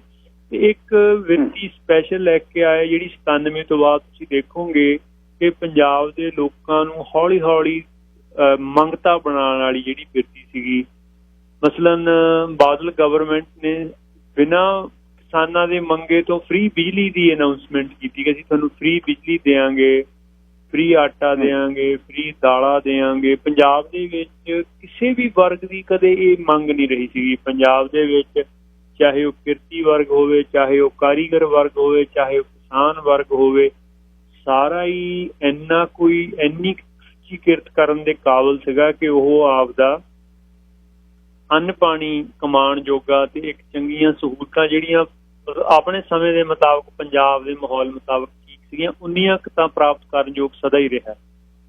ਬਿਹਾਰ ਵਾਂਗੂ, ਉੜੀਸਾ ਵਾਂਗੂ ਇੱਥੇ ਕਦੇ ਉਹ ਮੰਗਾਂ ਨਹੀਂ ਸੀਗੀਆਂ ਕਿ ਸਾਨੂੰ ਕੁਝ ਫ੍ਰੀ ਦਿੱਤਾ ਜਾਏ। ਮੰਗਤਾ ਵਿੱਤੀ ਨਹੀਂ ਸੀ। ਕਦੇ ਕਹਿੰਦੇ ਸਿੱਖਾਂ 'ਚ ਕੋਈ ਜਾਂ ਪੰਜਾਬ ਦੇ ਵਿੱਚ ਪੰਜਾਬੀ ਮੰਗਤੇ ਨਹੀਂ ਹੁੰਦੇ, ਪਰ ਉਹ ਇੱਕ ਬਹੁਤ ਮੁਹਿੰਮ ਤਰੀਕੇ ਦੇ ਨਾਲ, ਸੂਖਮ ਤਰੀਕੇ ਦੇ ਨਾਲ ਪੋਲੀਟੀਕਲ ਡਿਸਕੋਰਸ ਦੇ ਰਾਹੀਂ ਉਹ ਚੀਜ਼ਾਂ ਪੰਜਾਬ ਦੀਆਂ ਫਿਤਰਤ ਬਦਲਣ ਵਾਲੀਆਂ ਜਿਹੜੀਆਂ ਉਹ ਸਟੇਟ ਨੇ ਲੈ ਕੇ ਆਉਂਦੀਆਂ ਨੇ, ਤੇ ਉਹਨਾਂ ਦੇ ਫਿਰ ਸਿੱਟੇ ਆਪਾਂ ਹੁਣ ਅਸੀਂ ਦੇਖ ਰਹੇ ਹਾਂ ਕਿ ਕਿੱਥੇ ਇੱਕ ਵਕਤ ਪੰਜਾਬ ਦੀ ਪੋਲੀਟਿਕਸ ਪੰਜਾਬੀ ਬੋਲਦੇ ਇਲਾਕੇ ਲੈਣ ਲਈ, ਆਪਣੀ ਪੰਜਾਬੀ ਬੋਲੀ ਨੂੰ ਸਥਾਪਿਤ ਕਰਨ ਲਈ ਲੜੀ ਗਈ, ਉਹਦੇ ਲਈ ਗ੍ਰਿਫਤਾਰੀਆਂ ਹੋਈਆਂ। ਉਸ ਤੋਂ ਬਾਅਦ ਜਦੋਂ ਅਗਲੇ ਪੱਧਰ ਤੇ ਗਈ, ਵੱਧ ਅਧਿਕਾਰ ਲੈਣ ਲਈ ਲੜੀ ਗਈ। ਉਸ ਤੋਂ ਅੱਗੇ ਇੱਕ ਆਜ਼ਾਦ ਮੁਲਕ ਲਈ ਲੜੀ ਗਈ। ਹੁਣ ਦੁਬਾਰਾ 97 ਤੋਂ ਬਾਅਦ, 94 ਤੋਂ ਬਾਅਦ ਜਦੋਂ ਤੋਂ ਇਹ ਸਾਰੀਆਂ ਜਿਹੜੀਆਂ ਮਤਲਬ ਕਲਚਰਲ ਚੇਂਜਿਸ ਸੀਗੀਆਂ ਮਾਨਸਿਕ ਪੱਧਰ ਦੇ ਉੱਤੇ, ਜਿਹੜੀਆਂ ਪੂਰੀ ਕੌਮ ਦੇ ਉੱਤੇ ਉਹਨਾਂ ਨੇ ਲਾਗੂ ਕੀਤੀਆਂ, ਉਹਨਾਂ ਤੋਂ ਬਾਅਦ ਆਪਾਂ 55 ਤੋਂ ਪਹਿਲਾਂ ਵਾਲੀ ਸਥਿਤੀ 'ਚ ਮੁੜ ਗਏ ਹਾਂ ਦੁਬਾਰਾ ਕਿ ਇੰਡੀਅਨ ਕਨਸਟੀਟਿਊਸ਼ਨ ਦੇ ਅੰਡਰ ਹੀ ਵੋਟਾਂ ਦੇ ਰਾਹੀਂ ਅਸੀਂ ਆਪਣੀ ਤਕਦੀਰ ਆ ਜਿਹੜੀ ਉਹ ਬਦਲ ਲੈਣੀ। ਜਿਹੜੀ 55 ਦੇ ਵਿੱਚ 56 ਦੇ ਵਿੱਚ ਸਿੱਖਾਂ ਨੇ ਦੇਖ ਲਈ ਸੀਗੀ ਕਿ ਇੰਡੀਆ ਦਾ ਜਿਹੜਾ ਇਹ ਪੋਲੀਟੀਕਲ ਸਟਰਕਚਰ ਹੈ, ਜਿਹੜਾ ਇਹ ਇੰਡੀਆ ਦਾ ਵੋਟ ਤੰਤਰ ਹੈ, ਇਹਦੇ ਵਿੱਚ ਸਾਡੀ ਨਿਆਰੀ ਪਛਾਣ ਤੇ ਪੰਜਾਬ ਦੇ ਜਿਹੜੇ ਰਾਜਸੀ ਹੱਕ ਹੈ ਉਹਨਾਂ ਉਹ ਮਹਿਫੂਜ਼ ਨਹੀਂ ਹੈ। ਤੋ ਉਹ ਸਾਰੀਆਂ ਇਹ ਚੇਂਜਸ ਲਿਆ ਕੇ ਸਾਨੂੰ 55 ਤੋਂ ਪਹਿਲਾਂ ਵਾਲੀ ਸਥਿਤੀ ਦੇ ਵਿੱਚ ਹੁਣ ਇਹ ਲੈ ਗਏ ਆ।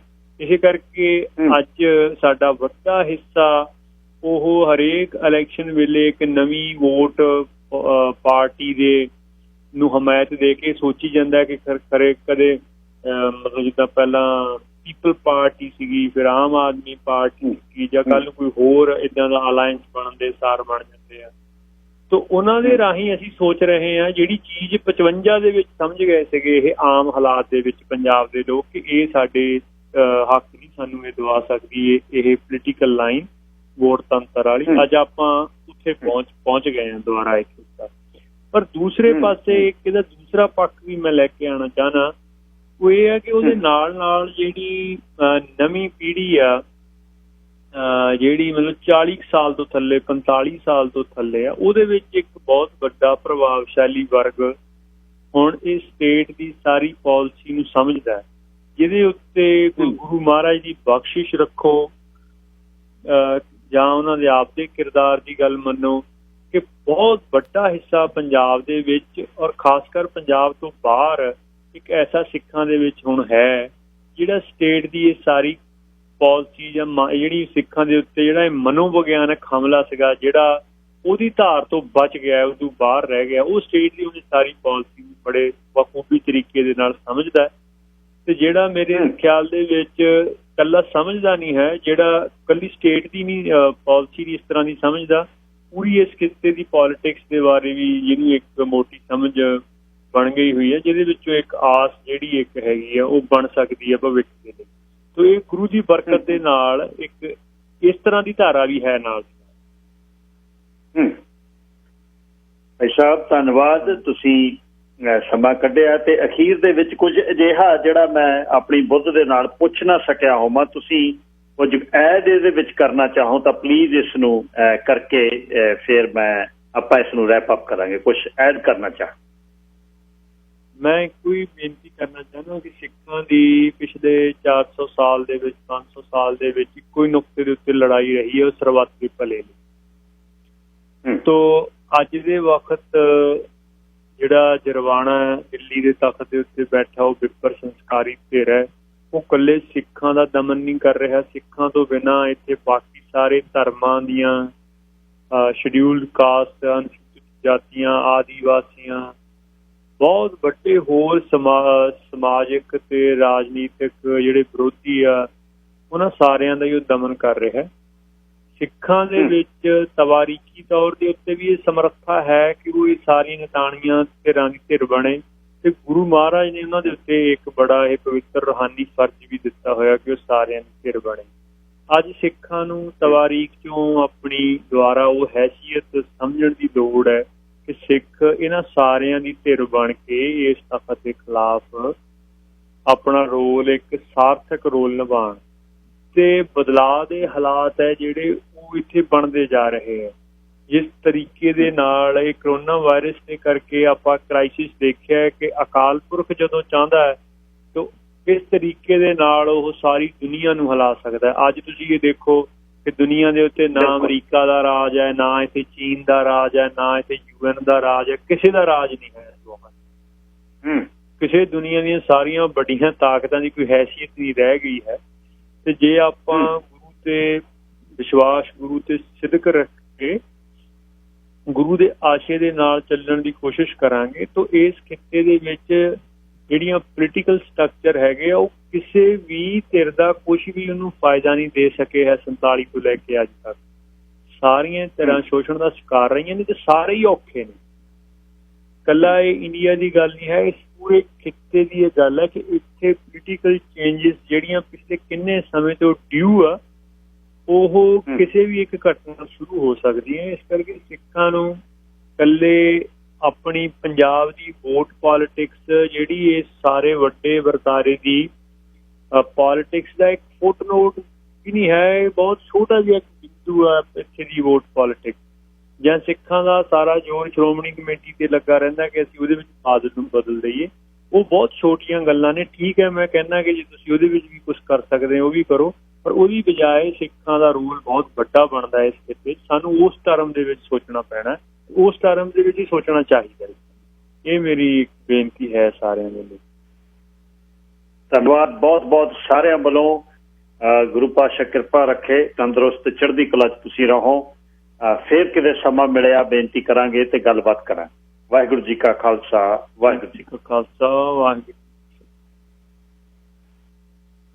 ਮਨਤੀਰ ਸਿੰਘ ਹੁਣੀ ਗੱਲਬਾਤ ਕਰ ਰਹੇ ਸੀ। ਭਾਈ ਸਾਹਿਬ ਦੇ ਬਹੁਤ ਲੈਕਚਰ YouTube ਤੇ ਮਨਤੀਰ ਸਿੰਘ ਹੋਰਾਂ ਦੇ ਨਾਮ ਦੇ ਨਾਲ ਤੁਸੀਂ ਲੱਭ ਸਕਦੇ ਹੋ। ਸਿੱਖ ਸਿਆਸਤ ਤੇ ਉਹਨਾਂ ਦੇ ਲੈਕਚਰ ਪਏ ਨੇ। ਕਮਲਜੀਤ ਸਿੰਘ ਹੋਣੀ ਪ੍ਰਿੰਸੀਪਲ ਖਡੂਰ ਸਾਹਿਬ ਤੇ ਉਸ ਤੋਂ ਬਾਅਦ ਡਾਕਟਰ ਸੇਵਕ ਸਿੰਘ।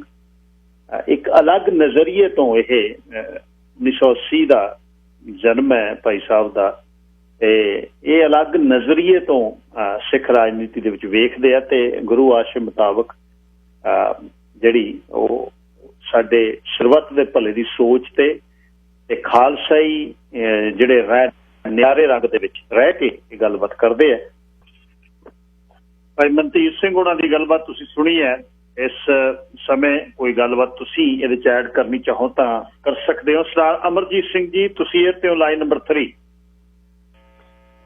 ਸਰਦਾਰ ਹਰਜੀਤ ਸਿੰਘ ਜੀ, ਬਹੁਤ ਪਿਆਰ ਭਰੀ ਸਤਿ ਸ਼੍ਰੀ ਅਕਾਲ। ਸਤਿ ਸ਼੍ਰੀ ਅਕਾਲ ਜੀ। ਮੈਂ ਤੇ ਇਹ ਕਹਿਣਾ ਚਾਹੁੰਦਾ, ਮੈਂ ਸਾਰੀ ਗੱਲ ਤਾਂ ਨਹੀਂ ਉਹਨਾਂ ਦੀ ਸੁਣ ਸਕਿਆ, ਮੈਂ ਅਖੀਰ ਤੇ ਹੀ ਸੁਣੀ ਹੈ ਥੋੜ੍ਹੀ ਜਿਹੀ। ਸੋ ਮੈਂ ਤੇ ਇਹ ਕਹਾਂਗਾ ਵੀ ਬਹੁਤ ਚੰਗੀ ਗੱਲ ਹੈਗੀ ਆ ਵੀ ਉਹ ਆਏ ਨੇ ਤੇ ਜੋ ਉਹਨਾਂ ਨੇ ਉੱਥੇ ਕੰਮ ਕਰ ਰਹੇ ਨੇ। ਸੋ ਸਵਾਲ ਵੀ ਆ ਤੇ ਮੈਂ ਕਹਿਣਾ ਵੀ ਇਹ ਚਾਹੁੰਦਾ ਵੀ ਹੁਣ ਤੇ ਚਾਹੀਦਾ ਵੀ ਜਿਹੜੇ ਸਾਡੇ ਪਿੱਛੇ 47 ਤੋਂ ਲੈ ਕੇ ਜਾਓ ਤੋਂ ਪਹਿਲੋਂ ਅਸੀਂ ਉਸ ਦੇਸ਼ ਲਈ ਆਪਣੀਆਂ ਜਾਨਾਂ ਵਾਰੀਆਂ, ਹੁਣ ਸਾਨੂੰ ਇਹੋ ਜਿਹੇ ਕੰਮ ਕਰਨੇ ਚਾਹੀਦੇ ਆ ਕਿ ਜਿਹੜੇ ਸਾਡੇ ਗਾਂ ਇਹੋ ਜਿਹੇ ਨੁਕਸਾਨ ਨਾ ਹੋਵੇ ਤੇ ਬਹੁਤ ਚੰਗੀ ਸੋਚ ਵਾਲੇ ਤੇ ਦ੍ਰਿੜਤਾ ਵਾਲੇ ਹੋਣ, ਜਿਹੜੇ ਬਕਾਊ ਨਾ ਹੋਣ। ਉਹ ਚੰਗੀ ਸੋਚ ਲੈ ਕੇ ਚੰਗੇ ਲੋਕਾਂ ਨੂੰ ਨਾਲ ਲੈ ਕੇ ਤੇ ਕੁਛ ਨਾ ਕੁਛ ਅਸੀਂ ਹਾਸਲ ਕਰ ਸਕੀਏ, ਨਾ ਕਿ ਸਦਾ ਹੀ ਅਸੀਂ ਆਪਣਾ ਨੁਕਸਾਨ ਕਰਵਾਉਂਦੇ ਰਹੀਏ। ਸੋ ਇਹਨਾਂ ਦਾ ਸਾਥ ਦੇਈਏ ਤੇ ਇਹਨਾਂ ਨੂੰ ਚੰਗੇ ਲੋਕ ਨਾਲ ਜੋੜ ਕੇ ਤੇ ਗਾਂਹ ਵਧਣ ਦੀ ਲੋੜ ਹੈਗੀ ਹੈ, ਕਿਉਂਕਿ ਕੁਛ ਨਾ ਕੁਛ ਹਾਸਲ ਕਰੀਏ, ਕਿਉਂਕਿ ਅਸੀਂ ਬਹੁਤ ਨੁਕਸਾਨ ਕਰਵਾਇਆ ਤੇ ਬਹੁਤ ਉਸ ਦੇਸ਼ ਲਈ ਕੀਤਾ। ਸੋ ਮੇਰੀ ਤੇ ਇਹੋ ਹੀ ਦੁਆ ਹੈਗੀ ਆ ਵੀ ਅਸੀਂ ਗਾਂਹ ਵਧੀਏ ਹੁਣ ਤੇ ਕਰਨਾ ਚਾਹੀਦਾ ਤੇ ਸੋ ਭਲਾ ਹੋਵੇ। ਸੋ ਇਹਨੇ ਕਹਿਣਾ ਹਰਜੀਤ ਸਿੰਘ, ਥੈਂਕ ਯੂ, ਸਤਿ ਸ਼੍ਰੀ ਅਕਾਲ। ਧੰਨਵਾਦ ਜੀ। ਗੱਲਾਂ ਦੋ ਨੇ ਸਰਦਾਰ ਅਮਰਜੀਤ ਸਿੰਘ ਜੀ, ਵੀ ਨੁਕਸਾਨ ਦੀ ਪਰਿਭਾਸ਼ਾ ਕੀ ਹੈ? ਜਦ ਜਿਹੜੇ ਹਿਸਾਬ ਦੇ ਨਾਲ ਸਾਡਾ ਸਿੱਖੀ ਫਲਸਫਾ ਨਿਆਰੇਪਣ 'ਚ ਅਸੀਂ ਰਹਿਣਾ, ਜਦ ਕਿਤੇ ਜ਼ੁਲਮ ਹੁੰਦਾ ਉਹਦੇ ਤੇ ਖੜਨਾ, ਨੁਕਸਾਨ ਤਾਂ ਹੋਣਾ ਹੀ ਹੈ। ਨੁਕਸਾਨ ਤਾਂ ਜਦ ਤੋਂ ਕੌਮ ਸਾਜੀ ਆ ਹੁੰਦੀਆਂ ਹੀ ਆ, ਨੁਕਸਾਨ ਤਾਂ ਆਪ ਗੁਰੂ ਸਾਹਿਬ ਨੇ ਜਦ ਆਪਣਾ ਆਪ ਤੇ ਆਪਣਾ ਪਰਿਵਾਰ ਸ਼ਹੀਦੀ ਦੇ ਰਾਹ ਤੋਰਿਆ ਤਾਂ ਅਸੀਂ ਉਸ ਤੋਂ ਜਿਹੜਾ ਉਸ ਚੀਜ਼ ਨੂੰ ਅਸੀਂ ਛੱਡ ਕੇ ਅੱਗੇ ਨਹੀਂ ਤੁਰ ਸਕਦੇ। ਹਾਂ, ਇਹ ਗੱਲ ਬਿਲਕੁਲ ਠੀਕ ਹੈ ਕਿ ਪੈਂਤੜਾ ਜਿਹੜਾ ਦੁਸ਼ਮਣ ਕਰੇ ਅਨਹੋਣੀ, ਜਿਵੇਂ ਦੁਸ਼ਮਣ ਦਾ ਪੈਂਤੜਾ, ਤਾਂ ਸਾਨੂੰ ਆਪਣਾ ਪੈਂਤੜਾ ਜਿਹੜਾ ਅਪਣਾਉਣਾ ਚਾਹੀਦਾ। ਸਿੱਖੀ ਫਲਸਫੇ ਤੋਂ ਪਰਾਂ ਹੋ ਕੇ ਜੇ ਅਸੀਂ ਕਹੀਏ ਵੀ ਅਸੀਂ ਸੰਵਿਧਾਨਕ ਧਾਰਾ ਜੀ ਇਸ ਧਾਰਾ ਦੇ ਥੱਲੇ, ਉਹ ਧਾਰਾ ਤਾਂ ਹੁਣ ਲੱਗੇ ਹੋਏ ਨੇ ਬਾਕੀ ਪੋਲੀਟੀਕਲ ਆਜ਼ਾਦੀ ਭਾਲਦੇ ਨੇ, ਉਹ ਕਹਿੰਦੇ ਸਾਨੂੰ ਰਾਜ ਦੇ ਦਿਓ, ਅਸੀਂ ਫਿਰ ਇੱਥੇ ਠੀਕ ਕਰ ਦਿਆਂਗੇ। ਰਾਜ ਬਦਲਣ ਨਾਲ ਚੀਜ਼ਾਂ ਜੇ ਉੱਥੇ ਬਦਲਦੀਆਂ ਹੋਣ ਉਹ ਤਾਂ ਹੋ ਜਾਵੇ। ਪੋਲੀਟੀਕਲ ਪਾਰਟੀਆਂ ਲੱਗੀਆਂ ਹੋਈਆਂ ਨੇ, ਡਿਪੈਂਡ ਕਰਦਾ ਉਹਨਾਂ ਦੀ ਗੱਲਬਾਤ ਹੈ ਜਿਹੜੀ ਉਹ ਗੱਲਬਾਤ ਜੇ ਉਹਨੂੰ ਤੁਸੀਂ ਕਹੋ ਵੀ ਉਹਨਾਂ ਦੇ ਬੋਲ 'ਚ ਠਰੰਬਾ ਤੇ ਨਰਮਾਪਣ ਸੀ, ਇਹ ਨਹੀਂ, ਪਰ ਉਹ ਸਿੱਖੀ ਫਲਸਫੇ ਤੋਂ ਬਾਹਰ ਰਹਿ ਕੇ ਵੀ ਗੱਲ ਨਹੀਂ ਕਰਨੀ ਚਾਹੁੰਦੇ ਤੇ ਕੌਮ ਨੂੰ ਵੀ ਇਸ ਤਰ੍ਹਾਂ ਹੀ ਚਾਹੀਦਾ। ਇਹ ਜਿਹੜੇ ਨਫੇ ਨੁਕਸਾਨ ਦੇ ਨਾਲ ਕੌਮਾਂ ਦੀ ਇਬਾਰਤ ਨਹੀਂ ਲਿਖੀ ਹੁੰਦੀ, ਜਿਵੇਂ ਪਰਿਵਾਰ ਦੇ ਨਾਲ ਕਿਸੇ ਦੀ ਮਤਲਬ ਇੱਕ ਪਿੰਡ ਦੇ ਵਿੱਚ ਉਹ ਅਨਫੋਰਚੂਨੇਟਲੀ ਕਹਿੰਦੇ ਦੋ ਪਰਿਵਾਰਾਂ ਦੀ ਦੁਸ਼ਮਣੀ ਹੈ, ਉਹ ਕਿੰਨੇ ਮਰ ਗਏ ਉਹ ਕਦੇ ਨਹੀਂ ਕਰਨਗੇ ਘਰ 'ਚ ਗੱਲ। ਉਹ ਕਹਿੰਦੇ ਠੀਕ ਆ, ਖੜਕਦੀ ਸੀ, ਸਾਨੂੰ ਮਾਰਤਾ ਤਾਂ ਮਾਰਤਾ। ਤੇ ਇੱਕ ਦੂਜੇ ਦ੍ਰਿਸ਼ਟੀਕੋਣ ਤੋਂ ਅਸੀਂ ਵੇਖਾਂਗੇ ਯਾਰ ਇਹ ਕਮਲੇ ਟੱਬਰ ਦੇ ਲੜੀ ਜਾਂਦੇ ਨੇ, ਪਰ ਜਿਹੜਾ ਟੱਬਰ ਲੜ ਰਿਹਾ ਹੁੰਦਾ ਉਹਨੂੰ ਪਤਾ ਹੁੰਦਾ ਵੀ ਸਾਡੇ ਨਾਲ ਵਾਧਾ ਹੋਇਆ, ਅਸੀਂ ਇਹ ਚੀਜ਼ ਲੈ ਕੇ ਜਿਹੜਾ ਨਹੀਂ ਚੱਲ ਸਕਦੇ। ਸੇਮ ਟਾਈਮ ਤੇ ਸਾਡਾ ਕਨਸੈਪਟ ਜਿਹੜਾ ਮੇਰੀ ਤੇ ਪੀਰੀ ਦਾ, ਭਗਤੀ ਤੇ ਸ਼ਕਤੀ ਦਾ, ਉੱਤਮ ਅਸੀਂ ਸਿੱਖ ਸਦਾ ਹੀ ਜਿਹੜਾ ਉਹ ਇਨਸਾਫ ਪਸੰਦ ਆ, ਸਿੱਖ ਸਦਾ ਹੀ ਸਰਬੱਤ ਦਾ ਭਲਾ ਮੰਗਦਾ, ਸਿੱਖ ਸਦਾ ਹੀ ਹੰਬਲ ਹੈ, ਸਿੱਖ ਸਦਾ ਹੀ ਪ੍ਰਕਿਰਤੀ ਨੂੰ ਨਾਲ ਲੈ ਕੇ ਚੱਲਦਾ। ਪਰ ਉਹ ਪ੍ਰਕਿਰਤੀ ਦੇ ਵਿੱਚ ਜਦ ਖਲਲ ਕੋਈ ਪਾਉਂਦਾ, ਜਦ ਪ੍ਰੋਬਲਮ ਤਾਂ ਨੇਸ਼ਨ ਸਟੇਟ ਜਦ ਬਿਲਡ ਕਰਨ ਦੀ ਗੱਲ ਹੋਈ 47 ਦੇ ਵਿੱਚ ਵੀ ਸਭ ਕੁਛ ਇਕਸਾਰਤਾ ਹੋ ਜਾਓ, ਇੱਕ ਹੀ ਹੋ ਜਾਓ, ਇੱਕ ਹੀ ਭਾਸ਼ਾ ਹੋ ਜਾਓ, ਇੱਕ ਹੀ ਕੌਮ ਹੋ ਜਾਓ, ਧਰਮ ਸਭ ਛੱਡ ਦਿਓ, ਦੇਸ਼ ਪ੍ਰੇਮੀ ਹੋ ਜਾਓ, ਗੱਲ ਰੌਲਾ ਉੱਥੇ ਪਿਆ। ਫਿਰ ਤਾਂ ਚੰਗੇ ਭਲੇ ਬੈਠੇ ਸੀ ਅਨੰਦਪੁਰ ਸਾਹਿਬ, ਫਿਰ ਤਾਂ ਕਹਿਣ ਦੀ ਲੋੜ ਹੀ ਨਹੀਂ ਸੀ, ਨਾ ਨਗਾਰਾ ਮੜਨ ਦੀ ਲੋੜ ਸੀ, ਨਾ ਸੋਨਾ ਤੀਰਾਂ ਤੇ ਲਾਉਣ ਦੀ ਲੋੜ ਸੀ, ਨਾ ਕਲਗੀ ਲਾਉਣ ਦੀ ਲੋੜ ਸੀ। ਆਲਦਾ ਦੇ ਰਾਜੇ ਕਹਿੰਦੇ ਹੀ ਇਹ ਸੀ ਆ ਕੇ, ਉਹ ਕਹਿੰਦੇ ਨਾ ਨਗਾਰੇ ਵਜਾਓ, ਨਾ ਕਲਗੀਆਂ ਲਾਓ, ਨਾ ਘੋੜੇ ਤੇ ਚੜੋ, ਆਰਾਮ ਨਾਲ ਬੈਠੋ, ਰੰਗਾ ਦਿੱਲੀ ਬੈਠਾ, ਆਪਾਂ ਪਹਾੜਾਂ 'ਚ ਬੈਠਿਆ, ਆਨੰਦ ਕਰੋ। ਪਰ ਨਹੀਂ, ਇਹ ਆਪਣੇ ਧਰਮ ਦੇ ਵਿੱਚ ਹੈ। ਪਰ ਸੇਮ ਟੋਕਨ ਤੇ ਇਹ ਵੀ ਨਹੀਂ ਹੈ ਵੀ ਅਸੀਂ ਨਿੱਤ ਸਿਰ ਅੜਾਉਣਾ, ਜਾ ਕੇ ਸੰਤਲ ਰੱਖ ਕੇ ਸਿਆਣਪ ਦੇ ਨਾਲ ਪੈਂਤੜਾ ਲੈਣਾ ਚਾਹੀਦਾ ਹੈ। ਦਿਓਲ ਸਾਹਿਬ, ਲਾਈਨ ਨੰਬਰ 4। ਹਾਂਜੀ, ਸਤਿ ਸ੍ਰੀ ਅਕਾਲ ਗਿੱਲ ਸਾਹਿਬ। ਸਤਿ ਸ੍ਰੀ ਅਕਾਲ ਜੀ। ਹਾਂਜੀ, ਪਹਿਲੀ ਗੱਲ ਤੇ ਮਨਜੀਤ ਸਿੰਘ ਹੋਣੀ, ਭਾਈ ਮਨਜੀਤ ਸਿੰਘ ਬੜਾ ਵਧੀਆ ਜੀ ਠੀਕ ਹੈ। ਜਿਹੜਾ ਅਸਲ ਉਹਨਾਂ ਨੇ ਨੁਕਤਾ ਫੜਿਆ ਸੀਗਾ ਵੀ ਗੁਰਮੁਖਾਂ ਤੇ ਮਨਮੁਖਾਂ ਦੀ ਲੜਾਈ ਦਾ, ਜੇ ਉਸ ਨੁਕਤੇ ਤੋਂ ਆਪਾਂ ਸਮਝੀਏ ਫਿਰ ਮੇਰੇ ਖਿਆਲ ਨਾਲ ਗੱਲ ਸਮਝ ਆਉਂਦੀ ਆ। ਤੇ ਦੇਖੋ, ਉਹ ਵੀ ਇੱਥੇ ਰਹਿ ਸਕਦੇ ਸੀ, ਕੈਨੇਡਾ ਜਾਏ ਸੀਗੇ ਪੜ੍ਹਨ ਤੇ ਸਾਰਾ ਕੁਛ ਉਹਨਾਂ ਨੂੰ ਜਦੋਂ ਸਮਝ ਕੇ ਬਿਲਕੁਲ ਜਾ ਕੇ ਆਪਣਾ ਸੰਘਰਸ਼ ਜਦੋਂ ਜਿੱਦਾਂ ਇੰਟੈਲੈਕਚੁਅਲ ਪੱਖ ਤੋਂ ਹੁਣ ਕਾਫੀ ਉਹ ਲਿਆ ਰਿਹਾ। ਤੇ ਮੈਂ ਜਿਹੜਾ ਗੱਲ ਕਰਨੀ ਚਾਹੁੰਦਾ ਵੀ ਖਾਸ ਕਰਕੇ ਜਦੋਂ ਕਈ ਵਾਰੀ ਹੁਣ ਨੁਕਤਾ ਚੱਲਦਾ ਆ, ਚਲੋ ਮੈਂ ਤਾਂ ਕਹਿੰਦਾ ਹੁੰਦਾ ਵੀ ਹਰ ਵਿਦਵਾਨ ਭਾਵੇਂ ਇਹਨਾਂ ਦਿਨਾਂ ਜਾ ਕੇ ਆਪਣੇ ਮੱਤ ਰੱਖਣੇ ਵੀ ਚਾਹੀਦੇ ਆ, ਪਰ ਜਦੋਂ ਇੱਕ ਨੁਕਤੇ ਤੋਂ ਪੇਸ਼ ਕੀਤਾ ਜਾਂਦਾ ਹਾਲੇ ਵੀ ਨਾ ਦੇਖੋ ਉਹਨਾਂ ਦੀ ਸੰਤ ਜਰਨੈਲ ਇੱਕ ਸਟੇਟ ਦੀ ਵਿਆਖਿਆ ਨੂੰ ਹੀ ਮੁੜ ਕੇ ਲਿਆਂਦਾ ਜਾਂਦਾ। ਚਲੋ ਕੋਈ ਨਹੀਂ, ਹੁਣ ਵੱਖਰੇ ਵੱਖਰੇ ਪਲੇਟਫਾਰਮ ਤੋਂ ਆਪਾਂ ਉਹਦਾ ਤੋੜ ਦਿੰਦੇ ਆ। ਹੁਣ ਇੱਕ ਜਦੋਂ ਤੁਸੀਂ ਗੁਰੂ ਪਾਤਸ਼ਾਹ 10ਵੇਂ ਦੀ ਗੱਲ ਕੀਤੀ ਵੀ ਸਾਰੀ ਮੁਗਲ ਸਰਕਾਰ, ਸਾਰੇ ਪਹਾੜੀ ਰਾਜੇ ਸਾਰੇ ਇੱਕ ਪਾਸੇ, ਉਦੋਂ ਵੀ ਇਹ ਸਾਰੇ ਪੰਜਾਬ ਦੇ ਖੱਬੇ ਪੱਖੀ ਸੈਕੂਲਰ ਸੰਘੀ ਜਨ ਸੰਘੀ ਜਿੰਨੇ ਸਾਰੀ ਸਟੇਟ ਇਹ ਇੱਕ ਪਾਸੇ ਲੱਗ ਦੁਨੀਆ ਭਰ ਦੀਆਂ ਤਾਕਤਾਂ ਵੀ। ਤੇ ਇੱਕ ਗੱਲ ਜਿਹੜੀ ਸਾਰੇ ਸੰਘਰਸ਼ ਦੀ ਆ ਉਹਦੇ ਵਿੱਚੋਂ ਦੋ ਗੱਲ ਆ। ਪਹਿਲੀ ਗੱਲ ਤਾਂ ਸੰਤ ਜਰਨੈਲ ਸਿੰਘ ਹੋਣਾ ਨੇ ਕਿਸੇ ਸੰਘਰਸ਼ ਵਿੱਚ ਧੱਕੇ ਨਾਲ ਨਹੀਂ ਬੜੇ, ਉਹ ਆਪਣਾ ਜਿੱਦਾਂ ਤੁਸੀਂ ਦੱਸਿਆ ਵੀ ਲੜ ਰਹੇ ਜਦੋਂ ਅਕਾਲੀ ਦਲ ਦੇ ਕਾਮਰੇਡ ਤਾਂ ਪਹਿਲੇ ਭੱਜ ਗਏ ਕਪੂਰੀ ਮੋਰਚੇ ਤੋਂ ਵੀ, ਇਹ ਤਾਂ ਲੜੇ ਤੇ ਉਹ ਜਦੋਂ ਥੱਕ ਕਰਕੇ ਉਹਨਾਂ ਨੂੰ ਰਿਹਾ ਹੀ ਕੁਛ ਨਹੀਂ, ਜਦੋਂ ਏਸ਼ੀਅਨ ਗੇਮਾਂ 'ਚ ਵੀ ਉਹਨਾਂ ਨੂੰ ਬੇਇੱਜ਼ਤ ਕੀਤਾ ਗਿਆ, ਮੁੜ ਕੇ ਇਹਨਾਂ ਦੇ ਕੋਲ ਆਏ, ਮਜਬੂਰੀ ਵਿੱਚ ਆ ਕੇ ਸਾਰਾ ਕੁਛ ਸੰਤਾਂ ਦੇ ਕੋਲ ਆਇਆ ਵੀ ਤੁਸੀਂ ਹੁਣ ਸਾਡੀ ਕਮਾਂਡ ਸਾਂਭੋ। ਕਿਉਂਕਿ ਉਦੋਂ ਜਿਹੜੀ ਵੱਡੀ ਗੱਲ ਹੈ ਜੇ ਦੇਖਦੇ 82 ਦੀ ਹੈ ਨਾ ਕਪੂਰੀ ਮੋਰਚੇ ਦੀ, ਕਿਸਾਨ ਜਿਹੜੇ ਸੀਗੇ ਜਥੇਬੰਦੀਆਂ ਉਹ ਮੋਰਚੇ ਤੇ ਜਾਣੋਂ ਹਟ ਗਏ ਸੀਗੇ, ਉਹਨਾਂ ਨੂੰ ਇਹਨਾਂ ਤੇ ਵਿਸ਼ਵਾਸ ਨਹੀਂ ਰਿਹਾ ਸੀਗਾ ਅਕਾਲੀਆਂ ਜਾਂ ਕਾਮਰੇਡਾਂ ਦੇ ਉੱਤੇ। ਇਹਨਾਂ ਨੇ ਕਦੇ ਕਹਿਣਾ ਅਪ੍ਰੈਲ ਦੇ ਵਿੱਚ ਜੀ ਹੁਣ ਕਣਕ ਦੀਆਂ ਵਾਢੀਆਂ ਆ, ਹੁਣ ਝੋਨਾ ਲਾਉਣ ਦਾ ਟਾਈਮ ਆ, ਉਹ ਇਹਨਾਂ ਦੇ ਮਗਰ ਆਉਂਦੇ ਹੀ ਨਹੀਂ ਸੀ। ਉਹ ਕਹਿੰਦੇ ਵੀ ਤੁਸੀਂ ਹਰ ਤੀਜੇ ਦਿਨ ਦਿੱਲੀ ਜਾ ਕੇ ਮੁੱਕਰ ਜਾਂਦੇ ਆ। ਇਹਨਾਂ ਨੇ ਹਾਰ ਕੇ ਫਿਰ ਉਹ ਆਪਣਾ ਪੈਂਤੜਾ ਬਦਲਿਆ ਵੀ ਛੱਡੇ ਦਿੱਤਾ ਮੁੜ ਕੇ, ਕਿਉਂਕਿ ਸੰਤਾਂ ਦੇ ਜਵਾਨ ਦੀ ਲੋਕ ਪਹਿਲਾਂ ਸੰਤ ਜਿੱਦਾਂ ਤੁਸੀਂ ਕਰਤਾਰ ਸਿੰਘ ਹੋਣਾ ਲੈ ਕੇ ਚੱਲਿਆ ਆਉਂਦਾ ਹੈਗਾ ਸਾਈਕਲ, ਇਹ ਟਕਸਾਲ ਦੀ ਨਿਰੰਕਾਰੀਆਂ ਦੇ ਨਾਲ ਆਪਣੀ ਲੜਾਈ ਮੰਨ ਲਓ ਆਪਣੀ ਹੋਣ ਦੀ ਇੱਕ ਚੱਲਦੀ ਸੀਗੀ ਸਟੇਟ ਦੇ ਨਾਲ, ਉਹ ਜਿਹੜੀ ਨਿਰੰਕਾਰੀਆਂ ਦੇ ਮਗਰ ਸਾਰੀ ਸਟੇਟ ਖੜੀ ਸੀਗੀ। ਉਹ ਭਾਵੇਂ ਉਹ ਆਪਣੇ ਵਾਜਪਾਈ ਹੋਣੀ, ਆਪਣੇ ਪਹਿਲਾਂ ਵੱਲਭ ਭਾਈ ਪਟੇਲ ਹੋਣੀ, ਸਾਰੇ ਉਹਨਾਂ ਦੇ ਜੇ ਤੁਸੀਂ ਪੜ੍ਹੋਗੇ ਇਤਿਹਾਸ ਨਾਲ ਹੀ ਉਹ ਨਾਲ ਖੜੇ ਆ। ਤੇ ਇੱਥੋਂ ਤੱਕ ਗੁਰਦਾਸਪੁਰ ਟਕਸਾਲ ਦੇ ਆਲੇ ਦੁਆਲੇ ਘੇਰੇ ਦੇ ਵਿੱਚ ਉਹਨਾਂ ਨੇ ਇੰਨੇ ਹੈੱਡਕੁਆਟਰ ਬਣਾ ਤੇ ਮਹਿਤਾ ਚੌਂਕ ਦੇ ਬਰਾਬਰ, ਕਿਉਂਕਿ ਮੇਰੇ ਕਹਿਣ ਦਾ ਮਤਲਬ ਇਦਾਂ ਦੇ ਹਾਲਾਤ ਬਣ ਗਏ ਵੀ ਘੁੰਮ ਫਿਰ ਕੇ ਸਾਰਿਆਂ ਨੂੰ ਹੀ ਸੰਤ ਜਰਨੈਲ ਸਿੰਘ ਕੋਲ ਆਉਣਾ ਪਿਆ, ਹੋਰ ਉਹਨਾਂ ਕੋਲ ਕੋਈ ਚੁਆਇਸ ਨਹੀਂ ਸੀ। ਤੇ ਸੰਤ ਜਰਨੈਲ ਸਿੰਘ ਨੇ ਬੜੇ ਸਟੇਟ ਦੇ ਨਾਲ ਟਰਮੇ ਨਾਲ ਲੜਾਈ ਲੜੀ। ਇੱਕ ਮੈਂ ਹੋਰ ਗੱਲ ਕਰਦਾ ਵੀ ਆਮ ਤੌਰ ਤੇ ਕਈ ਖੱਬੇ ਪੱਖੀ ਜਾਂ ਆਮ ਵਿਦਵਾਨ ਆਉਂਦੇ ਹੁੰਦੇ ਵੀ ਜੀ ਦੇਖੋ ਜੀ ਨਹੀਂ ਕਿੱਦਾਂ ਬੁਰਸ਼ਾਗਰਦੀ ਹਥਿਆਰਾਂ ਦੇ ਨਾਲ ਫਿਰਨਾ। ਮੈਨੂੰ ਕਦੇ ਖੱਬੇ ਪੱਖੀਆਂ ਨੇ ਇਹ ਵਿਚਾਰਨ ਦੀ ਗੱਲ ਕੀਤੀ ਜਾਂ ਸੈਕੂਲਰਾਂ ਨੇ ਵੀ ਜਿਹੜੀ ਨਕਸਲਾਈਟ ਮੂਵਮੈਂਟ ਲੜੀ ਸੀਗੀ ਉਹ ਕਿਹੜੀ ਬੁਰਸ਼ਾਗਰਦੀ ਸੀਗੀ, ਉਹ ਗਾਂਧੀ ਦੇ ਮੰਨ ਲਓ ਅਹਿੰਸਾ ਦੇ ਨਾਲ ਲੜੀ ਗਈ ਸੀਗੀ। ਉਹ ਕਿਹੜੇ ਥਾਂ ਤੇ ਜਾ ਕੇ ਇਹਨਾਂ ਨੇ ਪਹਿਲਾਂ ਸਟੇਟ ਨਾਲ ਬੈਠ ਕੇ ਵਿਚਾਰ ਵਟਾਂਦਰੇ ਕੀਤੇ ਜਿਹਦਾ ਸੰਤਾਂ ਦੀ ਆਮ ਜਿਹਦੇ ਸੰਵਾਦ ਹੁੰਦੇ, ਉਹ ਤੋਂ ਵੱਡੀ ਬੁਰਸ਼ਾਗਰਦੀ ਕਿਹੜੀ ਹੋ ਸਕਦੀ ਜੇ ਆਪਾਂ ਮੈਂ ਉਹਨੂੰ ਇਸ ਤਰ੍ਹਾਂ ਨਹੀਂ ਕਹਿੰਦਾ ਨਹੀਂ ਲੜਨੀ ਚਾਹੀਦੀ, ਪਰ ਫੇਰ ਤਾਂ ਉਹ ਵੀ ਇੱਕ ਵੱਡੀ ਬੁਰਸ਼ਾਗਰਦੀ ਆ। ਕਿਉਂਕਿ ਇੱਕ ਖੱਬੇ ਪੱਖੀ ਧਿਰ ਦਾ ਆਪਣੇ ਆਪ ਇੱਧਰ ਜਾ ਵੜੇ, ਕਿਉਂਕਿ ਸੰਤਾਂ ਦੇ ਪ੍ਰਚਾਰ ਦੇ ਨਾਲ ਜਿੱਥੇ ਨਿਰੰਕਾਰੀਆਂ ਨੂੰ ਚੈਲੰਜ ਸੀਗਾ ਉੱਥੇ ਇਹਨਾਂ ਦਾ ਜਿਹੜਾ ਇੱਕ ਅਖੌਤੀ ਸੱਭਿਆਚਾਰ ਸੀਗਾ ਮੰਨ ਲਓ ਉਹ ਜਿਹੜਾ ਹੁਣ ਤਾਂ ਅੱਜ ਦਾ ਹੈਗਾ ਵੀ ਬੀੜੀ ਕਲਚਰ ਜਾਂ ਰੱਖ ਲਓ ਉਹਨੂੰ ਵੀ ਚੈਲੰਜ ਹੋ ਗਿਆ। ਇਹ ਆਪਣੇ ਆਪ ਉਹਦੀ ਧਿਰ ਬਣ ਗਏ। ਜੇ ਸਭ ਤੋਂ ਵੱਡੀ ਉਦਾਹਰਨ ਉਸ ਸਮੇਂ ਦੀ ਦੇਖਣੀ ਹੋਵੇ ਉਹ ਹੈਗੀ ਆ ਸਾਹਿਬ ਕਾਂਚੀ ਰਾਮ ਹੋਣਾ ਦੀ, ਜਿਹੜੇ ਸਾਈਕਲ ਦੇ ਉੱਤੇ ਉਹਨਾਂ ਦਿਨਾਂ 'ਚ ਪ੍ਰਚਾਰ ਕਰਦੇ ਹੁੰਦੇ ਹੈਗੇ। ਉਹਨਾਂ ਤੱਕ ਕਿਸੇ ਨੇ ਚੂੰ ਤੱਕ ਹੱਥ ਤੱਕ ਨਹੀਂ ਲਾਇਆ ਉਹਨਾਂ ਨੂੰ, ਕਿਉਂਕਿ ਉਹਨਾਂ ਦਾ ਕਿਸੇ ਰੋਲ ਨਹੀਂ, ਉਹ ਸਿੱਖਾਂ ਦੇ ਨਾਲ ਉਹਨਾਂ ਦੇ ਸੰਬੰਧ ਚੰਗੇ ਸੀਗੇ, ਉਹ ਬੜੇ ਵਧੀਆ ਆਪਣਾ ਚੱਲਦਾ ਸੀਗਾ। ਇਹ ਖੱਬਿਆਂ ਦਾ ਜਾਂ ਸੈਕੂਲਰਾਂ ਦਾ ਕੀ ਰੌਲਾ ਸੀਗਾ ਸੰਤਾਂ ਦੇ ਨਾਲ ਜਾਂ ਮੰਨ ਲਓ ਜੋ ਸਿੱਖ ਸਾਰੀ ਮੂਵਮੈਂਟ ਦੇ ਨਾਲ, ਕਿਉਂਕਿ ਇਹ ਗੱਲਾਂ ਸਪਸ਼ਟ ਆ। ਇਹ ਚੀਜ਼ਾਂ ਜਿਹੜੀਆਂ ਕਿ ਘੇਰਾ ਸਾਰੇ ਮਖੌਟੇ ਜਿੱਦਾਂ ਦੇ ਮਰਜ਼ੀ ਬਣਾਈ ਜਾਣ, ਬਾਅਦ ਵਿੱਚ ਵੀ ਜਿਹੜੇ ਕਤਲਾਂ ਦੇ ਇਲਜ਼ਾਮ ਲਾਏ ਜਾਂਦੇ, ਕੋਈ ਹਿੰਦੂ ਸਿੱਖ ਵਾਲਾ ਕੋਈ ਰੌਲਾ ਨਹੀਂ ਸੀਗਾ। ਸਿੱਖਾਂ ਨੇ ਉਹਨਾਂ ਦੇ ਜਦੋਂ ਮੂਵਮੈਂਟ ਚੱਲੀ ਗੱਦਾਰਾਂ ਦੇ ਕਤਲ ਹੋਏ, ਉਹਦੇ ਵਿੱਚ ਲੌਂਗੋਵਾਲ ਹੋਵੇ ਭਾਵੇਂ ਉਹਦੇ ਵਿੱਚ ਭਾਵੇਂ ਗਾਹਾਂ ਬਿਆੰਤ ਸਿੰਘ ਹੋਵੇ ਭਾਵੇਂ ਉਹ 'ਚ ਬਲਵੰਤ ਸਿੰਘ ਹੋਵੇ, ਕਿਉਂਕਿ ਉਹ ਜਿਹੜੇ ਭਾਵੇਂ ਪਾਸ਼ ਵਰਗਿਆਂ ਦੇ ਹੋਵੇ, ਕਿਉਂਕਿ ਜਿਨ੍ਹਾਂ ਨੇ ਉਹੀ ਪਾਸ਼ ਹੋਣੀ ਪਹਿਲਾਂ ਜਿਹੜੇ ਸਟੇਟ ਦੇ ਵਿਰੁੱਧ ਖੜਦੇ ਬਾਅਦ ਚ ਸਟੇਟ ਦੇ ਟੂਲ ਬਣੇ ਹੋ ਸੀਗੇ। ਕਿਉਂਕਿ ਜਦੋਂ ਇਹ ਫੇਲੀਅਰ ਦੇ ਵਿੱਚੋਂ ਇਹਨਾਂ ਨੂੰ ਪਤਾ ਸਾਡੇ ਮਗਰ ਲੋਕ ਲੱਗੇ ਨਹੀਂ ਵੀ ਤਾਂ ਮਗਰ ਕਿੰਨਾ ਲੋਕ ਲੱਗੀ ਜਾਂਦੇ ਆ, ਕਿਉਂਕਿ ਬੰਦੇ ਦੇ ਵਿੱਚ ਇੱਕ ਨਫ਼ਰਤ ਵੀ ਪੈਦਾ ਹੋ ਜਾਂਦੀ ਹੈ ਨਾ ਆਪਣੇ ਫੇਲੀਅਰ ਚੋਂ ਵੀ ਮੈਂ ਹੁਣ ਦੂਜੇ ਪਾਸੇ ਭੁਗਤਾਂ। ਮੈਂ ਕਹਿੰਦਾ ਵੀ ਸਾਰੀਆਂ ਚੀਜ਼ਾਂ ਨੂੰ ਵਿਚਾਰੀਏ, ਠੀਕ ਹੈ ਹਰ ਇੱਕ ਨੂੰ ਹੱਕ ਆ, ਪਰ ਇਹ ਵਿਚਾਰ ਕੇ ਫਿਰ ਘੱਟੋ ਘੱਟ ਆਪਣਾ ਪੱਖ ਵੀ ਰੱਖੇ। ਮੈਨੂੰ ਲੱਗਦਾ ਖੱਬੇ ਪੱਖੀਆਂ ਨੇ ਅੱਜ ਤੱਕ ਨਹੀਂ ਕਿਹਾ ਵੀ ਸਾਡੇ ਲੋਕਾਂ ਨੇ ਕੀ ਕੀਤਾ, ਅਸੀਂ ਸਟੇਟ ਦੇ ਹੱਕ 'ਚ ਕਿੱਦਾਂ ਭੁਗਤਿਆ। ਦੂਜੇ ਦੀ ਵਿਆਖਿਆ ਕਰਨੀ ਬਹੁਤ ਸੌਖੀ ਆ। ਸਿੱਖਾਂ ਨੂੰ ਇਸ ਗੱਲ ਦੀ ਮੈਂ ਕਹਿੰਦਾ ਚੰਗੀ ਵਧਾਈ ਵੀ ਆ ਵੀ ਘੱਟੋ ਘੱਟ ਅਸੀਂ ਆਪਣੇ ਲੀਡਰ ਭਾਵੇਂ ਉੱਥੇ ਬਾਦਲ ਵਰਗੇ ਟੌੜੇ ਵਰਗੇ ਹੁਣ ਕਿਸੇ ਨੂੰ ਕੋਈ ਬਖਸ਼ਦਾ ਨਹੀਂ, ਹਰ ਇੱਕ ਨੂੰ ਕਟਹਿਰੇ 'ਚ ਖੜਾ ਕਰਦੇ ਆ। ਇੱਦਾਂ ਦੀ ਖੱਬੇ ਜਾਂ ਸੈਕੂਲਰਾਂ 'ਚ ਤਾਂ ਇੱਦਾਂ ਦੀ ਹੈ ਹੀ ਨਹੀਂ ਵੀ ਅਸੀਂ ਆਪਣੇ ਲੀਡਰਾਂ ਨੂੰ ਉਹ ਕਹਿ ਦੇਣ ਵੀ ਪ੍ਰੈਸ ਵਾਲਿਆਂ ਨੂੰ ਜਾਂ ਜਿਨ੍ਹਾਂ ਨੂੰ ਵੀ ਹਰਕਿਸ਼ਨ ਸੁਰਜੀਤ ਵਰਗੇ ਨੂੰ ਨਹੀਂ ਕੀ ਰੋਲ ਨਿਭਾਏ ਆ। ਇਹ ਬਹੁਤ ਵਧੀਆ ਜੀ, ਤੁਸੀਂ ਧੰਨਵਾਦ। ਧੰਨਵਾਦ ਜੀ। ਨਹੀਂ ਉਹ ਇੱਕ ਸਮਝ ਆਉਂਦੀ ਜਿੱਦਣ ਤੁਸੀਂ ਨਕਸਲ ਲਹਿਰ ਦੇ ਤਹਿਤ ਲੜਦੇ ਹੋ ਉਹ ਬੁਰਜੂਆ ਤਾਣਾ ਬਾਣਾ, ਜਿੱਦਣ ਸਿੱਖ ਲੜਦੇ ਨੇ ਤਾਂ ਤੁਸੀਂ ਦਿੱਲੀ ਵਾਲੇ ਪਾਸੇ। ਸਮਝ ਨਹੀਂ ਆਉਂਦੀ ਉਹੀ ਗੱਲ ਉਹਨਾਂ ਦਾ ਹੀ ਹੈ ਜਿਹੜੇ ਉਸ ਸਮੇਂ ਜਸਟੀਫਾਈ ਕਰਦੇ ਸੀ ਇਸ ਮੁਹਿੰਮ ਨੂੰ। ਜਿੱਦਣ ਸਿੱਖਾਂ ਕੋਲ ਹਥਿਆਰ ਆ ਗਏ ਤਾਂ ਉਹ ਕਹਿੰਦੇ ਸਿੱਖ ਹਥਿਆਰ ਇਹਨਾਂ ਨਾਲ ਬੰਦੇ ਮਾਰਨਗੇ। ਜਿੱਦਣ ਨਕਸਲ ਲਹਿਰ ਕੋਲ ਹਥਿਆਰ ਸੀ ਉਹ ਕਹਿੰਦੇ ਅਸੀਂ ਦੁਸ਼ਮਣਾਂ ਨੂੰ ਮਾਰਨਾ। ਫਰਕ ਇਹ ਹੈ ਹਲੇ ਵੀ ਨਹੀਂ ਟਿਕਦੇ। ਜੇ ਤੁਸੀਂ ਕਹੋ ਵੀ ਟਿਕ ਜਾਣਗੇ, ਨੋ ਟਿਕਣਾ ਨਹੀਂ। ਪਰ ਹੁਣ ਮਤਲਬ ਕੋਈ ਅੰਤਰ ਨਹੀਂ ਹੈ। ਮਤਲਬ ਜੇ ਤੁਸੀਂ ਸਰਕਾਰ ਦੀ ਗੱਲ ਤੇ ਖੱਬੇ ਪੱਖੀ ਧਿਰਾਂ ਦੀ ਗੱਲ ਕਰੋ ਵੀ ਉਹ ਇੱਕ ਬੁਰਜੂਆ ਤਾਣਾ ਬਾਣਾ ਜੀ, ਇਹ ਦੁਸ਼ਟ ਨੇ ਜੀ, ਲਟੇਰੇ ਨੇ, ਪਰ ਸਿੱਖਾਂ ਦੇ ਸਾਹਮਣੇ ਉਹ ਕਹਾੜੇ ਦਾ ਦਸਤਾ ਬਣ ਕੇ ਸਿੱਖ ਵੱਡੇ ਨੇ ਉਹਨਾਂ ਦੇ ਨਾਲ ਰਲ ਕੇ। ਹਰਕਿਸ਼ਨ ਸੁਰਜੀਤ ਦੀ ਸਾਹਮਣੇ ਆ ਇੱਕ ਸਾਹਮਣੇ ਜਿੰਦਾ ਤਾਜ਼ਾ ਮਿਸਾਲ ਆ ਸਾਹਮਣੇ।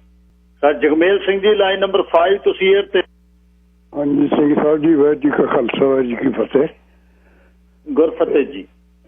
ਪਹਿਲਾਂ ਭਾਈ ਮਨਤੀਰ ਸਿੰਘ ਹੋਰਾਂ ਨੇ ਬਹੁਤ ਵਿਸਥਾਰ ਨਾਲ ਦੱਸ ਦਿੱਤਾ ਤੇ 22 ਧਾਰਾ ਰਾਜੇ ਜਿਹੜੇ ਹੈ ਮੁਗਲਾਂ ਨਾਲ ਰਲ ਕੇ ਦਸ਼ਮੇਸ਼ ਪਿਤਾ ਦੇ ਖਿਲਾਫ ਲੜੇ ਔਰ ਉਹਨਾਂ ਦਾ ਹੀ ਰਾਜ ਹੈ।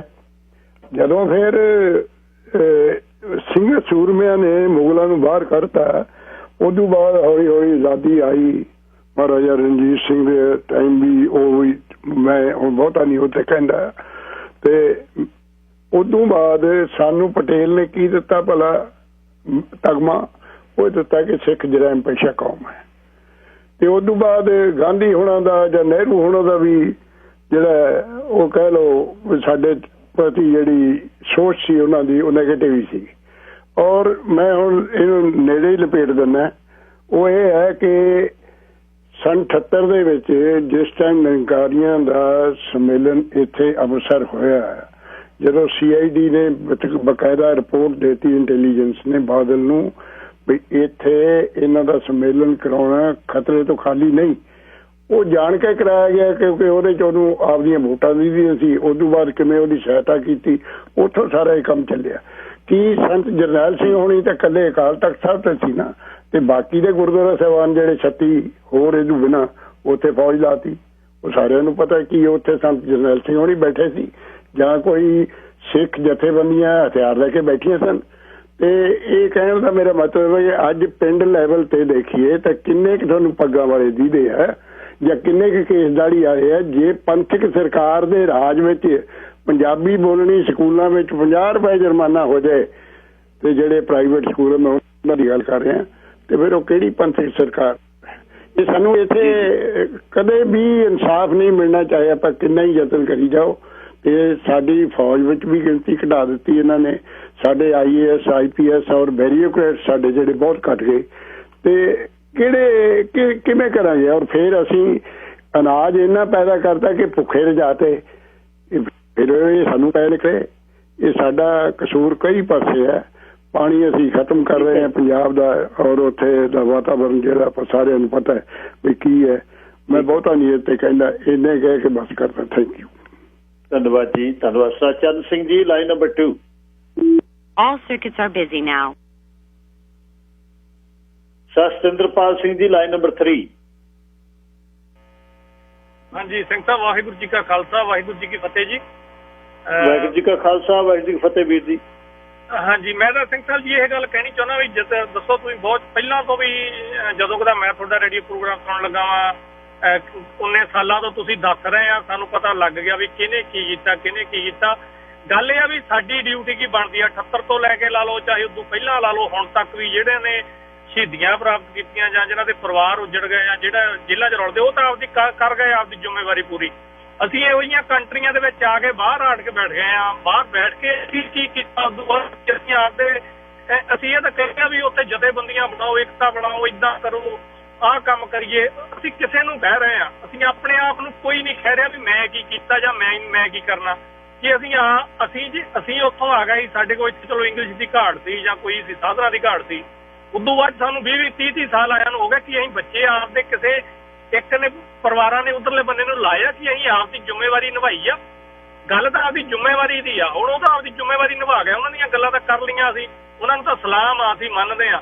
ਪਰ ਅਸੀਂ ਕੀ ਕੀਤਾ, ਇਹ ਗੱਲ ਬਹੁਤ ਜ਼ਰੂਰੀ ਆ। ਜੇ ਅਸੀਂ ਉਹਨਾਂ 'ਚ ਕੁਛ ਸਿੱਖਿਆ ਵਾ ਤੇ ਉਹ ਅਸੀਂ ਆਪਦੇ ਬੱਚਿਆਂ ਨੂੰ ਦੱਸੀਏ, ਦੱਸ ਕੇ ਅਸੀਂ ਇੰਟਰਨੈਸ਼ਨਲ ਪੱਧਰ ਤੇ ਗੱਲ ਕਰੀਏ। ਜੇ ਅਸੀਂ ਗੱਲ ਹੀ ਨਹੀਂ ਕਰਨੀ, ਨਿੰਦੀ ਜਾਣਾ, ਹੁਣ ਲੱਗ ਗਿਆ ਸਾਨੂੰ ਪਤਾ ਵੀ ਉਹਨਾਂ ਨੇ ਸਾਡੇ ਨਾਲ ਕੀ ਕੜੀ ਘੋੜੀ। ਜੀ ਕਿਹਨੇ ਕਰਨੀ ਆ ਫਿਰ ਸਤਿੰਦਰਪਾਲ ਸਿੰਘ ਜੀ, ਕਿਹਨੇ ਕਰਨੀ ਆ? ਪਾਕਿਸਤਾਨ ਦੇ ਨੇ?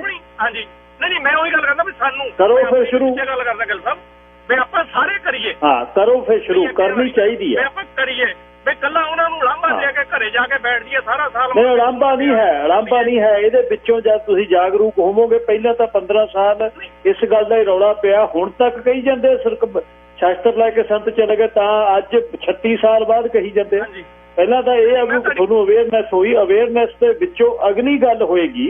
ਇਹ ਹੁਣ ਆਪਾਂ ਪ੍ਰੋਬਲਮ ਆਪਣੀ ਕੀ ਹੈ, ਅਸੀਂ ਚਾਹੁੰਦੇ ਆ ਵੀ ਕੋਈ ਕਰ ਜਵੇ, ਅਸੀਂ ਉਹਦੇ ਪਿੱਛੇ ਤੁਰ ਜਾਈਏ। ਕੋਈ ਵੀ ਸ਼ੁਰੂ ਕਰ ਲਓ ਇਹਨੂੰ। ਹਾਂ ਵੀ ਆਪਾਂ ਸਾਰੇ ਸ਼ੁਰੂ ਕਰੀਏ। ਆਪਾਂ ਨਹੀਂ ਕਹਿੰਦੇ ਉਹਦੇ ਬੱਚਿਆਂ ਨੂੰ ਦੱਸੀਏ ਸ਼ੁਰੂ ਕਰਨ, ਉਹ ਸਾਰਾ ਕੁਛ ਉਹਨਾਂ ਨੂੰ ਪਤਾ ਆ, ਉਹਨਾਂ ਨੂੰ ਸਪੋਰਟ ਕਰੀਏ, ਉਹਨਾਂ ਨੂੰ ਇੱਧਰਲੇ ਬੰਨੇ ਲਾਈਏ। ਇਕੱਲੇ ਡਾਕਟਰ ਵਕੀਲਾਂ ਲਈ ਨਾ ਜ਼ੋਰ ਲਾਈਏ, ਇੱਧਰਲੇ ਬੰਨੇ ਨੂੰ ਵੀ ਜ਼ੋਰ ਲਾਈਏ। ਜੇ ਆਪਾਂ ਦਿਲੋਂ ਆਪਾਂ ਹਮਦਰਦੀ ਰੱਖਦੇ ਆ, ਜੇ ਗੱਲਾਂ ਕਰਨੀਆਂ ਪਏ ਤਾਂ ਕਰੀ ਜਾਵਾਂਗੇ। ਹੋਰ 20 ਸਾਲ ਤੇ ਚੱਲੀ ਜਾਣਾ ਜੀ। ਧੰਨਵਾਦ ਗਿਲ ਸਾਹਿਬ। Thank you. ਧੰਨਵਾਦ ਜੀ। Satinderpal Singh, line number 4। ਵਾਹਿਗੁਰੂ ਜੀ ਕਾ ਖਾਲਸਾ, ਵਾਹਿਗੁਰੂ ਜੀ ਕੀ ਫਤਿਹ ਜੀ। ਵਾਹਿਗੁਰੂ ਜੀ ਕਾ ਖਾਲਸਾ, ਵਾਹਿਗੁਰੂ ਜੀ ਕੀ ਫਤਿਹ ਜੀ। ਹਾਂਜੀ ਸਿੰਘ ਸਾਹਿਬ, ਸਰਦਾਰ ਮਨਧੀਰ ਸਿੰਘ ਹੁਣੀ ਜਿਹੜਾ ਆਪਣੇ ਡਿਪਲੋਮੈਸੀ ਦੇ ਨਾਲ ਜਿਹੜੇ ਸ਼ਸਤਰਾਂ ਦੀ ਅਹਿਮੀਅਤ ਨੂੰ ਬੜੇ ਢੰਗ ਨਾਲ ਦੱਸ ਕੇ ਗਏ ਆ। ਬਹੁਤ ਵਧੀਆ ਗੱਲਾਂ ਕੀਤੀਆਂ, ਮੈਂ ਸੁਣ ਰਿਹਾ ਸੀ ਤੇ ਬਿਲਕੁਲ ਉਹਨਾਂ ਦੀ ਗੱਲ ਸਹੀ ਆ। ਜਿਹੜੀ ਅਖੀਰ ਤੇ ਵੀ ਉਹਨੇ ਗੱਲ ਕਹੀ ਆ ਵੀ ਪਰਮਾਤਮਾ ਆ ਜਿਹੜਾ ਆ ਉਹ ਇੱਕ ਚੁਟਕੀ ਦੇ ਤੌਰ 'ਚ ਸਭ ਕੁਛ ਬਦਲ ਸਕਦਾ। ਇਸ ਗੱਲ 'ਚ ਹਰ ਇੱਕ ਜਿਹੜਾ ਗੁਰਸਿੱਖੀ ਜਿਹੜਾ ਵਿਸ਼ਵਾਸ ਆ ਉਹਨੂੰ ਇਸ ਗੱਲ 'ਚ ਵਿਸ਼ਵਾਸ ਹੋਊਗਾ। ਜਿੱਦਾਂ ਵੀ ਉਹ ਬਿਲਕੁਲ ਉਹਨਾਂ ਦੀ ਗੱਲ ਸਹੀ ਆ, ਮੈਂ ਉਹਨਾਂ ਸਹਿਮਤ ਆ। ਪਰ ਨਾਲ ਗੁਰੂ ਸਾਹਿਬ ਨੇ ਸਾਨੂੰ ਆਪਣਾ ਜੀਵਨ ਜੀਣ ਦੀ ਗੱਲ ਵੀ ਕੀਤੀ। ਜਿੱਦਾਂ ਆਪਣੇ ਹੁਣੇ ਮੇਰੇ ਤੋਂ ਪਹਿਲੇ ਕਾਲਰ ਜਿਹੜੇ ਕਹਿ ਕੇ ਗਏ ਆ ਵੀ ਆਪਾਂ ਇੱਥੇ ਬੈਠੇ ਗੱਲਾਂ ਕਰਦੇ ਆ, ਆਪਾਂ ਕੀ ਕੀਤਾ। ਮੈਂ ਇੱਥੇ ਦੱਸਣਾ ਚਾਹੁੰਦਾ ਆ ਵੀ ਜਦੋਂ ਦਾ ਮੈਂ ਇੱਥੇ ਆਇਆ ਹੈਗਾ ਆ, ਜਿੰਨੀ ਕੁ ਆਪਣੀ ਹੈਸੀਅਤ ਆ ਉਹਦੇ ਅਨੁਸਾਰ ਜੋ ਕੁਛ ਕਰ ਸਕਦੇ ਆ। ਇੱਥੇ ਆਪਣੇ ਜਿਹੜਾ ਆ ਪੰਜਾਬੀ ਸਕੂਲ ਚਲਾਉਣ 'ਚ ਵੀ ਜਿਹੜਾ ਆ ਸਹਿਯੋਗ ਕੀਤਾ, ਜਿਹਦੇ ਵਿੱਚ ਸਿੱਖੀ ਸਿਲੇਬਸ ਵੀ ਪੜ੍ਹਾਇਆ ਜਾਂਦਾ ਆ ਤਾਂ ਕਿ ਜਿਹੜਾ ਆ ਸਾਡੇ ਜਿਹੜੇ ਅਗਲੀਆਂ ਜਨਰੇਸ਼ਨਸ ਹੈਗੀਆਂ ਉਹਨਾਂ ਨੂੰ ਇਹ ਅਵੇਅਰਨੈਸ ਹੋਵੇ ਵੀ ਅਸੀਂ ਸਾਡਾ ਪਿਛੋਕੜ ਕੀ ਆ, ਅਸੀਂ ਕਿੱਥੋਂ ਆਏ ਆ। ਤੇ ਉਹਦੇ ਪ੍ਰੋਸੈਸ 'ਚ ਜਿਹੜਾ ਆ ਅਲਬਰਟਾ ਦੇ ਵਿੱਚ ਇਸ ਵੇਲੇ 3 ਜਿਹੜੇ ਆ ਪੰਜਾਬੀ ਸਕੂਲ ਚੱਲ ਰਹੇ ਹੈਗੇ ਆ। ਉਹਦੇ ਨਾਲ ਨਾਲ ਪੰਜਾਬ ਦੇ ਵਿੱਚ ਜਿਹੜੀ ਆ ਰਾਜਨੀਤਿਕ ਪਾਰਟੀ ਹੈਗੀ ਸ਼੍ਰੋਮਣੀ ਅਕਾਲੀ ਦਲ ਅੰਮ੍ਰਿਤਸਰ ਆ, ਭਾਵੇਂ ਕਿ ਜਿਹੜਾ ਗੁਰਸਿੱਖੀ ਸਿਧਾਂਤਾਂ ਤੇ ਚੱਲਦੀ ਲੱਗਦੀ ਇੱਕ ਪਾਰਟੀ ਬਾਦਲ ਦਲ ਸੀਗਾ, ਉਹਨਾਂ ਨੂੰ ਲੋਕਾਂ ਨੇ ਸਹਿਯੋਗ ਦਿੱਤਾ, ਉਹਨਾਂ ਨੂੰ ਸਰਕਾਰ ਵਿੱਚ ਲਿਆਂਦਾ। ਤੇ ਜੇ ਤੋਂ ਲੋਕ ਇੰਨੇ ਜ਼ਿਆਦਾ ਕੀ ਕਹਿੰਦੇ ਹੁੰਦੇ ਆ ਦੁੱਧ ਦਾ ਸੜਿਆ ਆ, ਲੱਸੀ ਨੂੰ ਵੀ ਫੂਕਾਂ ਮਾਰਨ ਵਾਲੇ ਹਾਲਾਤ ਹੋ ਗਏ। ਅੱਜ ਕੋਈ ਕਿਸੇ ਤੇ ਵਿਸ਼ਵਾਸ ਕਰਨ ਨੂੰ ਤਿਆਰ ਨਹੀਂ ਹੈਗਾ ਵੀ ਕੀ ਜਿਹੜਾ ਆ ਇਹ ਸਿੱਖਾਂ ਦੀ ਗੱਲ ਕਰਨ ਦਾ ਕਹਿਣ ਵਾਲੇ ਕਿ ਕੱਲ ਨੂੰ ਜਦੋਂ ਇਹ ਰਾਜ ਵਿੱਚ ਜਾਣਗੇ ਕਿ ਉਹ ਹਿੰਦੁਸਤਾਨ ਦੀ ਸਰਕਾਰ ਦੇ ਜਿਹੜੇ ਘੋੜੇ ਦਾ ਕਿਤੇ ਦਸਤਾ ਤਾਂ ਨਹੀਂ, ਉਹਨਾਂ ਬਾਦਲਾਂ ਵਾਂਗੂ ਜਾਂ ਅਮਰਿੰਦਰ ਵਾਂਗੂ ਜਾਂ ਜਿਹੜਾ ਕੇਜਰੀਵਾਲ ਵਾਂਗੂ ਬਣਨਗੇ। ਸੋ ਉਹਦੇ ਵਿੱਚ ਜਿਹੜਾ ਆ ਆਪਣਾ ਜਿਹੜਾ ਆ ਬਣਦਾ ਸਹਿਯੋਗ ਅਸੀਂ ਪਾ ਰਹੇ ਹਾਂ। ਉਹਦੇ ਨਾਲ ਜਿਹੜਾ ਆ ਇੱਥੇ ਖਾਲਿਸਤਾਨ ਮੀਡੀਆ ਜਿਹੜਾ ਆ TV ਅਸੀਂ ਉਹਨੂੰ ਵੀ ਚਲਾ ਰਹੇ ਆ। ਪਿਛਲੇ 13-14 ਸਾਲ ਆਵਾਜ਼ੇ ਕੌਮ ਰੇਡੀਓ ਜਿਹੜਾ ਚਲਾਇਆ, ਜਿਹਦੇ ਤੇ ਜਿੰਨਾ ਕੁ ਹੋ ਸਕਦਾ ਸੀ ਆਪਣੇ ਵੱਲੋਂ ਕੋਸ਼ਿਸ਼ ਕੀਤੀ ਤੇ ਲਗਾਤਾਰ ਜਿਹੜਾ ਆ ਅਵੇਅਰਨੈਸ ਵੀ ਜਿਹੜੀ ਆ ਇੱਦਾਂ ਜਿਹੜੀ ਜਦ ਤੁਸੀਂ ਗੱਲ ਕਰਦੇ ਆ ਇਹਦੀ ਵੀ ਗੱਲ ਆਪਾਂ ਜਾਰੀ ਰੱਖੀ। ਹੁਣ ਮਨਦੀਪ ਸਿੰਘ ਉਹਨਾਂ ਨੂੰ ਤਾਂ ਮੈਂ ਅਜੇਪਾਲ ਸਿੰਘ ਉਹਨਾਂ ਨੂੰ ਦੋਹਾਂ ਨੂੰ ਸੁਣਿਆ ਹੈਗਾ, ਦੋਹਾਂ ਨੇ ਆਪੋ ਆਪਣੇ ਬੁੱਧੀ ਅਨੁਸਾਰ ਜਿਹੜੇ ਆ ਸੋਲਿਊਸ਼ਨ ਦੱਸੇ ਹੈਗੇ ਆ। ਤੇ ਜਿੱਥੇ ਜਾ ਕੇ ਨਾ ਮਨਦੀਪ ਸਿੰਘ ਹੁਣੀ ਕਹਿੰਦੇ ਆ ਵੀ 55 ਵਿੱਚ ਅਸੀਂ ਜਿਹੜਾ ਆ ਸਮਝ ਗਿਆ ਸੀ ਵੀ ਵੋਟਾਂ ਵਾਲਾ ਜਿਹੜਾ ਸਿਧਾਂਤ ਹੈ, ਤੇ ਦੂਸਰੇ ਪਾਸੇ ਅਜੇਪਾਲ ਸਿੰਘ ਹੁਣੀ ਕਹਿੰਦੇ ਵੀ ਇੱਕ ਜਿਹੜਾ ਆ ਵੋਟ ਆ ਉਹ ਹਥਿਆਰ ਹੈਗਾ ਆ। ਬਿਲਕੁਲ ਦੋਹਾਂ ਦੀ ਗੱਲ ਸਹੀ ਹੈਗੀ ਆ।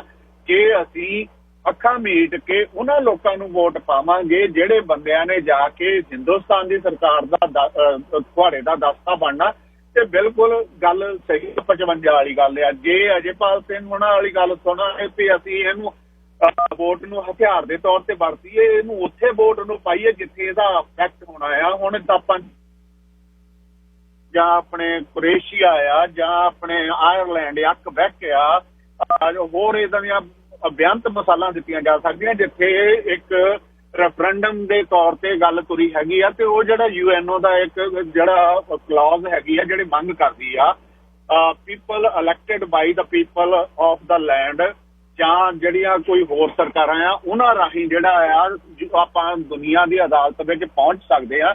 ਜਿਹੜਾ 2020 ਵਾਲੇ ਵੀ ਕੋਸ਼ਿਸ਼ ਕਰ ਰਹੇ ਆ, ਇੱਕੋ ਇੱਕ ਉਹਨਾਂ ਦੇ ਵਿੱਚ ਕਮਜ਼ੋਰੀ ਰਹਿੰਦੀ ਆ ਵੀ ਉਹ ਹਾਲੇ ਤਾਈਂ ਕਿਸੇ ਸਰਕਾਰ ਨੇ ਉਹ ਜਿਹੜਾ ਬਿੱਲ ਪਾਸ ਨਹੀਂ ਕੀਤਾ।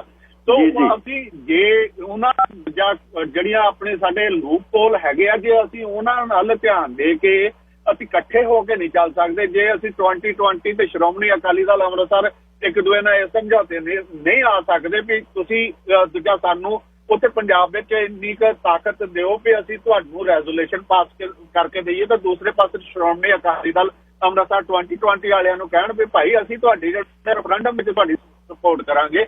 ਜੇ ਅਸੀਂ ਸਮਝੌਤੇ ਤੇ ਨਹੀਂ ਆ ਸਕਦੇ ਤਾਂ ਫਿਰ ਸਾਰੀਆਂ ਇਹੋ ਗੱਲਾਂ ਜਿਹਦਾ ਲਾਸਟ ਕਾਲਰ ਦੇ ਕਹਿਣ ਵਾਂਗੂ ਬੇਕਾਰ ਹੈਗੀਆਂ। ਸੋ ਸਾਨੂੰ ਇਹੋ ਸਾਰੀਆਂ ਗੱਲਾਂ ਤੋਂ ਸਿੱਖ ਕੇ ਜਿੱਦਾਂ ਐਸੇ ਰੇਡੀਓ ਤੇ ਜਿਹੜੇ ਪਲੇਟਫਾਰਮ ਤੇ ਪਹਿਲੀਆਂ ਜਿਹੜੀਆਂ ਗੱਲਾਂ ਹੋਈਆਂ ਜਿੱਥੇ ਹਿੰਦੁਸਤਾਨ ਦੀ ਸਰਕਾਰ ਦਾ ਪੱਖ ਪੂਰਿਆ ਗਿਆ, ਤੇ ਦੂਸਰੇ ਪਾਸੇ ਆ ਜਿਹੜਾ ਤੁਸੀਂ ਉਜਾਗਰ ਕਰ ਰਹੇ ਹੋ ਕਿਸ ਤਰ੍ਹਾਂ ਉਹ ਸਰਕਾਰਾਂ ਜਿਹੜੀਆਂ ਸਾਡਾ ਕਤਲ ਗਾਰਤ ਕਰ ਰਹੀਆਂ, ਸਾਨੂੰ ਕਿਸ ਤਰ੍ਹਾਂ ਸਾਡਾ ਜਿਹੜਾ ਖਾਤਮਾ ਕਰਨ ਦੀ ਕੋਸ਼ਿਸ਼ ਕਰ ਰਹੀਆਂ। ਧੰਨਵਾਦ ਆ ਤੁਹਾਡਾ, ਤੁਸੀਂ ਇਹੋ ਜਿਹੜਾ ਆ ਪਲੇਟਫਾਰਮ ਤੇ ਸਾਨੂੰ ਇਹੋ ਅਵੇਲ ਕਰਾਉਂਦੇ ਵੀ ਅਸੀਂ ਆਪਣੇ ਜਿਹੜੇ ਭਾਵਨਾਵਾਂ ਜ਼ਾਹਰ ਕਰ ਸਕੀਏ। ਵਾਹਿਗੁਰੂ ਜੀ ਖਾਲਸਾ, ਵਾਹਿਗੁਰੂ ਜੀ ਕੀ ਫਤਿਹ। ਦੀਪ ਸਿੰਘ ਜੀ ਤੁਸੀਂ 에ਅਰ ਤੇ ਹੋ, ਲਾਈਨ ਨੰਬਰ 5। ਸਤਿ ਸ਼੍ਰੀ ਅਕਾਲ ਜੀ। ਭਾਈ ਦੇਖੋ ਰਣਧੀਰ ਸਿੰਘ ਉਹਨਾਂ ਨੇ ਦੋ ਗੱਲਾਂ ਕਹੀਆਂ, ਸਪਿਰਿਚੁਅਲਿਟੀ ਅਧਿਆਤਮਕਵਾਦ, ਵੀ ਉੱਪਰੋਂ ਆਕਾਸ਼ ਜੋਤ ਆਉਂਦੀ, ਕੋਈ ਜੋਤ ਇਹ ਆਉਂਦੀ ਆ। ਇਹ ਫਿਰ ਇਹਨੂੰ ਖੋਲ ਕੇ ਮੜਿਆ ਦੱਸਿਓ। ਇਹਦਾ ਮਤਲਬ ਫਿਰ ਇਹ ਹੋ ਗਿਆ ਨਾ ਵੀ ਜਿੱਦਾਂ ਧਰਮ ਦੇ ਉੱਤੇ ਜਦ ਕੋਈ ਸੰਕਟ ਆਉਂਦਾ ਤਾਂ ਫਿਰ ਕੋਈ ਨਾ ਕੋਈ ਉਹ ਅਕਾਲ ਪੁਰਖ ਬੰਦੇ ਨੂੰ ਭੇਜਦਾ। ਜਿੱਦਾਂ ਹਿੰਦੂ ਧਰਮ 'ਚ ਕਹਿੰਦੇ ਆ ਵੀ ਕੋਈ ਨਾ ਕੋਈ ਅਵਤਾਰ ਧਾਰ ਲੈਂਦਾ, ਤੇ ਫਿਰ ਅਸੀਂ ਆਪਸ ਵਿੱਚ ਕਿਉਂ ਲੜਦੇ ਹਾਂ ਵੀ ਚਲੋ ਵੀ ਕੁਛ ਕਰੀਏ। ਉਹਦਾ ਫਿਰ ਹੁਣ ਵੇਟ ਐਂਡ ਵਾਚ ਕਰੋ, ਕੋਈ ਨਾ ਕੋਈ ਤਾਂ ਆਊਗਾ ਹੀ, ਫਿਰ ਉਹ ਦੇਖੂਗਾ ਕਿ ਉਹ ਸਾਨੂੰ ਸੰਭਾਲੂ। ਪਹਿਲਾ ਸਵਾਲ ਇਹ। ਦੂਜਾ ਜੇ ਇਹ ਗਲਤ ਹੋਇਆ ਤਾਂ ਦੱਸ ਦਿਓ ਜੀ, ਅਧਿਆਤਮਕਵਾਦ ਗਲਤ ਕਿਹਾ ਜੀ ਮੈਂ ਕੋਈ ਹੋਰ ਚੀਜ਼ ਉਹਨਾਂ ਤੋਂ ਪੁੱਛ ਕੇ ਦੱਸੂ। ਹੁਣ ਮੈਂ ਤਾਂ ਕਿਹਾ ਨਹੀਂ, ਉਹਨਾਂ ਤੋਂ ਪੁੱਛ ਕੇ ਦੱਸੂ, ਤੁਸੀਂ ਪੁੱਛ ਲਓ ਸਵਾਰ ਕੇ। ਓਕੇ ਜੀ।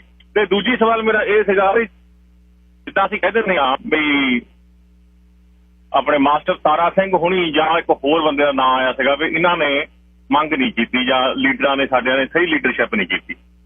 ਕੀ ਜਿਹੜੇ ਗਦਰੀ ਬਾਬੇ ਸੀਗੇ ਜਾਂ ਆਪਣੇ ਭਗਤ ਸਿੰਘ ਹੋਣੀ ਸੀਗੇ, ਇਹਨਾਂ ਨੇ ਮੰਗ ਕੀਤੀ ਸੀਗੀ? ਇਹਨਾਂ ਨੇ ਵੀ ਕੋਈ, ਇਹ ਸਾਰੇ ਹਿੰਦੂ ਰਾਸ਼ਟਰ ਲਈ ਲੜੇ ਆ, ਫਿਰ ਆਪਾਂ ਇੱਕ ਨੂੰ ਕਿਉਂ ਦੋਸ਼ ਦਿੰਦੇ? ਇਹ ਵੀ ਤਾਂ ਫਿਰ ਵਿੱਚ ਉਨੇ ਹੀ ਦੋਸ਼ ਦੇ ਭਾਗੀ ਆ। ਇਹੀ ਕਹਿਣਾ ਸੀ। ਧੰਨਵਾਦ। ਤੁਸੀਂ ਵੀ ਪ੍ਰਗਟੇ ਹੁੰਦੇ ਹੋ 5-7 ਦਿਨਾਂ ਬਾਅਦ, ਤੁਸੀਂ ਕਿਹੜਾ ਸਦਾ ਹੀ ਆਉਂਦੇ ਹੋ? ਇਸ ਤਰ੍ਹਾਂ ਹੀ ਪੁੱਛ ਲੈਂਦੇ ਉਹਨਾਂ ਤੋਂ ਵੀ ਇਹ ਗੱਲ ਪੁੱਛ ਲੈਂਦੇ। ਸਰਦਾਰ ਕਿਰਪਾਲ ਸਿੰਘ ਜੀ, ਜਿੱਦਣ ਕੋਈ ਗਲਤ ਤੁਹਾਨੂੰ ਲੱਭੇ ਉਦੋਂ ਤੁਸੀਂ ਪਿੰਡ 'ਚ ਟਿਕਾਣਾ ਪਾਉਂਦੇ ਹੋ। ਤੁਸੀਂ ਜਿਹੜੀ ਬੋਲੀ ਤੁਹਾਡੀ ਬੋਲੀ ਹੈ ਉਹ ਤੁਹਾਨੂੰ ਪਤਾ ਹੁੰਦਾ ਵੀ ਤੁਸੀਂ ਹੁਣ ਕੀ ਕਹਿਣਾ। ਵੀ ਆਹ ਇੱਕ ਗੱਲ ਮਿਲ ਗਈ, ਉਹ ਤਾਂ 4 ਦਿਨ ਹੋ ਗਏ ਗੱਲ ਕੋਈ ਹੱਥ ਪਈ ਨਹੀਂ, ਆਹ ਕਹਿ ਦਈਏ। ਉਹਨਾਂ ਨੇ ਇਹ ਗੱਲ ਕਹੀ ਹੈ ਕਿ ਰੱਬ ਦੇ ਨਾਲ ਜੁੜੀਆਂ ਹੋਈਆਂ ਰੂਹਾਂ ਨੇ ਉਹ ਗੱਲ ਕਰਦੀਆਂ ਨੇ। ਤੁਸੀਂ ਕਰੋ ਤਾਂ ਗੱਲ ਕੋਈ, ਜਾਂ ਮੈਂ ਕਰਾਂ ਤਾਂ ਗੱਲ। ਆਪਾਂ ਤਾਂ ਗੁਆਂਢੀ ਨਾਲ ਨਹੀਂ ਵਿਗਾੜਦੇ। ਦੇਸ਼ ਦੀ ਪ੍ਰਧਾਨ ਮੰਤਰੀ ਨੂੰ ਕਹਿਣਾ ਵੀ ਤੂੰ ਘਾਹ ਮੂੰਹ 'ਚ ਲੈ ਕੇ ਆਵੇਂਗੀ, ਤੇਰੇ ਕੋਲ ਹੈ ਕੀ? 72 ਘੰਟੇ ਟੈਂਕਾਂ ਦੇ ਨਾਲ ਜਿਹੜੀ ਲੜਾਈ ਹੈ ਉਹ ਤੁਸੀਂ ਮੈਂ ਨਹੀਂ ਕਰ ਸਕੇ। 150 ਬੰਦਾ ਸੀ ਅੰਦਰ, ਉਹਨਾਂ ਦੀ ਵੀ ਗੱਲ ਕਰਨੀ ਪਊਗੀ। ਉਹਨਾਂ ਦਾ ਉਹ ਕਿਹਦੇ ਆਸਰੇ ਖੜੇ ਸੀ? ਇਹ ਕੋਈ ਦੈਵੀ, ਉਹਨਾਂ ਨੇ ਕੋਈ ਇਹ ਨਹੀਂ ਕਿਹਾ ਕੋਈ ਦੈਵੀ ਕੋਈ ਅਹਿਲਾਮ ਉਹਨਾਂ ਨੂੰ ਹੋਇਆ। ਉਹਨਾਂ ਨੇ ਕਿਹਾ ਵੀ ਸਪਿਰਿਚੁਅਲ ਮੰਡਲ ਤੋਂ, ਸਪਿਰਿਚੁਅਲ ਮੰਡਲ ਜਿਹੜਾ ਧਰਮ ਨਾਲ ਜੁੜਿਆ ਹੋਇਆ ਬੰਦਾ, ਉਹਨਾਂ ਨੇ ਕੋਈ ਉਹਨਾਂ ਨੂੰ ਇਹ ਨਹੀਂ ਕਿਹਾ ਵੀ ਉਹ ਅਵਤਾਰ ਪ੍ਰਗਟ ਹੋਏ ਸੀ। ਇਹ ਅਵਤਾਰ ਪ੍ਰਗਟ ਵਾਲੇ ਤਾਂ ਜਦ ਜਾ ਕੇ ਸੋਮਨਾਥ ਦੇ ਮੰਦਰਾਂ ਤੇ ਚੜ੍ਹੇ ਸੀ ਨਾ ਧਾਰਵੀ, ਉਹ ਕਹਿੰਦੇ ਨੇ ਹਵਨ ਕਰੋ, ਇਹ ਤਾਂ ਅੰਨਾ ਹੋ ਜੂ। 900 ਸਾਲ ਨਹੀਂ ਬਣਿਆ। ਸਿੱਖਾਂ ਨੇ ਤਾਂ ਜਦੇ 6 ਮਹੀਨੇ 'ਚ ਸੰਤੇ ਦਾ ਬਣਾਇਆ ਵੀ ਢਾਤਾ। ਇਹ ਨਹੀਂ ਗੱਲ ਹੈ। ਉਹਨਾਂ ਨੇ ਇਹ ਕਿਹਾ ਰੱਬ ਦੇ, ਤੁਸੀਂ ਬੰਦਾ ਬੰਦੇ ਤੋਂ ਕੰਬਦਾ। ਇੱਕ ਸਰਕਾਰ ਤੋਂ ਜਿੱਥੇ ਮੂਹਰੇ ਪਤਾ ਸ਼ਹੀਦੀ ਹੈ, ਉਹਦੇ ਨਾਲ ਇੱਕ ਵੀ ਦਰਸਾਤ, ਕੋਈ ਕਸੈਟ ਹੈ, ਇੱਕ ਵੀ ਕੋਈ ਐਗਜ਼ਾਮਪਲ ਝੂਠੀ ਤਾਂ ਕਰਕੇ ਦਿਖਾਓ ਉਹਨਾਂ ਦੀ ਵੀ ਇੱਥੇ ਸੰਤ ਜਰਨੈਲ ਸਿੰਘ ਜੀ ਖਾਲਸਾ ਗਲਤ ਬੋਲਦੇ ਸੀ, ਤੇ ਉਹਦੇ ਬਾਅਦ ਕੋਈ ਕੇਸ ਦਿਖਾਓ। ਕੇਸ ਹੈ ਕੋਈ ਨਹੀਂ। ਤੇ ਕਾਹਦੇ ਲਈ ਉਹਨਾਂ ਨੂੰ ਫੜਨ, ਤੇ ਕਾਹਦੇ ਲਈ ਪਹਿਲਾਂ ਫੜਿਆ ਹੋਇਆ ਸੀ ਸ਼ਰਦਨ ਦੇ, ਕਾਹਦੇ ਲਈ ਛੱਡਿਆ? ਫਿਰ ਖੱਬੇ ਪੱਖੀ ਵਿਚਾਰਧਾਰਾ ਦਾ ਸਿੱਖ ਧਰਮ ਨਾਲ ਮਤਲਬ ਨਹੀਂ ਹੈ ਕੋਈ। ਇਹ ਗੱਲ ਕਲੀਅਰ ਕਰ ਲਓ। ਜਿਨ੍ਹਾਂ ਨੇ ਜ਼ੁਲਮ ਕੀਤਾ, ਟਾਇਨਾਮੈਨ ਸਕੁਏਅਰ ਦੀ ਵਰਸੀ ਆ, ਉੱਥੇ ਹੀ ਵੇਖ ਲਓ ਜਿਹੜਾ ਦੁਨੀਆ ਨੂੰ ਬਰਾਬਰ ਕਰਨ ਵਾਲਾ ਆਪਣੇ ਹੀ ਲੋਕਾਂ ਤੇ ਟੈਂਕ ਚੜਾਤੇ। 4 ਜੂਨ ਆ ਅੱਜ, ਉਹਨਾਂ ਨੂੰ ਵੀ ਆਪਾਂ ਵੇਖ ਲਈਏ। ਇਹ ਜਿਹੜੀ ਉਹਨਾਂ ਦਾ ਕੋਈ ਅਵਤਾਰ ਰੂਪ ਨਹੀਂ ਮਨਧੀਰ ਸਿੰਘ ਉਹਨਾਂ ਨੇ ਕਿਹਾ। ਉਹਨਾਂ ਨੇ ਇਹ ਕਿਹਾ ਵੀ ਉਹਨਾਂ ਦੀ ਜਿਹੜੀ ਆਸਥਾ ਸੀ ਉਹ ਧਰਮ ਦੇ ਵਿੱਚੋਂ ਸੀ, ਸੰਤ ਤੇ ਸਿਪਾਹੀ ਦਾ ਰੂਪ ਹੈ। ਉਸ ਤੋਂ ਬਾਅਦ ਉਹਨਾਂ ਜਦ ਦੇਖਿਆ ਵੀ ਹੁਣ ਸੰਤ ਆ ਤੇ ਮੈਂ ਅੰਮ੍ਰਿਤ ਛਕਾਉਣਾ ਫਿਰਦਾ, ਹੈ ਕੋਈ ਨਹੀਂ, ਤਾਂ ਸਾਡੀ ਚਾਕਲੀ ਕੱਢਣ ਨੂੰ ਫਿਰਦੇ, ਸਾਨੂੰ ਖਤਮ ਕਰਨ ਨੂੰ ਤੁਰੇ ਫਿਰਦੇ ਆ ਦੂਜੇ ਰੂਪ 'ਚ। ਇਹ ਗੱਲ ਨਾ ਉਹਨਾਂ ਨੇ ਕਹੀ ਹੈ, ਨਾ ਕਿਸੇ ਨੇ ਕਹੀ ਹੈ ਕਿ ਉਹ ਇੱਕ ਪ੍ਰਗਟ ਹੋਏ ਸੀ। ਪ੍ਰਗਟ ਤਾਂ ਖਾਲਸਾ ਹੀ ਕੀਤਾ। ਖਾਲਸੇ ਦਾ ਇੱਕ ਰੂਪ ਸੀ। ਖਾਲਸਾ ਜਿਹੜਾ ਪ੍ਰਮਾਤਮਾ ਦੀ ਮੌਤ 'ਚੋਂ ਪ੍ਰਗਟਿਆ, ਉਹ ਗੁਰੂ ਨੇ ਪ੍ਰਗਟ ਕੀਤਾ। ਕਿਤੇ ਨਹੀਂ ਕਿਹਾ ਉਹਨਾਂ ਨੇ, ਮਨਧੀਰ ਸਿੰਘ ਉਹਨਾਂ ਨੇ, ਕਿ ਉਹ ਸਪਿਰਿਚੁਅਲ, ਉਹਨਾਂ ਨੇ ਕਿਹਾ ਵੀ ਸਪਿਰਿਚੁਅਲ ਮੰਡਲ ਦੇ ਵਿੱਚ ਉਹ ਜੁੜੇ ਹੋਏ ਸੀ, ਧਾਰਮਿਕ ਸ਼ਖਸੀਅਤ ਸੀ ਉਹ। ਆਟਾ ਗੁੰਦੀ ਦਾ ਸਿਰ ਹਿਲਦਾ, ਇਹਨੂੰ ਮੈਂ ਠੀਕ ਨਹੀਂ, ਇਹਦਾ ਕੋਈ ਇਲਾਜ ਨਹੀਂ। Sir Kirpal Singh, line number 2। ਹਾਂਜੀ, ਆਪਣੇ ਗੁਰਫਤਿਹ ਗਿੱਲ ਸਾਹਿਬ, ਮੈਂ ਕੁਝ ਗੱਲਾਂ ਕਲੀਅਰ ਕਰਨਾ ਚਾਹੁੰਦਾ। ਜਿਹੜਾ ਤੁਸੀਂ ਨਕਸਲਾਈਟ ਲਹਿਰ ਤੇ ਨਾਲ ਹੁਣ ਜਿਹੜੀ ਆਪਣੇ ਜੁਝਾਰੂ ਜਿਹੜੀ ਲਹਿਰ ਹੈਗੀ ਆ, ਜਿਸ ਮੈਨੂੰ ਕੁਛ ਸਮਾਂ ਮਿਲਿਆ ਦੋਹਾਂ ਲਹਿਰਾਂ ਦੇ ਨਾਲ ਕੰਮ ਕਰਨ ਦਾ, ਤੇ ਮੈਂ ਸਿਰਫ ਇਹੀ ਚਾਹੁੰਦਾ ਵੀ ਜਿਹੜੇ ਅਸਲੀ ਜਿਹੜੇ ਨਕਸਲੀ ਸੀਗੇ ਉਹ 5 ਬਾਣੀਆਂ ਦੇ ਪਾਠ ਕਰਨ ਵਾਲੇ ਵੀ ਸੀਗੇ ਲੋਕ। ਉਹਨਾਂ ਨੇ ਗੁਰੂ ਸਾਹਿਬ ਦੇ ਫਲਸਫੇ ਨੂੰ ਬਿਲਕੁਲ ਇਹ ਪਛਾਣਿਆ, ਤੇ ਉਹਨਾਂ ਨੇ ਆਪਣੀ ਜ਼ਿੰਦਗੀ ਵਿੱਚ ਢਾਲਿਆ ਆਪਣਿਆਂ ਨੂੰ। ਉਹਨਾਂ 'ਚ ਬਾਬਾ ਪੂਜਾ ਸਿੰਘ ਉਹ ਅੰਮ੍ਰਿਤਧਾਰੀ ਤੇ ਬਾਬਾ ਹਰੀ ਸਿੰਘ ਮਰਗਿੰਦ। ਉਹ ਤੋਂ ਬਾਅਦ ਤੁਸੀਂ ਲੋਹ ਦੀ ਲੋਹ ਪੜ੍ਹ ਕੇ ਦੇਖੋ, ਜਸਵੰਤ ਸਿੰਘ ਕਮਲ ਹੋਣਾ ਨੇ ਉਹਨਾਂ ਨੂੰ ਜਦੋਂ ਉਹਨਾਂ ਦੇ ਸ਼ਬਦ ਹੁੰਦੇ ਸੀ 5ਵੇਂ ਪਾਤਸ਼ਾਹ ਦਾ ਧਿਆਨ ਧਰਦੇ ਸੀ, ਸੱਚੇ ਪਾਤਸ਼ਾਹ ਜਿਸ ਤਰ੍ਹਾਂ ਤੁਸੀਂ ਤੱਤੀ ਤਵੀ ਦੇ ਬੈਠੇ ਆ, ਮੈਨੂੰ ਵੀ ਤਾਕਤ ਬਖਸ਼ੋ ਤਾਂ ਕਿ ਮੈਂ ਇਹਨਾਂ ਜਾਬਰਾਂ ਦਾ ਜ਼ੁਲਮ ਸਹਿ ਸਕਾਂ। ਮੈਂ ਤਾਂ ਗੱਲ ਕਹਿ ਰਿਹਾ ਵੀ ਜਦੋਂ ਤੁਸੀਂ ਮਾਰਕਸ ਨੂੰ ਪ੍ਰੋਪਰਲੀ ਪੜ੍ਹਦੇ ਆ, ਕਾਰਲ ਮਾਰਕਸ ਨੂੰ, ਉਹਨੇ 10ਵੇਂ ਪਾਤਸ਼ਾਹ ਦੀ ਸਿਫਤ ਕੀਤੀ ਆ ਕਿ ਇੰਡੀਆ ਦੇ ਜਿਹੜੇ ਕੌਮਿਊਨਿਸਟ ਸੀਗੇ ਇਹ ਕੱਚ ਘਰੜ ਕੌਮਿਊਨਿਸਟ ਸੀਗੇ। ਇਹਨਾਂ ਨੇ ਉਸ ਚੀਜ਼ ਨੂੰ, ਮਾਰਕਸ ਨੂੰ ਸਵਾਰ ਕੇ ਪੜ੍ਹਿਆ ਨਹੀਂ। ਉਹੀ ਜਿਹੜੇ ਬੰਦੇ ਨਕਸਲਾਈਟ ਲਹਿਰ ਵਿੱਚ ਸੀਗੇ, ਜਿਹੜੇ ਬਚੇ ਸੀਗੇ, ਉਹਨਾਂ ਨੇ ਜੁਝਾਰੂ ਲਹਿਰਾਂ 'ਚ ਕੰਮ ਕੀਤਾ। ਮੈਨੂੰ ਇਹ ਆ, ਸਾਨੂੰ ਮਾਣ ਇਸ ਗੱਲ ਦਾ ਇਹ ਆ, ਅਸੀਂ ਦੋਸੇ ਪਾਸਾਂ ਨੂੰ, ਅਸੀਂ ਉਸ ਸਿਸਟਮ ਤੋਂ ਤੰਗ ਹੋਏ ਸੀਗੇ। ਸੰਨ 72 ਵਿੱਚ ਵੀ ਬਾਦਲ ਸੀਗਾ ਤੇ ਗਿਆਨੀ ਜੈਲ ਸਿੰਘ ਸੀਗਾ, ਤੇ ਹੁਣ ਵੀ ਜੋ ਕੁਝ ਹੋਇਆ ਉਦੋਂ ਹੀ ਬਾਦਲ ਸੀਗਾ। ਇਹ ਜਮਾਤੀ ਦੁਸ਼ਮਣ ਪਹਿਲਾਂ ਵੀ ਰਹੇ ਆ, ਹੁਣ ਵੀ ਉਹੀ ਰਹੇ ਆ, ਚਾਹੇ ਮੁੰਡੇ ਉਦੋਂ ਕਿਸੇ ਰੂਪ ਵਿੱਚ ਵੀ ਸੀਗੇ, ਪਰ ਜਿਹੜਾ ਉਦੋਂ ਵੀ ਸਿੱਖਾਂ ਦੇ ਮੁੰਡੇ ਸੀਗੇ, ਇਹ ਕੋਈ ਬਾਣੀਆਂ ਦੇ ਮੁੰਡੇ ਜਾਂ ਪਈ ਬਾਹਮਣਾਂ ਦੇ ਮੁੰਡੇ ਨਹੀਂ ਮੋਰੇ ਨਕਸਲਾਈਟ ਲਹਿਰ ਵਿੱਚ ਆਏ। ਉਹੀ ਆਪਣੇ ਇਹੀ ਮੁੰਡੇ ਸੀ ਪੰਜਾਬ ਵਿੱਚ ਕਿਸਾਨੀ ਦੇ ਸਿੱਖੀ ਤੋਂ ਆਏ। ਮੇਰਾ ਮਤਲਬ ਕਹਿਣ ਦਾ ਇਹ ਸੀ ਵੀ ਹੁਣ ਵੀ ਜਦੋਂ ਅਸੀਂ ਗੱਲਾਂ ਇੱਥੇ ਕਰਦੇ ਆ, ਜਦੋਂ ਤੁਸੀਂ ਕਮਿਊਨਿਸਟਾਂ ਦੇ ਜਿਹੜੇ ਸੈਂਟਰਲ ਪ੍ਰਿੰਸੀਪਲ ਹੈਗੇ ਆ ਉਹ 10ਵੇਂ ਪਾਤਸ਼ਾਹ ਦੇ 5 ਪਿਆਰਿਆਂ ਤੋਂ ਡਰਾਈਵ ਕੀਤੇ ਗਏ ਹੋ। ਕਾਰਲ ਮਾਰਕਸ ਨੇ ਸਿਰਫ ਕੀਤੀ ਹੋਆ, ਪਰ ਹਿੰਦੁਸਤਾਨ ਦੇ ਕਮਿਊਨਿਸਟਾਂ ਦਾ ਪੱਠਾ ਪੈ ਗਿਆ। ਇਹਨਾਂ ਨੇ ਉਸ ਚੀਜ਼ ਨੂੰ ਅਪਣਾਇਆ ਨਹੀਂ। ਹਰਕ੍ਰਿਸ਼ਨ ਸਿੰਘ ਸਰਜੀਤ ਜਿਹੜਾ ਸੀ ਉਹ ਸਿਰੇ ਦਾ ਮਤਲਬ ਚਲਾਕ ਸੀ, ਉਹਨੇ ਸਾਰਿਆਂ ਨੂੰ ਪੋਲੀਟਿਕਸ ਵਿੱਚ ਖਿਲਾਇਆ ਆਪਣੇ ਗੇਨ ਵਾਸਤੇ, ਤੇ ਜਿਹਦੇ ਵਾਸਤੇ ਹਾਂ ਨਕਸਲਾਈਟ ਲਹਿਰ ਨੂੰ ਮਾਰਨ ਵਾਲੇ ਵੀ ਇਹੀ ਸੀਗੇ ਜੀ, ਉਹ ਜਿਹੜੇ ਹਰਕ੍ਰਿਸ਼ਨ ਸਿੰਘ ਸਰਜੀਤ ਦੀ ਪਾਰਟੀ ਵਾਲੇ ਸੀਗੇ। ਤੇ ਮੈਂ ਇਹਦੇ ਤੇ ਮੈਨੂੰ ਮੈਂ ਇਸ ਗੱਲ ਦਾ ਥੋੜਾ ਮਾਣ ਵੀ ਮਹਿਸੂਸ ਕਰਦਾ ਤੇ ਉਹੀ ਜੁਝਾਰੂ ਬਾਅਦ ਚ ਬਣੇ ਆ। ਉਹਨਾਂ ਨੇ ਸ਼ਹੀਦੀਆਂ ਪਾਈਆਂ ਤੇ ਉਹਨਾਂ ਸਾਰਿਆਂ ਸ਼ਹੀਦਾਂ ਨੂੰ ਪ੍ਰਣਾਮ ਆ, ਤੇ ਉਹਨਾਂ ਨੇ ਇਸ ਵੇਲੇ ਉਸ ਨਿਜ਼ਾਮ ਦੇ ਖਿਲਾਫ ਵੀ ਤੇ ਹੁਣ ਦੇ ਨਿਜ਼ਾਮ ਦੇ ਖਿਲਾਫ ਵੀ ਉਹ ਡਟ ਖੜੇ ਆ। ਉਹਨਾਂ ਨੂੰ ਪ੍ਰਣਾਮ ਹੈ, ਕੋਟ ਪ੍ਰਣਾਮ ਸੀ। ਧੰਨਵਾਦ ਜੀ। ਸ਼ਾਇਦ ਜੇ ਤੁਸੀਂ ਪ੍ਰੋਗਰਾਮ ਸੁਣਦੇ ਰਹੇ ਹੋ, ਮੈਂ ਬਹੁਤ ਵਾਰ ਤਰਸੇਮ ਬਾਵੇ ਦਾ ਨਾਮ ਲੈਣਾ, ਜੈਮਲ ਸਿੰਘ ਪੱਡੇ ਉਹਨਾਂ ਦਾ ਨਾਮ ਲੈਣਾ, ਬਾਬਾ ਬੁੱਝਾ ਸਿੰਘ ਦਾ ਨਾਮ ਲੈਣਾ, ਤੇ ਮੈਂ ਉਹ ਕਹਿੰਦਾ ਵੀ ਮਸ਼ੀਨਰੀ ਉਹੀ ਸੀ। ਤਿਵਾੜੀ ਜਿਹੜਾ ਕੱਦੋਂ ਵਾਲਾ, ਉਹ ਪਹਿਲਾਂ ਤਰਸੇਮ ਬਾਵੇ ਨੂੰ ਵੀ ਸ਼ਹੀਦ ਕਰਨ ਵਾਲਾ ਉਹੀ ਹੈ। ਉਹੀ ਤਿਵਾੜੀ ਹੈ ਜਿਹੜਾ ਹੁਣ ਦੇ ਸੰਘਰਸ਼ 'ਚ ਸਾਡੇ ਭਾਈਆਂ ਨੂੰ ਹੁਣ ਦੇ ਸਮੇਂ ਦੇ ਵਿੱਚ ਸ਼ਹੀਦ ਕਰਨ ਵਾਲਾ। ਮੈਂ ਮਸ਼ੀਨਰੀ ਦੀ ਗੱਲ ਗੋਲਡੀ ਦਿਓਲੋਨੀ ਜਿਹੜੇ ਕਹਿ ਗਏ ਨੇ, ਉਹ ਪੰਜਾਬ ਦੇ 26 ਧਿਰਾਂ ਦੀ ਗੱਲ ਕਰਕੇ ਗਏ ਨੇ। ਨਕਸਲ ਲਹਿਰ ਦੇ ਉਹਨਾਂ ਸ਼ਹੀਦਾਂ ਨੂੰ ਕਹਿੰਦੇ ਵੀ ਉਹ ਜਸਟੀਫਿਕੇਸ਼ਨ ਕਿਵੇਂ ਸੀ ਜੇ ਹੁਣ ਸੰਘਰਸ਼ ਜਿਹੜਾ ਹਥਿਆਰਬੰਦ ਸੰਘਰਸ਼ ਆ ਉਸ ਦੇ ਖਿਲਾਫ ਕਿਉਂ। ਮੈਂ ਗੱਲ ਇਹ ਕਿ ਆਪਾਂ ਬਹੁਤ ਵਾਰ ਕੀਤੀ ਹੈ ਕਿ ਗਦਰੀ ਬਾਬਿਆਂ ਨੂੰ ਤੇ ਗਦਰੀ ਬਾਬਿਆਂ ਦੇ ਕਿਰਤੀ ਪਰਚੇ ਨੂੰ ਜੋਸ਼ ਹੋਣਾ ਨੇ ਕਿਸ ਤਰ੍ਹਾਂ ਉਹਨਾਂ ਨੇ ਬਦਲਿਆ, ਸੈਂਸਰੇ ਨੇ, ਹਰੀਸ਼ ਪੁਰੀ ਨੇ, ਇਹਨਾਂ ਦੇ ਜਿਹੜਾ ਨੁਕਸਾਨ ਕਾਂਗਰਸ ਨੇ ਤਾਂ ਕੀਤਾ ਹੀ ਕੀਤਾ, ਪਰ ਪੰਜਾਬ ਦੇ ਵਿੱਚ ਰਹਿ ਕੇ ਜਿਹੜੀਆਂ ਖੱਬੀਆਂ ਧਿਰਾਂ ਨੇ ਜਿੰਨਾ ਸੰਘਰਸ਼ ਤੇ ਸਿੱਖਾਂ ਨਾਲ ਉਹਨਾਂ ਨੇ ਨੁਕਸਾਨ ਕੀਤਾ, ਕਿਸੇ ਨੇ ਨਹੀਂ ਕੀਤਾ। ਇੱਥੇ ਕਿਹੜਾ ਟਿਕਣ ਦਿੱਤਾ? ਇੱਥੇ ਵੇਖ ਲਓ 1984 ਤੋਂ ਲੈ ਕੇ ਇੱਥੇ ਕੀ ਹੋ ਰਿਹਾ, ਉਸ ਨੂੰ ਤੁਸੀਂ ਪਰਾਂ ਨਹੀਂ ਕਰ ਸਕਦੇ।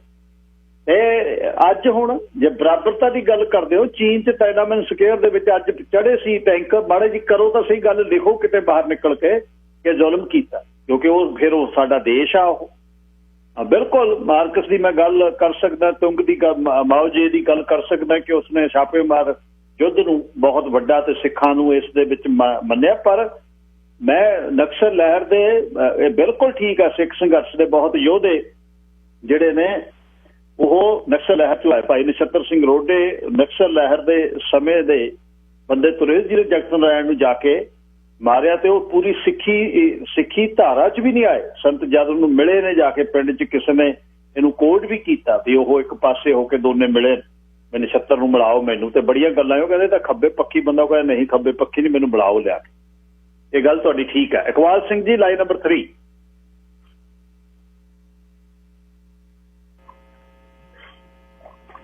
ਹੈਲੋ, ਹਾਂਜੀ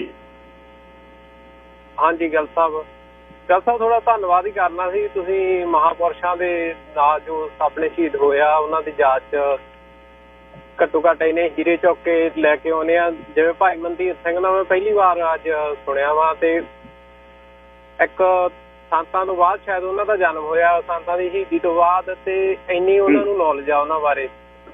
ਇਹ ਨਾ ਤਾਂ ਸੰਤਾਂ ਬਾਰੇ ਕਿਸੇ ਨੇ ਸਕੂਲ 'ਚ ਪੜ੍ਹਾਇਆ ਅਜੇ ਤੱਕ, ਨਾ ਹੀ ਕਿਸੇ ਗੌਰਮੈਂਟ ਨੇ ਪ੍ਰਚਾਰ ਕੀਤਾ, ਈਵਨ ਟਕਸਾਲ ਤੋਂ ਵੀ ਪ੍ਰਚਾਰ ਨਹੀਂ ਹੋਇਆ ਸੰਤਾਂ ਬਾਰੇ।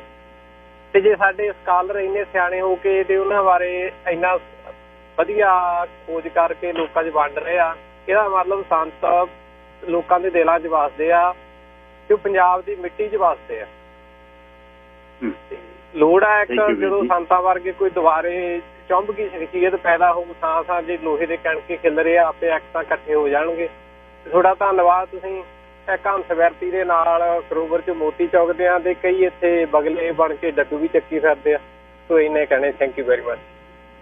ਥੈਂਕ ਯੂ ਵੀਰ ਜੀ। Sahib Mahinder Singh ji line number 4।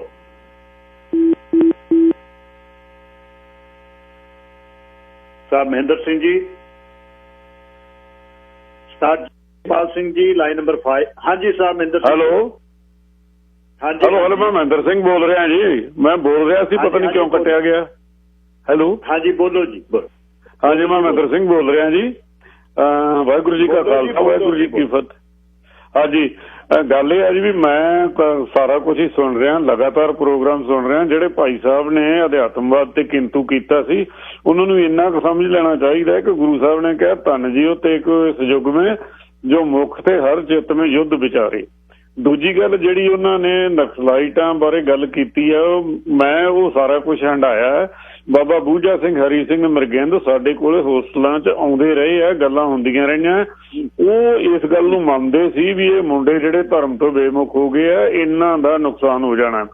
ਸੋ ਅਗਲੀ ਗੱਲ ਇਹ ਹੈ ਕਿ ਜਿਸ ਤਰ੍ਹਾਂ ਬਾਕੀ ਦੇ ਆ, ਠੀਕ ਆ ਉਹਨਾਂ ਨੇ ਸੰਘਰਸ਼ ਲੜਿਆ, ਪਰ ਜਿੰਨਾ ਆਪਾਂ ਤੁਸੀਂ 2-3 ਇਹ ਲਿਆਂਦੇ ਆ ਐਪੀਸੋਡ ਅੱਜ ਤੱਕ ਲਿਆਏ ਹੋ, ਇਹਦੇ ਵਿੱਚੋਂ ਇੱਕ ਗੱਲ ਉੱਭਰ ਕੇ ਸਾਹਮਣੇ ਆ ਗਈ ਹੈ ਕਿ ਜਿਹੜੇ ਸਾਡੇ ਨੌਜਵਾਨ ਜਿਹੜੇ ਇਸ ਵੇਲੇ 75 ਤੋਂ ਬਾਅਦ ਦੇ ਜਨਮੇ ਹੋਏ ਆ, ਜਿਨ੍ਹਾਂ ਨੇ 25-30 ਸਾਲ ਪਹਿਲਾਂ ਹੋਸ਼ ਸੰਭਾਲੀ ਹੈ, ਉਹਨਾਂ ਦੀ ਬਹੁ ਗਿਣਤੀ ਅੱਜ ਸੱਚ ਨੂੰ ਸਮਝਣ ਦੇ ਨੇੜੇ ਆ ਚੁੱਕੀ ਹੈ। ਬਹੁਤ ਸਾਰੇ ਸਮਝ ਰਹੇ ਆ ਤੇ ਜਿਹੜੀਆਂ ਤੁਹਾਡੀਆਂ ਐਫਰਟਸ ਨੇ, ਤੁਸੀਂ ਇਹ ਕਰ ਰਹੇ ਹੋ, ਇਤਿਹਾਸ ਨੂੰ ਜਿਸ ਢੰਗ ਨਾਲ ਅੱਜ ਵਾਚਿਆ ਜਾ ਰਿਹਾ, ਕੰਪੈਰੀਜ਼ਨ ਕੀਤਾ ਜਾ ਰਿਹਾ, ਸਟੇਟ ਦਾ ਖਾਸਾ ਬਿਲਕੁਲ ਸਾਡੇ ਸਾਹਮਣੇ ਉੱਗੜ ਕੇ ਸਾਹਮਣੇ ਆ ਰਿਹਾ। ਉਹਨਾਂ ਨੇ ਇਹੋ ਕੁਝ ਕਰਨਾ ਤੇ ਇਹਦੇ ਵਿੱਚ ਜਿਹੜੀ ਅਗਲੀ ਗੱਲ ਬਹੁਤ ਵੱਡੀ ਅੱਗੇ ਆ ਰਹੀ ਹੈ ਕਿ ਜਿਵੇਂ ਜਿਵੇਂ ਸਾਡੀ ਪੀੜ੍ਹੀ, ਨੌਜਵਾਨ ਪੀੜ੍ਹੀ ਵੱਧ ਜਾਗਰੂਕ ਹੋ ਰਹੀ ਹੈ, ਨਵੇਂ ਸਕਾਲਰਸ ਪੈਦਾ ਹੋ ਰਹੇ ਨੇ। ਜਿਸ ਤਰ੍ਹਾਂ ਰਾਜਵਿੰਦਰ ਰਾਹੀ ਨੇ ਕੰਮ ਕੀਤਾ, ਅਜਮੇਰ ਸਿੰਘ ਨੇ ਕੰਮ ਕੀਤਾ, ਹੁਣ ਮਨਤੀਰ ਸਿੰਘ ਉਹਨਾਂ ਨੇ ਜਿਹੜੀ ਅੱਜ ਬਿਲਕੁਲ ਸਿਰੇ ਦੀ ਗੱਲ ਕਰਤੀ ਹੈ, ਉਹਦੇ ਵਿੱਚੋਂ ਜਿਹੜੀ ਸਟੇਟ ਦੇ ਖਾਸੇ ਦੀ ਰਾਜ ਕਰਨ ਵਾਲੀ ਸਟੇਟ ਫੋਰਸਿਸ ਹੈ, ਪ੍ਰੋ ਸਟੇਟ ਕਹਿ ਲਓ ਜਾਂ ਸਟੇਟ ਦੀਆਂ ਕਹਿ ਲਓ, ਜਿਹੜੀਆਂ ਏਜੰਸੀਆਂ ਉਹਨਾਂ ਦੀ ਕੰਮ ਕਰ ਰਹੀਆਂ, ਉਹ ਆਪਣੀਆਂ ਗਤੀਵਿਧੀਆਂ ਹੋਰ ਤੇਜ਼ ਕਰ ਰਹੀਆਂ, ਉਹਨਾਂ ਨੂੰ ਪ੍ਰਚੰਡ ਕਰਕੇ ਸਾਨੂੰ ਸਾਡਾ ਵਿਰਸਾ ਭੁਲਾਉਣ ਤੇ ਉਹਨਾਂ ਦਾ ਪੂਰਾ ਜ਼ੋਰ ਲੱਗਾ ਹੋਇਆ। ਸਾਥੋਂ ਸਾਡੀ ਮਾਂ ਬੋਲੀ ਖੋਈ ਜਾ ਰਹੀ ਹੈ।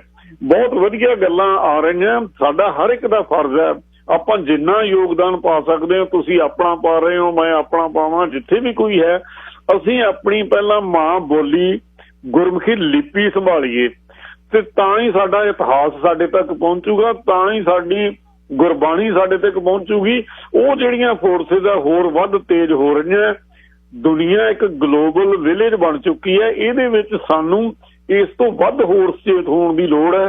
ਤੁਸੀਂ ਆਪਣਾ ਰੋਲ ਬਹੁਤ ਵਧੀਆ ਨਿਭਾ ਰਹੇ ਹੋ, ਕੁਝ ਨਵੇਂ ਮੁੰਡੇ ਵੀ ਨਿਭਾ ਰਹੇ ਆ ਤੇ ਜਿਹੜੇ ਸਾਡੇ ਵਰਗੇ ਹੁਣ 70ਵਿਆਂ ਤੋਂ 80ਵਿਆਂ 'ਚ ਮੜਨ ਵਾਲੇ ਆ, ਸਾਡਾ ਤੇ ਇਹੀ ਇੰਨਾ ਕੀ ਮੈਨੂੰ ਲੱਗਦਾ ਵੀ ਜੀ ਅਸੀਂ ਕਰ ਲਈਏ ਬਹੁਤ ਆ, ਵੀ ਅਸੀਂ ਦੱਸੀ ਚੱਲੀਏ ਵੀ ਭਾਈ ਅਸੀਂ ਆਹ ਕੁਝ ਵੇਖਿਆ ਤੇ ਆਹ ਕੁਝ ਇਹਨਾਂ ਸਰਕਾਰਾਂ ਨੇ, ਸਟੇਟ ਨੇ ਸਾਡੇ ਨਾਲ ਕੀਤਾ ਤੇ ਆਹ ਕਰਨ ਵਾਲੀਆਂ। ਤੇ ਇਦੋਂ ਅੱਗੇ ਅਸੀਂ ਜਿਵੇਂ ਪੁਰਾਣੇ ਸਮੇਂ ਦੇ ਵਿੱਚ ਅਕਾਲੀ ਆਪਣਾ ਸਿੰਘਾਂ ਨੇ ਬੁੱਢਾ ਦਲ ਤੇ ਤਰਨਾ ਦਲ ਬਣਾਏ ਸੀ ਨਾ, ਜਿੰਨੀ ਦੇਰ ਤੱਕ ਅਸੀਂ ਉਸ ਲੈਵਲ ਤੇ ਵੰਡ ਕੇ, ਜਿਵੇਂ ਤੁਸੀਂ ਹੁਣ ਸੇਧ ਦੇ ਰਹੇ ਹੋ, ਬਹੁਤ ਵਧੀਆ ਗੱਲ ਹੈ ਇਹ, ਤੇ ਇਹਨੂੰ ਜਾਰੀ ਰੱਖੋ। ਆਪਾਂ ਸਾਰੇ ਮਿਲ ਕੇ ਜਾਰੀ ਰੱਖੀਏ, ਜਿੰਨਾ ਵੀ ਤਿਲ ਫੁੱਲ ਆਪਣੇ ਕੋਲੋਂ ਪੈਂਦਾ ਪਾਈਏ।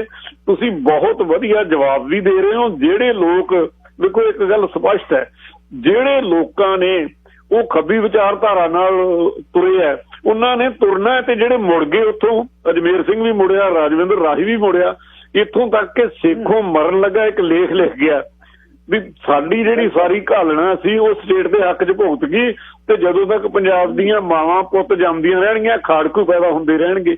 ਹੁਣ ਇਹ ਗੱਲਾਂ ਜਿਹੜੀਆਂ ਇਹਨਾਂ ਭਰਿਆ ਲੋਕਾਂ ਨੂੰ ਕੌਣ ਸਮਝਾਵੇ? ਤੁਸੀਂ ਸਮਝਾ ਰਹੇ ਹੋ। ਤੁਹਾਡਾ ਬਹੁਤ ਬਹੁਤ ਧੰਨਵਾਦ। ਵਾਹਿਗੁਰੂ ਜੀ ਕਾ ਖਾਲਸਾ, ਵਾਹਿਗੁਰੂ ਜੀ ਕੀ ਫਤਿਹ।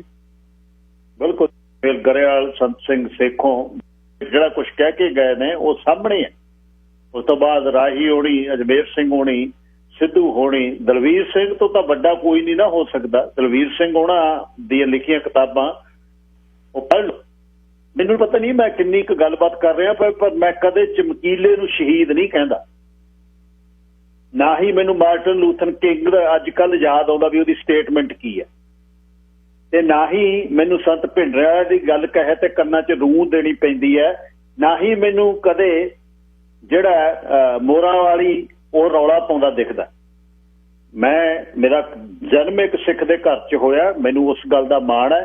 ਤੇ ਨਾ ਹੀ ਮੈਂ ਕਦੇ ਇਹ ਗੱਲ ਦੀ ਕੋਈ ਬੜੋਤਰੀ ਲਈ ਆ ਕਿ ਮੇਰੇ ਨਾਲ ਦੇ ਸੰਘਰਸ਼ 'ਚ ਰਹੇ।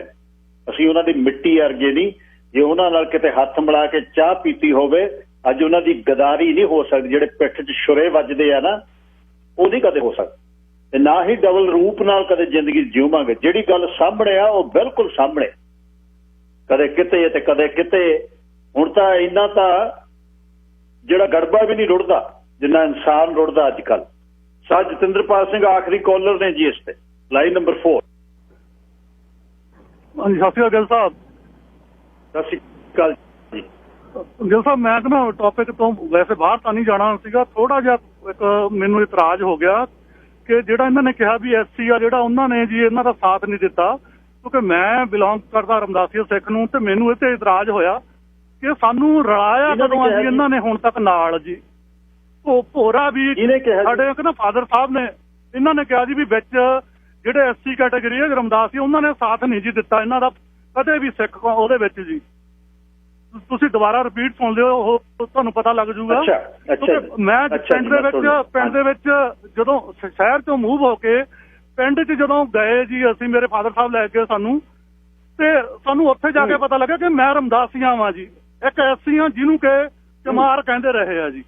ਉੱਥੇ ਜਾ ਕੇ ਮੈਨੂੰ ਪਤਾ ਲੱਗਿਆ। ਇਹ ਹੋਰ ਪਤਾ ਨਹੀਂ ਕਿੰਨੀਆਂ ਤੁਹਾਨੂੰ ਇਹ ਹੋ ਸਕਦਾ ਤੁਸੀਂ ਵੀ ਪਿੰਡਾਂ 'ਚ ਦੇਖਿਆ ਹੋਊਗਾ ਕਿ ਜਿਹੜੇ ਉਹਨਾਂ ਨਾਲ ਕੀ ਹਾਲਤ ਹੁੰਦੀ ਰਹੀ ਆ ਜੀ। ਮੈਂ ਉਹਦਾ ਗਵਾਹ। ਬਹੁਤ ਬੁਰਾ ਹਾਲ ਤਾਂ ਦੇਖਿਆ ਜੀ, ਪਰ ਮੈਂ ਹਲੇ ਵੀ ਸਰਵਿਸ ਕਰਦੇ ਸੀਗੇ ਜੀ। ਹਾਂਜੀ, ਗੁਰੂ ਘਰ ਤਾਂ ਸਾਨੂੰ ਜੀ ਬਹੁਤ ਕੁਝ ਦੇਖਣਾ ਪਿਆ ਜੀ। ਹੁਣ ਜਿਵੇਂ ਸ਼ਬੀਲ ਦਾ ਹੁਣ ਦਿਨ ਚੱਲ ਰਹੇ ਸੀਗੇ, ਤੇ ਆਪਣੇ ਘਰੋਂ ਗਲਾਸ ਲੈ ਕੇ ਜਾਣੇ ਪੈਂਦੇ ਰਹੇ ਆ ਜੀ ਸਾਨੂੰ ਉੱਥੇ। ਇਹਨਾਂ ਨੇ ਸਾਨੂੰ ਰਲਾਇਆ ਕਦੋਂ ਆ ਜੀ ਨਾਲ? ਕਦੇ ਵੀ ਨਹੀਂ ਕੋਈ ਇਹੋ ਜਿਹਾ ਮੌਕਾ ਹੋਇਆ ਕਿ ਸਾਡਾ ਗੁਰੂ ਘਰ ਵੀ ਵੱਖਰਾ ਹੁੰਦਾ ਸੀਗਾ ਜੀ, ਉੱਥੇ ਨਹੀਂ ਸੀ ਆਉਂਦੇ ਹੁੰਦੇ, ਨਾ ਸਾਨੂੰ ਉੱਥੇ ਦੂਜੇ ਬਣਨ ਦਿੱਤਾ ਜਾਂਦਾ ਸੀਗਾ ਜੀ। ਹਾਲਾਂਕਿ ਅਸੀਂ, ਮੇਰੀਆਂ 4 ਜਨਰੇਸ਼ਨ ਨੇ ਜੀ, ਅਸੀਂ ਦਾੜੀ ਕੇਸ ਵਗੈਰਾ ਰੱਖੇ ਨੇ, ਕਦੇ ਕੋਈ ਉਹ ਨਹੀਂ, ਬਾਲ ਨਹੀਂ ਕੱਟਦੇ ਜੀ। ਇੱਥੇ ਆ ਕੇ ਵੀ ਮੇਰੇ 2 ਧੀਆਂ ਨੇ ਜੀ ਬਾਲ ਕੇਸ ਵਗੈਰਾ ਰੱਖੇ ਹੋਏ ਆ। ਬਹੁਤ ਵਧੀਆ ਗੱਲ ਹੈ, ਬਹੁਤ ਵਧੀਆ ਗੱਲ, ਬਹੁਤ ਵਧੀਆ ਗੱਲ। ਥੈਂਕ ਯੂ ਗਿੱਲ ਸਾਹਿਬ। ਧੰਨਵਾਦ ਜੀ। ਬਿਲਕੁਲ, ਸਾਨੂੰ ਜੱਟਵਾਦ ਨੇ, ਮੈਂ ਤੁਹਾਨੂੰ ਬਹੁਤ ਵਾਰ ਕਿਹਾ, ਜਿੰਨਾ ਕੌਮ ਦਾ ਨੁਕਸਾਨ ਜੱਟਵਾਦ ਨੇ ਕੀਤਾ ਕਿਸੇ ਨੇ ਨਹੀਂ ਕੀਤਾ। ਅਸੀਂ ਜੱਟਾਂ ਦੇ ਜੰਪੇ, ਅਸੀਂ ਖਾਲਸ ਸਿੱਖ ਹਾਂ। ਬਾਕੀ ਜ਼ਾਤਾਂ ਨੇ ਜਿਹੜੀਆਂ, ਗੁਰਦੁਆਰੇ ਕਿੱਥੋਂ ਬਣ ਗਏ? ਚਲੋ ਉੱਥੋਂ ਤਾਂ ਛੱਡਿਆ, ਇੱਥੇ ਕਿਵੇਂ ਬਣ ਗਏ? ਇੱਥੇ ਕਿਹੜਾ ਅਸੀਂ ਬਣ ਦਿੱਤਾ? ਆ ਸ਼ਹੀਦਾਂ ਦੀਆਂ ਫੋਟੋਆਂ ਲਾ ਕੇ ਡੁਗਡੁਗੀ ਜਿਹੜੀ ਵੱਜਦੀ ਹੈ, ਜਾਂ ਤਾਂ ਸੱਦ ਕੇ ਕਿਸੇ ਰਵਿਦਾਸੀਏ ਨੂੰ, ਕਿਸੇ ਵਾਲਮੀਕੀ ਨੂੰ ਬਣਾਓ ਗੁਰਦੁਆਰੇ ਦਾ ਪ੍ਰਧਾਨ। ਫਿਰ ਮੈਂ ਤੁਹਾਨੂੰ ਮੰਨਾਂ ਵੀ ਤੁਸੀਂ ਵਾਕਈ ਗੁਰੂ ਦੇ ਇੱਕ ਬਾਟੇ 'ਚ ਪੰਜਾਂ ਦਾ ਅੰਮ੍ਰਿਤ ਛਕਾਉਣ, ਪੰਜਾਂ ਨੂੰ ਇੱਕ ਬਾਟੇ 'ਚ ਲਾਉਣ ਦੀ ਗੱਲ ਕਰਕੇ ਝੰਡੇ ਚੱਕ ਕੇ ਫੋਟੋਆਂ ਲਾ ਕੇ ਨਹੀਂ ਦੇਸ਼ ਸਿਰਜ ਹੁੰਦੇ। ਪਹਿਲਾਂ ਆਪਣਿਆਂ ਨੂੰ ਤਾਂ ਘਰੇ ਲਿਆਓ, ਬੁੱਕਲ 'ਚ ਤਾਂ ਲਾਓ। ਬਹੁਤ ਵੱਡੀ ਗਿਣਤੀ ਆ ਜਿਹੜੀ, ਜਿਨ੍ਹਾਂ ਨੂੰ ਸੋ ਕਾਲਡ ਪਿੰਡਾਂ 'ਚ ਅਸੀਂ ਵਿਹੜਾ ਕਹਿੰਦੇ ਰਹੇ ਹਾਂ। ਸਿੱਖਾਂ ਦੇ, ਜੱਟਾਂ ਦੇ ਮੁੰਡਿਆਂ ਦੇ ਦਾੜੀ ਤੇ ਮੋਚਨਾ ਫਿਰਦਾ ਸੀ 70-78 'ਚ। ਉਸ ਸਮੇਂ ਵੀ ਸੋ ਕਾਲ ਜਿਹੜਾ ਵਿਹੜਾ ਕਿਹਾ ਜਾਂਦਾ ਸੀ, ਉੱਥੇ ਦਾੜੀ ਕਿਸ ਰੱਖੇ ਹੁੰਦੇ ਸੀ, ਚਾਚਾ ਤਾਇਆ ਜਿਨ੍ਹਾਂ ਨੇ ਘਰ ਦੇ ਵਿੱਚ ਆ ਕੇ ਕੰਮ ਕੀਤਾ। ਇੱਧਰ ਹਰ ਰੋਜ਼ ਦਿਹਾੜੀ ਜੋਤੇ ਆਉਂਦੇ, ਮੈਂ ਨਹੀਂ ਦਾੜੀ ਕੱਟੀ ਵੇਖੀ ਕਿਸੇ। ਗੱਲ ਬਹੁਤ ਵੱਡੀ ਜਤਿੰਦਰਪਾਲ ਸਿੰਘ ਉਹਨਾਂ ਨੇ ਕੀਤੀ ਹੈ ਕਿ ਸ਼ਹਿਰ ਤੋਂ ਜਦ ਮੈਂ ਪਿੰਡ ਗਿਆ, ਫੇਰ ਮੈਨੂੰ ਪਤਾ ਲੱਗਾ ਮੈਂ ਰਵਿਦਾਸ ਨਹੀਂ। ਇਹ ਜ਼ੁਲਮ ਹੈ, ਇਹ ਹਲੇ ਵੀ ਨਹੀਂ, ਹਲੇ ਕਿਤੇ ਗਿਆ ਤੁਸੀਂ। ਮੈਂ ਤਾਂ ਉੱਥੇ ਦੀ ਛੱਡੋ, ਇੱਥੇ ਤਾਂ ਅਸੀਂ ਕਹਿੰਦੇ ਨਾ, ਅਸੀਂ ਆ ਗਏ ਸਿਰੇ ਦੇ ਪੜ੍ਹੇ ਲਿਖੇ ਆ। ਲਿਆ ਬਣਾਓ, ਜਿੱਥੇ ਜੱਟਾਂ ਦਾ ਪ੍ਰਬੰਧ ਹੈ ਉੱਥੇ ਸੱਦ ਕੇ ਕਿਸੇ ਆਪਣੇ ਪਿੰਡ ਦੇ ਹੀ ਕਿਸੇ ਵਿਹੜੇ ਦੇ ਬੰਦੇ ਨੂੰ ਬਣਾਓ ਪ੍ਰਧਾਨ, ਜੇ ਨਾ ਪੂਜੀਏ ਤੁਹਾਨੂੰ। ਨਹੀਂ, ਅਸੀਂ ਤਾਂ ਵੱਡਾ ਬਣਾਤੀਆਂ, ਤੁਸੀਂ ਇੱਧਰ ਬਣਾਓ, ਤੁਸੀਂ ਇੱਧਰ ਬਣਾਓ। ਫਿਰ ਤੁਸੀਂ ਕਹਿੰਦੇ ਹੋ ਗੁਰੂ ਨਾ ਕਹੋ, ਉਹਨੂੰ ਭਗਤ ਕਹੋ ਰਵਿਦਾਸ ਜੀ ਨੂੰ, ਜਦ ਤੁਸੀਂ ਅੰਦਰ ਨੇੜੇ ਹੀ ਨਹੀਂ ਲਾਇਆ ਕਿਸੇ ਨੂੰ। ਇਹ ਵੀ ਇੱਕ ਬਹੁਤ ਵੱਡੀ ਗੱਲ ਹੈ ਜਿਹੜੀ ਤੁਸੀਂ ਸੱਚ ਕਹੀ ਹੈ ਜਤਿੰਦਰਪਾਲ ਸਿੰਘ ਜੀ। ਸਲੂਟ ਹੈ, ਸੱਚੇ ਬੋਲਣਾ ਚਾਹੀਦਾ। ਵਪਾਰਕ ਸੰਦੇਸ਼ ਇਸ ਵਿਸ਼ੇ ਤੇ ਜੀ ਮੈਂ ਗੱਲ ਕਰਨੀ। ਕਈ ਛੋਟੇ ਛੋਟੇ ਵਿਸ਼ੇ ਨੇ। ਮੁੰਡੇ ਝੂਠੀ ਉਹਨਾਂ ਦਾ ਅੱਜ ਦੇ ਦਿਨ ਉਹਨਾਂ ਨੂੰ ਜਿਹੜਾ ਅਗਵਾ ਕਰਕੇ ਕਤਲ ਕੀਤਾ ਗਿਆ, ਇਸ ਦੀ ਗੱਲ ਹੋਏਗੀ। ਭਗਤ ਪੂਰਨ ਸਿੰਘ ਉਹਨਾਂ ਦਾ ਅੱਜ ਦੇ ਦਿਨ ਜਨਮ ਦਿਨ ਹੈ, ਉਹਨਾਂ ਦੀ ਗੱਲ ਹੋਏਗੀ। ਟਾਇਨਾਮਨ ਸਕੁਅਰ ਦੀ ਗੱਲ ਹੋਏਗੀ, ਜਿੱਥੇ ਟੈਂਕ ਚੜੇ ਸੀ। ਬਰਾਬਰਤਾ ਲਿਆਈ ਇੱਥੋਂ ਘੋਟਣਾ, ਲਿਆਈ ਇੱਥੋਂ ਘੋਟਣਾ। ਮਹਿੰਦਰ ਸਿੰਘ ਉਹਨਾਂ ਦੀ ਗੱਲ, ਉਹਨਾਂ ਨੇ ਇਹੀ ਕਹੀ ਕਿ SC ਭਾਈਚਾਰਾ ਜਿਹੜਾ ਸਟੇਟ ਵਾਲੇ ਪਾਸੇ ਰਹੇ ਜਾਂ ਚੁੱਪ ਰਹੇ। ਖੁੱਲ੍ਹ ਕੇ ਪੰਜਾਬ ਨਾਲ ਨਹੀਂ ਆਏ। ਜਿਹੜੀ ਉਹਨਾਂ ਨੇ ਗੱਲ ਕੀਤੀ ਇਹ ਕਹੀ ਉਹਨਾਂ ਦਾ ਅੰਤਰੀਵ ਆ, ਪਰ ਉਹਨਾਂ ਨੇ ਧਰਮ ਨੂੰ ਜਾਂ ਜ਼ਾਤ ਦੇ ਤੌਰ ਤੇ ਨਹੀਂ ਗੱਲ ਕੀਤੀ। ਚਲੋ ਐਨੀਵੇਜ਼ ਇੱਕੋ ਹੀ ਬੇਨਤੀ ਕਰਨੀ ਹੈ 5 ਦਿਨਾਂ ਦੇ ਵਿੱਚ ਗੱਲਬਾਤ ਜਿਹੜੀ ਤੁਹਾਡੇ ਨਾਲ ਕਰਦੀ ਹਾਂ। ਮੈਂ ਇੱਕੋ ਹੀ ਬੇਨਤੀ ਕਰਦਾ ਕਿ ਕੋਈ ਧੱਕਾ ਨਹੀਂ ਕਿਸੇ ਨਾਲ ਵੀ, ਕੋਈ ਕਾਲਰ ਇਹ ਸ਼ੋਅ ਤੇ ਬੋਲੇ ਜਾਂ ਕਿਤੇ ਬੋਲੇ, ਪਰ ਆਪਣੇ ਵਿਚਾਰ ਜਿਹੜੇ ਨੇ ਸਥਿਰ ਰੱਖੋ। ਜਿੱਥੇ ਰਾਲ ਰਲਦੀ ਆ ਉੱਥੇ ਹੀ ਬੋਲੋ, ਆਪਣੇ ਆਪ ਨੂੰ ਬਦਲੋ ਨਾ। ਕਾਹਦੇ ਨਹੀਂ ਬਦਲਦੇ ਤੁਸੀਂ? ਜ਼ਮੀਰ ਕਿਉਂ ਮਾਰਨੀ ਹੈ ਤੁਸੀਂ? ਜਦ ਤੁਹਾਡਾ ਕੋਈ ਅੰਤਰੀਵ ਕੁਝ ਹੋਰ ਕਹਿੰਦਾ, ਜਿੱਥੇ ਤੁਹਾਡੇ ਅੰਤਰੀਵ ਦੀ ਸਾਹ ਜਿੱਥੇ ਪੈਂਦਾ ਉੱਥੇ ਗੱਲ ਕਰੋ, ਖੁੱਲ੍ਹ ਕੇ ਕਰੋ, ਖੁਸ਼ ਹੋ ਕੇ ਕਰੋ। ਜਿੱਥੇ ਤੁਹਾਨੂੰ ਪਤਾ ਵੀ ਮੇਰੀ ਇੱਥੇ ਰਾਲ ਇਹਨਾਂ ਰਲਦੀ ਨਹੀਂ, ਉੱਥੇ ਫਾਇਦਾ ਹੀ ਨਹੀਂ ਆ ਕੇ ਸਿਰ ਮਾਰਨ ਦਾ। ਨਾਲੇ ਆਪ ਦੁਖੀ ਹੋਵੋਗੇ, ਨਾਲੇ ਮੈਨੂੰ ਦੁਖੀ ਕਰੋਗੇ, ਜਾਂ ਕਿਤੇ ਵੀ ਕਿਸੇ ਨੂੰ ਦੁਖੀ ਕਰੋਗੇ। ਤੁਹਾਨੂੰ ਸਭ ਨੂੰ ਲੋਕਾਂ ਨੂੰ ਪਤਾ ਹੈ ਕਿ ਕਿਹੜਾ ਜਿਹੜਾ ਹੋਸਟ ਉਹ ਕਿੱਥੇ ਖੜਾ। ਔਰ ਮੈਂ ਨਹੀਂ ਕਹਿੰਦਾ ਵੀ ਮੇਰੀ ਸਵੈ ਵਿਰੋਧੀ ਕੋਈ ਵਿਚਾਰ ਆਵੇ, ਸਵੈ ਵਿਰੋਧੀ ਵਿਚਾਰ ਆਉਣ, ਪਰ ਉਹ ਸਵੈ ਵਿਰੋਧੀ ਵਿਚਾਰ ਬਦਲ ਨਾ ਹਰ ਜਗ੍ਹਾ ਜਾ ਕੇ ਵੀ ਉੱਥੇ ਕੁਛ ਕਹਿਤਾ, ਉੱਥੇ ਕੁਛ ਕਹਿਤਾ, ਉੱਥੇ ਕੁਛ ਕਹਿਤਾ। ਉਹ ਵਿਅਕਤੀਆਂ ਦੀ ਗੱਲ ਨਹੀਂ ਹੈ। ਵਿਚਾਰਾਂ ਦਾ ਵਿਰੋਧ ਹੋਣਾ, ਡਾਇਲੌਗ ਓਪਨ ਹੈ। ਪਰ ਮੈਂ ਇਸ ਗੱਲ ਤੋਂ ਮੈਨੂੰ ਨਫ਼ਰਤ ਹੈ ਨਿੱਜੀ ਤੌਰ ਤੇ, ਜਿਹੜਾ ਬੰਦਾ ਗੱਲ ਤੇ ਨਾ ਖੜੇ, ਜਿਹੜਾ ਬਦਲ ਦੇਵੇ। ਮੇਰਾ ਰੌਲਾ ਜਿਹੜਾ ਇਹ ਇੱਕ ਬਹੁਤ ਵੱਡਾ ਰੌਲਾ, ਸਾਡੇ ਨਾਲ ਪੜ੍ਹਦੇ ਸੀ, ਮੇਰੇ ਨਾਲ ਪੜ੍ਹਦੇ ਸੀ, ਜਿਹੜੇ 10-12 ਸ਼ਹੀਦ ਹੋਏ ਨੇ, ਅੱਧੇ 3 ਜੇਲ੍ਹਾਂ 'ਚ ਬੈਠੇ ਨੇ। ਮੇਰੇ ਕੋਲ ਕੀ, ਮੈਂ ਤਾਂ ਨਜ਼ਾਰੇ ਲੈਣਾ, ਟੱਬਰ 'ਚ ਬੈਠਾ ਤੇ ਰੇਸ਼ਮੀ ਕੰਬਲਾਂ 'ਚ ਰਾਤ ਨੂੰ ਸੌਣਾ। ਮੇਰੇ ਤੇ ਕੀ ਪਾ ਉਹਨਾਂ ਦਾ? ਮੈਂ ਜੇਲ੍ਹ 'ਚ ਬੈਠੇ ਨੂੰ ਮਿਲਿਆ ਨਹੀਂ। ਮੈਂ ਉਹਨਾਂ ਦੇ ਘਰ ਜਿਨ੍ਹਾਂ ਦੇ ਖੱਬਲ ਉੱਗਿਆ ਹੋਇਆ ਉੱਥੇ ਮੈਂ ਜਾ ਕੇ ਨਹੀਂ ਖੜਿਆ ਕਦੇ, ਉਹਨਾਂ ਦੇ ਦਰ ਤੇ ਨਹੀਂ ਖੜਿਆ ਜਾ ਕੇ। ਮੈਂ ਕੀ ਲੈਣਾ ਕਾਲਜ ਦੇ ਵਿੱਚ ਉਹਨਾਂ ਦੇ ਗਿਆ ਦਾ, ਜਦ ਮੇਰਾ ਉਹਨਾਂ ਨਾਲ ਕੋਈ ਸਾਂਝ ਨਹੀਂ। ਇਹ ਨਹੀਂ ਗੱਲ ਹੁੰਦੀ ਕਿ ਮੈਂ ਇੱਕ ਕਾਲਜ 'ਚ ਪੜ੍ਹਿਆ। ਮੈਂ ਗੁਰੂ ਨਾਨਕ ਇੰਜੀਨੀਅਰਿੰਗ ਕਾਲਜ 'ਚੋਂ ਬਹੁਤ ਯੋਧੇ ਮਿੱਤਰ ਨੇ, ਕਿੱਡੇ ਨਾਂ ਨੇ। ਅਮਰ ਸਿੰਘ ਮਾਨ ਆ, ਨਿਰਮਲ ਸਿੰਘ ਨੌਰਾ, ਗੁਰਜੀਤ ਸਿੰਘ ਕਾਕਾ, ਗੁਰਮੀਤ ਸਿੰਘ ਮੀਤਾ, ਨਵਨੀਤ ਸਿੰਘ ਕਾਦੀਆਂ, ਭੁੱਲਰ ਸਾਹਿਬ ਉੱਥੋਂ ਨੇ, ਮਲਤਾਨੀ ਉੱਥੋਂ ਸੀ। ਬਹੁਤ ਨੇ ਜਿਹੜੇ ਹਲੇ ਜਿਨ੍ਹਾਂ ਦਾ ਨਾਂ ਨਹੀਂ ਪਤਾ। ਮੈਂ ਉਹਨਾਂ ਨੂੰ ਜਾਣਦਾ ਨਹੀਂ, ਮੈਂ ਉਹਨਾਂ ਦੇ ਘਰੇ ਨਹੀਂ ਜਾ ਕੇ ਖੜਿਆ। ਪੂਰੀ ਪਿੰਡ 'ਚ ਮੈਂ ਜਾ ਕੇ ਨਹੀਂ ਖੜਿਆ। ਮਤਲਬ ਹਾਲ ਕੀ ਆ ਕਾਕੇ ਦੇ ਪਿੰਡ ਦਾ, ਮੀਤੇ ਦੇ ਘਰੇ ਕੀ ਆ, ਨਿਰਮਲ ਨੌਰੇ ਦੇ ਘਰੇ ਕੀ ਆ, ਕੁਛ ਨਹੀਂ ਪਤਾ। ਹੁਣ ਮੇਰਾ ਇਹ 'ਚ ਕੀ ਮਾਣ ਆ? ਮੈਂ ਜੀਏ ਨਹੀਂ ਪੜ੍ਹਿਆ ਤੇ ਮੇਰੇ ਨਾਲ ਦੇ ਸੀ। ਉਹ ਨਾਲ ਦੇ ਕਾਹਦੇ ਸੀ ਮੇਰੇ? ਮੈਂ ਤਾਂ ਨਿੱਤ ਉਹਨਾਂ ਨੇ ਜੜ੍ਹਾਂ ਵੱਢਾਂ ਤੇ ਮੇਰਾ ਉਹਨਾਂ ਨਾਲ ਕੀ ਭਾਤ? ਇਹ ਨਹੀਂ ਗੱਲ ਹੁੰਦੀ। ਮੈਨੂੰ ਇਹ ਆ ਵੀ ਖੜੋ, ਸਥਿਰ ਹੋ ਕੇ ਖੜੋ, ਜਿੱਥੇ ਖੜੇ ਹੋ ਉਸ ਚੀਜ਼ ਤੇ ਖੜੋ। ਅੱਜ ਭਗਤ ਪੂਰਨ ਸਿੰਘ ਹੋਣਾ ਤੋਂ ਪਹਿਲਾਂ ਆਪਣੇ ਬੱਚਿਆਂ ਦੀ ਇੱਛਿਆਂ ਦੀ ਗੱਲ ਕਰਾਂ, ਦੋਵਾਂ ਦੀ। ਜਿੱਥੋਂ ਸਾਰੀ ਗੱਲ ਸਰੀ ਦੀ ਚੱਲੀ, ਜਿੱਥੋਂ ਵੇਕਅਪ ਸਰੀ ਹੋਂਦ ਚਾਹੀਦੀ। ਜਿਹੜੇ ਪਹਿਲੇ ਦਿਨ ਜਿਹੜੇ ਸਟੇਜ ਤੇ ਖੜ ਕੇ ਆਪਾਂ ਗੱਲ ਇਹਨਾਂ ਜਵਾਕਾਂ ਦੀ ਕੀਤੀ ਤੇ ਸਰੀ ਪੁਲਿਸ ਡਿਪਾਰਟਮੈਂਟ ਦੀ ਗੱਲ ਚੱਲੀ, ਤੇ ਹੁਣ ਬਣਦੀ ਆ ਨਹੀਂ ਬਣਦੀ ਉਹ ਰੱਬ ਜਾਣਦਾ। ਚੱਲ ਰਹੀ ਆ ਗੱਲ, ਤੇ ਅੱਗੇ ਜਿਵੇਂ ਚੱਲੂਗੀ ਉਹ ਆਏ ਤੇ ਪਤਾ ਲੱਗੂ। ਭੰਗਲ ਤੇ ਝੂਟੀ ਪਰਿਵਾਰ ਦੇ ਨਾਲ ਅਦਾਰੇ ਵੱਲੋਂ ਨਿੱਜੀ ਤੌਰ ਤੇ ਮੈਂ ਦੁੱਖ ਦੀ ਘੜੀ 'ਚ ਨਾਲ ਆ। 2 ਵਰ੍ਹੇ ਹੋ ਗਏ, 2 ਜਵਾਕਾਂ ਦੀਆਂ ਗੋਲੀਆਂ ਵਿੰਨੀਆਂ, ਜਿਹੜੀਆਂ ਲਾਸ਼ਾਂ ਲੱਭੀਆਂ ਸੀ। 2 ਸਾਲ ਬੀਤਣ ਤੇ ਜਸਕਰਨ ਸਿੰਘ ਝੂਠੀ, ਜਸਕਰਨ ਸਿੰਘ ਭੰਗਲ ਜੈਸੀ, ਦੋਨਾਂ ਦੇ ਕਾਤਲ ਹਜੇ ਤੱਕ ਫੜ ਨਹੀਂ ਹੋਏ। ਤੋ ਇਹ ਦੁੱਖ ਦੀ ਜਿਹੜੀ ਅਸਲ ਕਹਾਣੀ ਅੱਜ ਆ, 2 ਵਰ੍ਹਿਆਂ ਤੋਂ ਬਾਅਦ ਵੀ ਕੱਖ ਨਹੀਂ ਹੋਇਆ। ਦਿਨ ਦਿਹਾੜੇ ਸਰੀ ਦੇ ਇੱਕ ਪਾਰਕ 'ਚ ਜਵਾਕਾਂ ਨੂੰ ਚੁੱਕ ਕੇ ਲੈ ਕੇ ਗਏ, ਹਲੇ ਤੱਕ ਗੱਲ ਨਹੀਂ ਬਣੀ। ਉਹ ਇਹ ਇੱਕ ਦੁੱਖ ਦੀ ਕਹਾਣੀ ਹੈ, ਜਿਹਦੇ ਵਿੱਚ ਇੱਕ ਵੱਡਾ ਕੱਖ ਜਿਹੜਾ ਤੁਸੀਂ ਲੋਕਾਂ ਨੇ ਕੀਤਾ। ਆਰਗੇਨਾਈਜ਼ਰ ਅਸੀਂ ਕੱਖ ਨਹੀਂ, ਜਿਹਦਾ ਮਰਜ਼ੀ ਨਾਮ ਲੈ ਲਈਏ, ਸਾਡੇ ਘਰੇ ਤੇ ਨਹੀਂ ਤੁਸੀਂ ਆਏ, ਤੁਸੀਂ ਆਪਣੇ ਆਪ ਮਾਰੇ ਆਏ ਹੋ, ਤੁਸੀਂ ਆਪਣੀ ਆਪ ਹੀ ਇਹ ਪਿੱਠ ਥਾਪਣੀ। ਤੇ ਜਿੰਨਾ ਵੀ ਕੋਈ ਵਲੰਟੀਅਰ, ਕਿਉਂਕਿ ਵਲੰਟੀਅਰ ਦਾ ਕੋਈ ਇਵਜ਼ ਨਹੀਂ ਹੁੰਦਾ, ਜਿੰਨੇ ਕੁ ਤੱਕ ਅਗਲੇ ਦਾ ਜ਼ੋਰ ਹੁੰਦਾ ਲਾਉਂਦਾ ਰਹਿੰਦਾ। ਇੱਕ ਜਗ੍ਹਾ ਤੇ ਆ ਕੇ ਉਹਨੂੰ ਲੱਗਦਾ ਵੀ ਮੈਂ ਹੁਣ ਜਿੰਨਾ ਕਰਤਾ ਸੀ ਕਰਤਾ, ਹੁਣ ਹੋਰ ਕਰ। ਵਲੰਟੀਅਰ ਦਾ ਕੰਮ ਇਹ ਹੁੰਦਾ, ਹੈਵ ਟੂ ਨਹੀਂ ਹੁੰਦਾ। ਵਲੰਟੀਅਰ ਖੁਸ਼ੀ ਨਾਲ ਹੁੰਦੀ। ਉਹ ਅੱਜ ਇਹਨਾਂ ਜਵਾਕਾਂ ਦੀ ਯਾਦ ਫੇਰ ਆਉਂਦੀ ਹੈ, ਭੰਗਲ ਤੇ ਝੂਟੀ ਦੀ। ਬਹੁਤ ਪਰਿਵਾਰ ਦੁੱਖ 'ਚ ਨੇ ਕਿ ਇਹਨਾਂ ਜਵਾਕਾਂ ਦਾ ਅੱਜ ਉਹਨਾਂ ਨੇ 20 ਵਰ੍ਹਿਆਂ ਦੇ ਹੋਣਾ ਸੀ, 19 ਦਾ ਹੋਣਾ ਸੀ ਭੰਗਲ ਨੇ, ਤੇ ਝੂਟੀ ਨੇ 18 ਦਾ ਹੋਣਾ ਸੀ। ਇਹ ਦੁੱਖ ਹੈ। ਹੁਣ ਇਸੇ ਤਰ੍ਹਾਂ ਹੀ ਕੌਮੀ ਦੁੱਖ ਨੇ। ਅਦਰਵਾਈਜ਼ ਕੋਈ ਨਹੀਂ ਕਹਿੰਦਾ ਆ ਕੇ ਮੇਰਾ ਕਿਹੜਾ ਕੋਈ ਸ਼ਰੀਕਾ ਸੀ ਜਾਂ ਮੇਰਾ ਕੋਲ ਕੋਈ ਟੱਬਰ ਦਾ ਉਸ ਜਗ੍ਹਾ ਦੇ ਵਿੱਚ ਘੱਲੂ ਘਰ 'ਚ ਗਿਆ। ਪਰ ਅਸੀਂ ਉਸ ਘਰਾਂ 'ਚ ਸਾਡਾ ਜਨਮ ਹੋਇਆ ਜਿੱਥੇ ਬਵਾਨੀਆਂ ਕਹਾਣੀਆਂ ਪੁੱਤਾਂ ਨੂੰ ਗੋਦੀ 'ਚ ਬਿਠਾ ਕੇ ਕੌਮ ਦੇ ਮਾਵਾਂ ਨੇ ਦੱਸਿਆ ਕਿ ਅਸੀਂ ਕੀ ਮਹਿਸੂਸ ਹੋਇਆ ਜਦ ਉਸ ਸਮੇਂ ਵੱਡੇ ਹੋਏ। ਬਹੁਤ ਵੱਡੇ ਹੋਏ ਨੇ। 84 'ਚ ਮੇਰੇ ਹਾਣ ਦੇ 50 ਵਰ੍ਹਿਆਂ ਦੇ ਨੇ। ਕੋਈ ਕਿਤੇ ਤੁਰ ਗਿਆ, ਕੋਈ ਕਿਤੇ ਤੁਰ ਗਿਆ। ਪਰ ਇਹ ਨਹੀਂ ਵੀ ਅਸੀਂ ਕੰਪਲੀਟ ਆ, ਬਹੁਤ ਕਮੀਆਂ ਨੇ ਨਿੱਜੀ ਜ਼ਿੰਦਗੀ ਦੇ ਵਿੱਚ, ਹਜ਼ਾਰਾਂ ਹੀ ਕਮੀਆਂ ਹੋਣਗੀਆਂ, ਪਰ ਯੋਧਿਆਂ 'ਚ ਕੋਈ ਕਮੀ ਨਹੀਂ ਜਿਨ੍ਹਾਂ ਲਈ ਹੱਥ ਜੋੜਦੇ ਆਏ। ਦੂਸਰਾ ਅੱਜ ਜਨਮ ਹੈ ਭਗਤ ਪੂਰਨ ਸਿੰਘ ਜੀ ਦਾ। 4 ਜੂਨ ਨੂੰ 1904 ਨੂੰ ਦਾ ਰਾਜੇਵਾਲ ਰੋਹਣੋ ਜਿਹਨੂੰ ਕਿਹਾ ਜਾਂਦਾ ਖੰਨੇ ਦੇ ਕੋਲ, ਉੱਥੇ ਦਾ ਜਨਮ ਸੀ ਜਿੱਥੇ ਦੇ ਬਲਵੀਰ ਸਿੰਘ ਰਾਜੇਵਾਲ ਭਾਰਤੀ ਕਿਸਾਨ ਯੂਨੀਅਨ ਦੇ ਪ੍ਰਧਾਨ ਹੋਏ ਨੇ। ਤੇ ਪਿਤਾ ਸ਼ਿੱਬੂ ਮਲ ਸੀ, ਮਾਤਾ ਮਹਿਤਾਬ ਕੌਰ ਸੀ, ਸ਼ਾਹੂਕਾਰਾ ਕਰਦੇ ਸੀ। ਗਰੀਬੀ ਆ ਗਈ ਘਰ ਦੇ ਵਿੱਚ। ਧਾਰਮਿਕ ਜਿਹੜੇ ਸੰਸਕਾਰ ਸੀ, ਜਿਹੜਾ ਹਨੂੰਮਾਨ ਚਾਲੀਸੀ ਦੇ ਪਾਠ ਤੇ ਹਫ਼ਤੇ 'ਚ 3 ਦਿਨ ਵਰਤ ਰੱਖਦੇ, ਤੇ ਇਹੀ ਸੀ। ਅਖੀਰ 1923 'ਚ ਲੁਧਿਆਣੇ ਗਏ, 10ਵੀਂ ਦਾ ਇਮਤਿਹਾਨ ਦਿੱਤਾ। ਬਾਅਦ 'ਚ ਲੁਧਿਆਣੇ ਦੇ ਇੱਕ ਸ਼ਿਵ ਦੇ ਮੰਦਿਰ ਦੇ ਵਿੱਚ ਦਰਸ਼ਨ ਕਰਨ ਚਲੇ ਗਏ। ਖੂਹ ਤੋਂ ਪਾਣੀ ਕੱਢ ਕੇ ਮੂਰਤੀਆਂ ਨੂੰ ਇਸ਼ਨਾਨ ਕਰਾਇਆ, ਮਿੱਟੀ ਜੰਮੀ ਹੋਈ ਸੀ ਮੂਰਤੀਆਂ ਤੇ। 1923 ਦੀ ਗੱਲ ਹੈ। ਠਾਕਰਾਂ ਨੂੰ ਨਿਸ਼ਚਿਤ ਥਾਂ ਤੇ ਟਿਕਾ ਕੇ ਡੰਡੌਤ ਬੰਦਨਾ ਕਰ ਲਈ।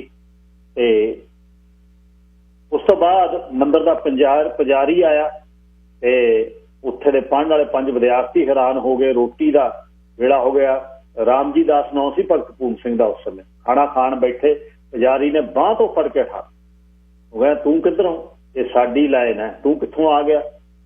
ਭੁੱਖੇ ਆਓਗੇ। ਤੇ ਵਾਪਸ ਜਦ ਲੁਧਿਆਣੇ ਮੁੜੇ ਨੇ ਖੰਨੇ ਵੱਲ ਨੂੰ, ਰਾਹ ਦੇ ਵਿੱਚ ਗੁਰਦੁਆਰਾ ਰੇਰੂ ਸਾਹਿਬ ਪੈਂਦਾ ਸਾਹਨੇਵਾਲ, ਜਿਹੜਾ ਮੇਨ ਸੜਕ ਤੇ ਗੁਰਦੁਆਰਾ, ਉੱਥੇ ਅਥਰੇ ਰਹਿਰਾ ਸਾਹਿਬ ਦਾ ਪਾਠ ਆ ਤੇ ਨਗਾਰਾ ਗੁਰੂ ਦਾ ਵੱਜਿਆ ਵੀ ਆ ਜਾਓ ਬਈ, ਲੰਗਰ ਤਿਆਰ ਹੈ। ਗੁੜ ਵਾਲੇ ਚੌਲ, ਦੇਸੀ ਘਿਓ, ਦਾਲ ਤੇ ਲੋਹ ਦੇ ਪ੍ਰਸ਼ਾਦੇ ਜਦ ਬੈਠ ਕੇ ਛਕੇ। ਉਹ ਕਹਿੰਦਾ ਵੀ ਆਹ ਕਿੱਥੇ ਫਿਰਦੇ ਆ ਬਈ, ਮੈਂ ਕਿੱਥੇ ਤੁਰਿਆ ਫਿਰਦਾ? ਇੱਥੇ ਤਾਂ ਕਿਸੇ ਨੇ ਬਾਂਹ ਨਹੀਂ ਫੜੀ ਮੇਰੀ। ਮੈਂ ਤਾਂ ਚਾਲੀਸੇ ਪੜ੍ਹਨ ਵਾਲਾ ਤੇ ਮੰਦਿਰ ਦੇ ਵਿੱਚੋਂ ਹੁਣ ਮੂਰਤੀਆਂ ਨੂੰ ਇਸ਼ਨਾਨ ਕਰਾ ਕੇ ਆਇਆ। ਮੈਨੂੰ ਉਸ ਤਰ੍ਹਾਂ ਤੋਂ ਬਸ ਉਹ ਬਦਲਾਅ ਹੋਇਆ। ਡੇਰਾ ਸਾਹਿਬ ਪਹੁੰਚੇ ਨੇ। ਡੇਰਾ ਸਾਹਿਬ 'ਚ 4 ਸਾਲ ਦੇ ਬੱਚੇ ਨੂੰ, ਅਪੰਗ ਨੂੰ ਕੋਈ ਛੱਡ ਗਿਆ। ਉਹ ਪਿਆਰਾ ਸਿੰਘ ਹੈ। 1947 ਹੋਈ। 47 ਦੇ ਵਿੱਚ ਦੁਨੀਆ ਲੈ ਕੇ ਪੈਸੇ ਆ ਗਈ। ਉਹ ਇਕੱਲੇ ਪਿਆਰਾ ਸਿੰਘ ਨੂੰ ਲੈ ਕੇ ਅੰਮ੍ਰਿਤਸਰ ਸਾਹਿਬ ਆ ਗਏ ਰਿਫਿਊਜੀ ਕੈਂਪ 'ਚ। 1958 'ਚ ਅੰਮ੍ਰਿਤਸਰ 'ਚ ਪਿੰਗਲਵਾੜਾ ਇਮਾਰਤ ਰੂਪੀ ਜਿਹੜੀ ਸੰਸਥਾ ਸ਼ੁਰੂ ਹੋਈ। SGPC ਨੇ ਬਹੁਤ ਕੰਮ ਕੀਤਾ, ਇਸ 'ਚ ਰੋਲ ਅਦਾ ਕੀਤਾ। ਘਰ ਸਮੁੱਚਾ ਵਿਸ਼ਵ ਸੀ ਭਗਤ ਪੂਰਨ ਸਿੰਘ ਜੀ ਦਾ। ਉਹਨਾਂ ਦੀ ਸੰਸਥਾ ਇੱਥੇ ਆ। ਉਹਨਾਂ ਦੇ ਜਿਹੜੇ ਵਲੰਟੀਅਰ ਨੇ ਨਗਰ ਕੀਰਤਨਾਂ 'ਚ ਪੈਸੇ ਇਕੱਠੇ ਕਰਦੇ ਨੇ। ਧੰਨਵਾਦ ਹੈ ਉਹਨਾਂ ਦਾ। ਬਹੁਤ ਔਖਾ ਮੰਗਣਾ, ਸਭ ਤੋਂ ਔਖਾ ਕੰਮ ਹੈ ਮੰਗਣਾ। ਉਹ ਸਾਰੇ ਖਾਂਦੇ ਪੀਂਦੇ ਨੇ, ਆਪਣੇ ਕੋਲੋਂ 500 ਰੁਪਈਆ ਦੇ ਕੇ ਪਰਾਂ ਹੋ ਸਕਦੇ। ਧੰਨਵਾਦ ਹੈ ਤੁਹਾਡਾ, ਜਿੰਨੇ ਵੀ ਤੁਸੀਂ ਕੰਮ ਕਰਦੇ ਹੋ। ਤੁਸੀਂ ਪੈਸੇ ਨਹੀਂ ਇਕੱਠੇ ਕਰਦੇ, ਭਗਤ ਪੂਰਨ ਸਿੰਘ ਜੀ ਦੀ ਸੋਚ ਲੈ ਕੇ ਤੁਸੀਂ ਤੁਰਨੇ। ਸੋ ਬਸ ਪਿਆਰਾ ਸਿੰਘ ਜੀ ਨੂੰ ਰੇਹੜੀ 'ਚ ਲਟਾਉਣਾ ਤੇ ਦਰਬਾਰ ਸਾਹਿਬ ਹਰ ਰੋਜ਼ ਪ੍ਰਕਿਰਤੀ ਦੀ ਗੱਲ, ਪਾਣੀ, ਹਵਾ ਦੂਸ਼ਿਤ, ਜੰਗਲਾਂ ਦੇ ਕੱਟੇ ਜਾਣ ਦੀਆਂ ਗੱਲਾਂ ਕਿਤਾਬ 'ਚ ਵੰਡਣੇ। ਇਹ ਫਿਰ ਪਦਮ ਸ਼੍ਰੀ ਮਿਲਿਆ ਜਦ 84 ਕਹਿੰਦਾ ਚੱਕੋ ਪਦਮ ਸ਼੍ਰੀ ਆਪਣਾ। ਹਰਿਮੰਦਰ ਸਾਹਿਬ ਉੱਤੇ ਹੋਏ ਫੌਜੀ ਹਮਲੇ ਨੇ ਅਨੇਕਾਂ ਬੇਕਸੂਰ ਬੱਚੇ, ਇਸਤਰੀਆਂ, ਨੌਜਵਾਨਾਂ ਤੇ ਬਜ਼ੁਰਗਾਂ ਦਾ ਕੋਹੇ ਜਾਣਾ ਮੇਰੇ ਹਿਰਦੇ ਨੂੰ ਬਲੁੰਦਰ ਗਿਆ। ਮੈਂ ਬਰਦਾਸ਼ਤ ਨਹੀਂ ਕਰ ਸਕਿਆ। ਮੈਂ ਪਦਮ ਸ਼੍ਰੀ ਨਾਲ ਚੰਬੜਿਆ ਰਹਾ। ਇਹ ਨਹੀਂ ਮੇਰਾ ਮਨ। ਆ ਚੱਕੋ ਤੇ ਉਪਾਧੀ ਲਓ। ਚੱਲ ਜੇ ਸੰਤ ਭਿੰਡਰਾਂ ਵਾਲਿਆਂ ਦੇ ਰਫਲਾਂ ਤੋਂ ਡਰ ਲੱਗਦਾ ਹੈ, ਭਗਤ ਪੂਰਨ ਸਿੰਘ ਨੂੰ ਹੀ ਪੜ੍ਹ ਲਓ। ਭਗਤ ਪੂਰਨ ਸਿੰਘ ਤੋਂ ਤਾਂ ਹੀ ਡਰ ਲੱਗਦਾ। ਭਗਤ ਪੂਰਨ ਸਿੰਘ ਨੇ ਵੀ ਕਿਹਾ ਜ਼ੁਲਮ ਹੋਇਆ ਉਸ ਜਗ੍ਹਾ ਤੇ ਜਿੱਥੇ 1 ਨੂੰ ਗੋਲੀ ਚਲਾ ਕੇ 2 ਤੇ 3 ਨੂੰ ਕਿਹਾ ਆ ਜਾਓ ਅੰਦਰ ਵੜ ਜਾਓ, ਤੁਹਾਨੂੰ ਇਕੱਠਿਆਂ ਨੂੰ ਕਰਾਂਗੇ ਸੈੱਟ, ਆ ਜਾਓ। ਤੇ ਦਿਨ ਉਹ ਚੁਣਿਆ ਜਿੱਦਣ ਅਰਜਨ ਸਾਹਿਬ ਦਾ ਸ਼ਹੀਦੀ ਦਿਨ ਸੀ। ਫਿਰ 3 ਤਰੀਕ ਨੂੰ ਲੱਗੇ। ਬਟਾਲੀਆਂ ਨਾਲ ਲਾਈਆਂ, ਬਟਾਲੀਆਂ ਨਾਲ ਪੂਰੀਆਂ ਦੀਆਂ ਪੂਰੀਆਂ। ਘੰਟਾ ਘਰ ਵਾਲੇ ਪਾਸੇ ਫਰੰਟੀਅਰ ਤੇ 10 ਗਾਰਡ, ਜਿਨ੍ਹਾਂ ਦਾ ਜਿਹੜਾ ਕਰਨਲ ਹੈ ਭੱਜ ਕੇ ਸਭ ਤੋਂ ਮੂਹਰੇ ਗਏ। ਕਹਿੰਦਾ ਗਏ ਰੈਣਾ ਜੀ, ਬਾ ਗਏ ਤੇ ਕਹਿੰਦਾ ਅੰਦਰ ਜਾਣਾ ਹੈ। ਬਾਹ ਫੜ ਕੇ ਸੰਤ ਭਿੰਡਰਾਂ ਦੀ ਮੁੜਿਆ ਹੋਣਾ, ਸਾਡੇ ਮੂਹਰੇ ਕਿੱਥੇ ਆ? ਤੇ ਕੰਵਰ ਸਿੰਘ ਸੰਧੂ ਨੇ ਇੰਟਰਵਿਊ 'ਚ ਕਿਹਾ, ਕਹਿੰਦਾ ਰੈਣਾ ਕਹਿੰਦਾ ਸਭ ਤੋਂ ਵੱਡੀ ਮੇਰੀ ਗਲਤੀ ਸੀ ਜਿਹੜਾ ਮੈਂ ਸਭ ਤੋਂ ਪੂਰੇ ਭੱਜਿਆ। ਕਰਨਲ ਦੀ ਉਪਾਧੀ ਦਿੱਤੀ, ਲੱਤਾਂ ਦੋਨੇ ਉੜ ਗਈ। ਇੱਕ ਧਾੜਵੀ ਹੈ, ਇੱਕ ਆਪਣੀ ਜਗ੍ਹਾ ਨੂੰ ਬਚਾਉਣ ਦੇ ਲਈ ਮਰਜੀਵੜੇ ਨੇ। 20 ਸਿਰਫ ਪੂਰੀ ਦੀ ਪੂਰੀ ਬਟਾਲੀਅਨ। ਘੰਟਾ ਘਰ ਵਾਲੇ ਪਾਸੇ 10 ਗਾਰਡ ਆ, ਉਹਦਾ ਨਾਂ। ਬਾਹਰਲਾ ਸਾਰਾ ਜਿਹੜਾ ਪੈਰਾਮੀਟਰ ਹੈ ਉਹ 12 ਬਿਹਾਰ ਨੇ ਜਿਹੜਾ ਟਾਰਗੇਟ ਕੀਤਾ ਹੋਇਆ। ਉਸ ਤੋਂ ਬਾਅਦ 26 ਮਦਰਾਸ ਨੇ ਲੰਗਰ ਵਾਲੇ ਪਾਸਿਓਂ, ਤੇਜਾ ਸਿੰਘ ਸਮੁੰਦਰੀ ਹਾਲ ਵਾਲੇ ਪਾਸਿਓਂ, ਰਾਮਦਾਸ ਨਾਂ ਵਾਲੇ ਪਾਸਿਓਂ ਉਧਰੋਂ ਵੜਨਾ। ਤੇ ਨਾਲ ਇਹ 9 ਕਮਾਊ ਹੈ, ਉਧਰੋਂ ਵੜਨਾ। ਆਟਾ ਮੰਡੀ ਵਾਲੇ ਪਾਸੇ ਜਿਹੜਾ ਦਰਵਾਜ਼ਾ ਹੈ ਬਾਬਾ ਦੀਪ ਸਿੰਘ ਜੀ ਦੇ ਸਿੱਖ ਰੈਫਰੈਂਸ ਲਾਇਬ੍ਰੇਰੀ ਕੋਲ, ਉੱਥੋਂ 15 ਕਮਾਊ ਤੇ 9 ਗੜਵਾਲ ਨੇ ਵੜਨਾ। ਬਾਕੀ ਵਿਜੇਤਾ ਟੈਂਕ, ਹਾਰਵਿਟ, ਗੰਨਾ ਤੇ ਉਹਦੇ ਬਾਅਦ ਨੈਵਲ ਡਾਈਵਰਜ਼, ਕੁੱਤੇ ਸਿਖਲਾਈ ਵਾਲੇ ਉਹ ਅੰਦਰ ਨੇ। ਅੰਦਰੋਂ ਕੌਮ ਦੇ ਜਿਹੜੇ ਸਿਪਾਹ ਸਲਾਰ ਨੇ ਉਹ ਬੁੰਗਿਆਂ ਤੇ ਦਮਦਮੀ ਟਕਸਾਲ ਤੇ ਫੈਡਰੇਸ਼ਨ ਹੈ ਤੇ ਲੰਗਰ ਹਾਲ ਤੇ ਬਾਬਾ ਠਾਰਾ ਸਿੰਘ ਭੁੱਜੇ ਹੋਏ ਛੋਲਿਆਂ ਨੂੰ ਲੈ ਕੇ ਬੈਠੇ ਆ। ਬ੍ਰਹਮ ਬੂਟਾ ਅਖਾੜਾ ਨਾਲ ਅਦਾਸੀ ਸੰਪਰਦਾ ਦਾ ਜਿਹੜਾ ਸ਼੍ਰੀ ਚੰਦ ਜੀ ਦਾ ਵੱਡਾ ਅਖਾੜਾ, ਇੱਕ ਸੰਗਲਾਂ ਵਾਲਾ ਅਖਾੜਾ ਹੈ, ਉਹ ਪਰਲੇ ਬੰਨੇ ਆ। ਇਹ ਬ੍ਰਹਮ ਬੂਟਾ ਬਿਲਕੁਲ ਲੰਗਰ ਦੇ ਪਿਛਲੇ ਬੰਨੇ ਆ, ਨਵੇਂ ਜਿਹੜਾ ਬਣਿਆ। ਉੱਥੇ ਮੇਜਰ ਸਿੰਘ ਨਾਗੋਕੇ ਜੀ ਨੇ ਘੰਟਾ ਘਰ ਤੇ ਭਾਈ ਸਤਿੰਦਰ ਸਿੰਘ ਪੀਟੀ ਨੇ ਜਿੱਥੇ ਬਣ ਨਹੀਂ ਦਿੱਤਾ। ਉਹਦੇ ਬਾਅਦ ਮੋਹਰ ਸਿੰਘ ਹੋਣੀ ਨੇ ਜਿਹੜੇ ਦੱਖਣ ਵਾਲੇ ਪਾਸੇ ਨੇ, ਜਿਹੜਾ ਆਟਾ ਮੰਡੀ ਵਾਲੇ ਪਾਸਿਓਂ ਅਕਾਲ ਤਖਤ ਸਾਹਿਬ ਵੱਲ ਨੂੰ ਜਾਂਦੇ ਖੂੰਜੇ ਦੀ ਜਿਹੜੀ ਛਬੀਲ ਹੈ ਉੱਥੇ ਰਿਸ਼ਪਾਲ ਸਿੰਘ ਪੀਏ ਨੇ। ਲਾਲ ਇਮਾਰਤ ਹੈ ਜਿਹੜੀ ਨਾਲ ਬਿਲਕੁਲ ਅਕਾਲ ਤਖਤ ਸਾਹਿਬ ਦੇ, ਉੱਥੇ ਨਛੱਤਰ ਸਿੰਘ, ਨਿਰੰਤਰ ਸਿੰਘ, ਕਾਬਲ ਸਿੰਘ, ਸ਼ਾਵੇਕ ਸਿੰਘ ਭਾਈ ਉੱਥੇ ਨੇ, ਸੰਤ ਜਰਨੈਲ ਸਿੰਘ ਜੀ ਉੱਥੇ ਨੇ। ਤੇ ਨਾਲ ਟੈਂਪਲ ਵਿਊ ਪਹਿਲਾਂ ਸੀ ਜਿੱਥੇ ਹੁਣ ਜੋੜਾ ਘਰ ਆ, ਉਹ ਟੈਂਪਲ ਵਿਊ ਉੱਥੇ ਜਿਹੜਾ ਹੋਟਲ ਸੀ, ਉੱਥੇ ਛੋਟਾ ਜਿਹਾ ਇੱਕ ਮੋਰਚਾ।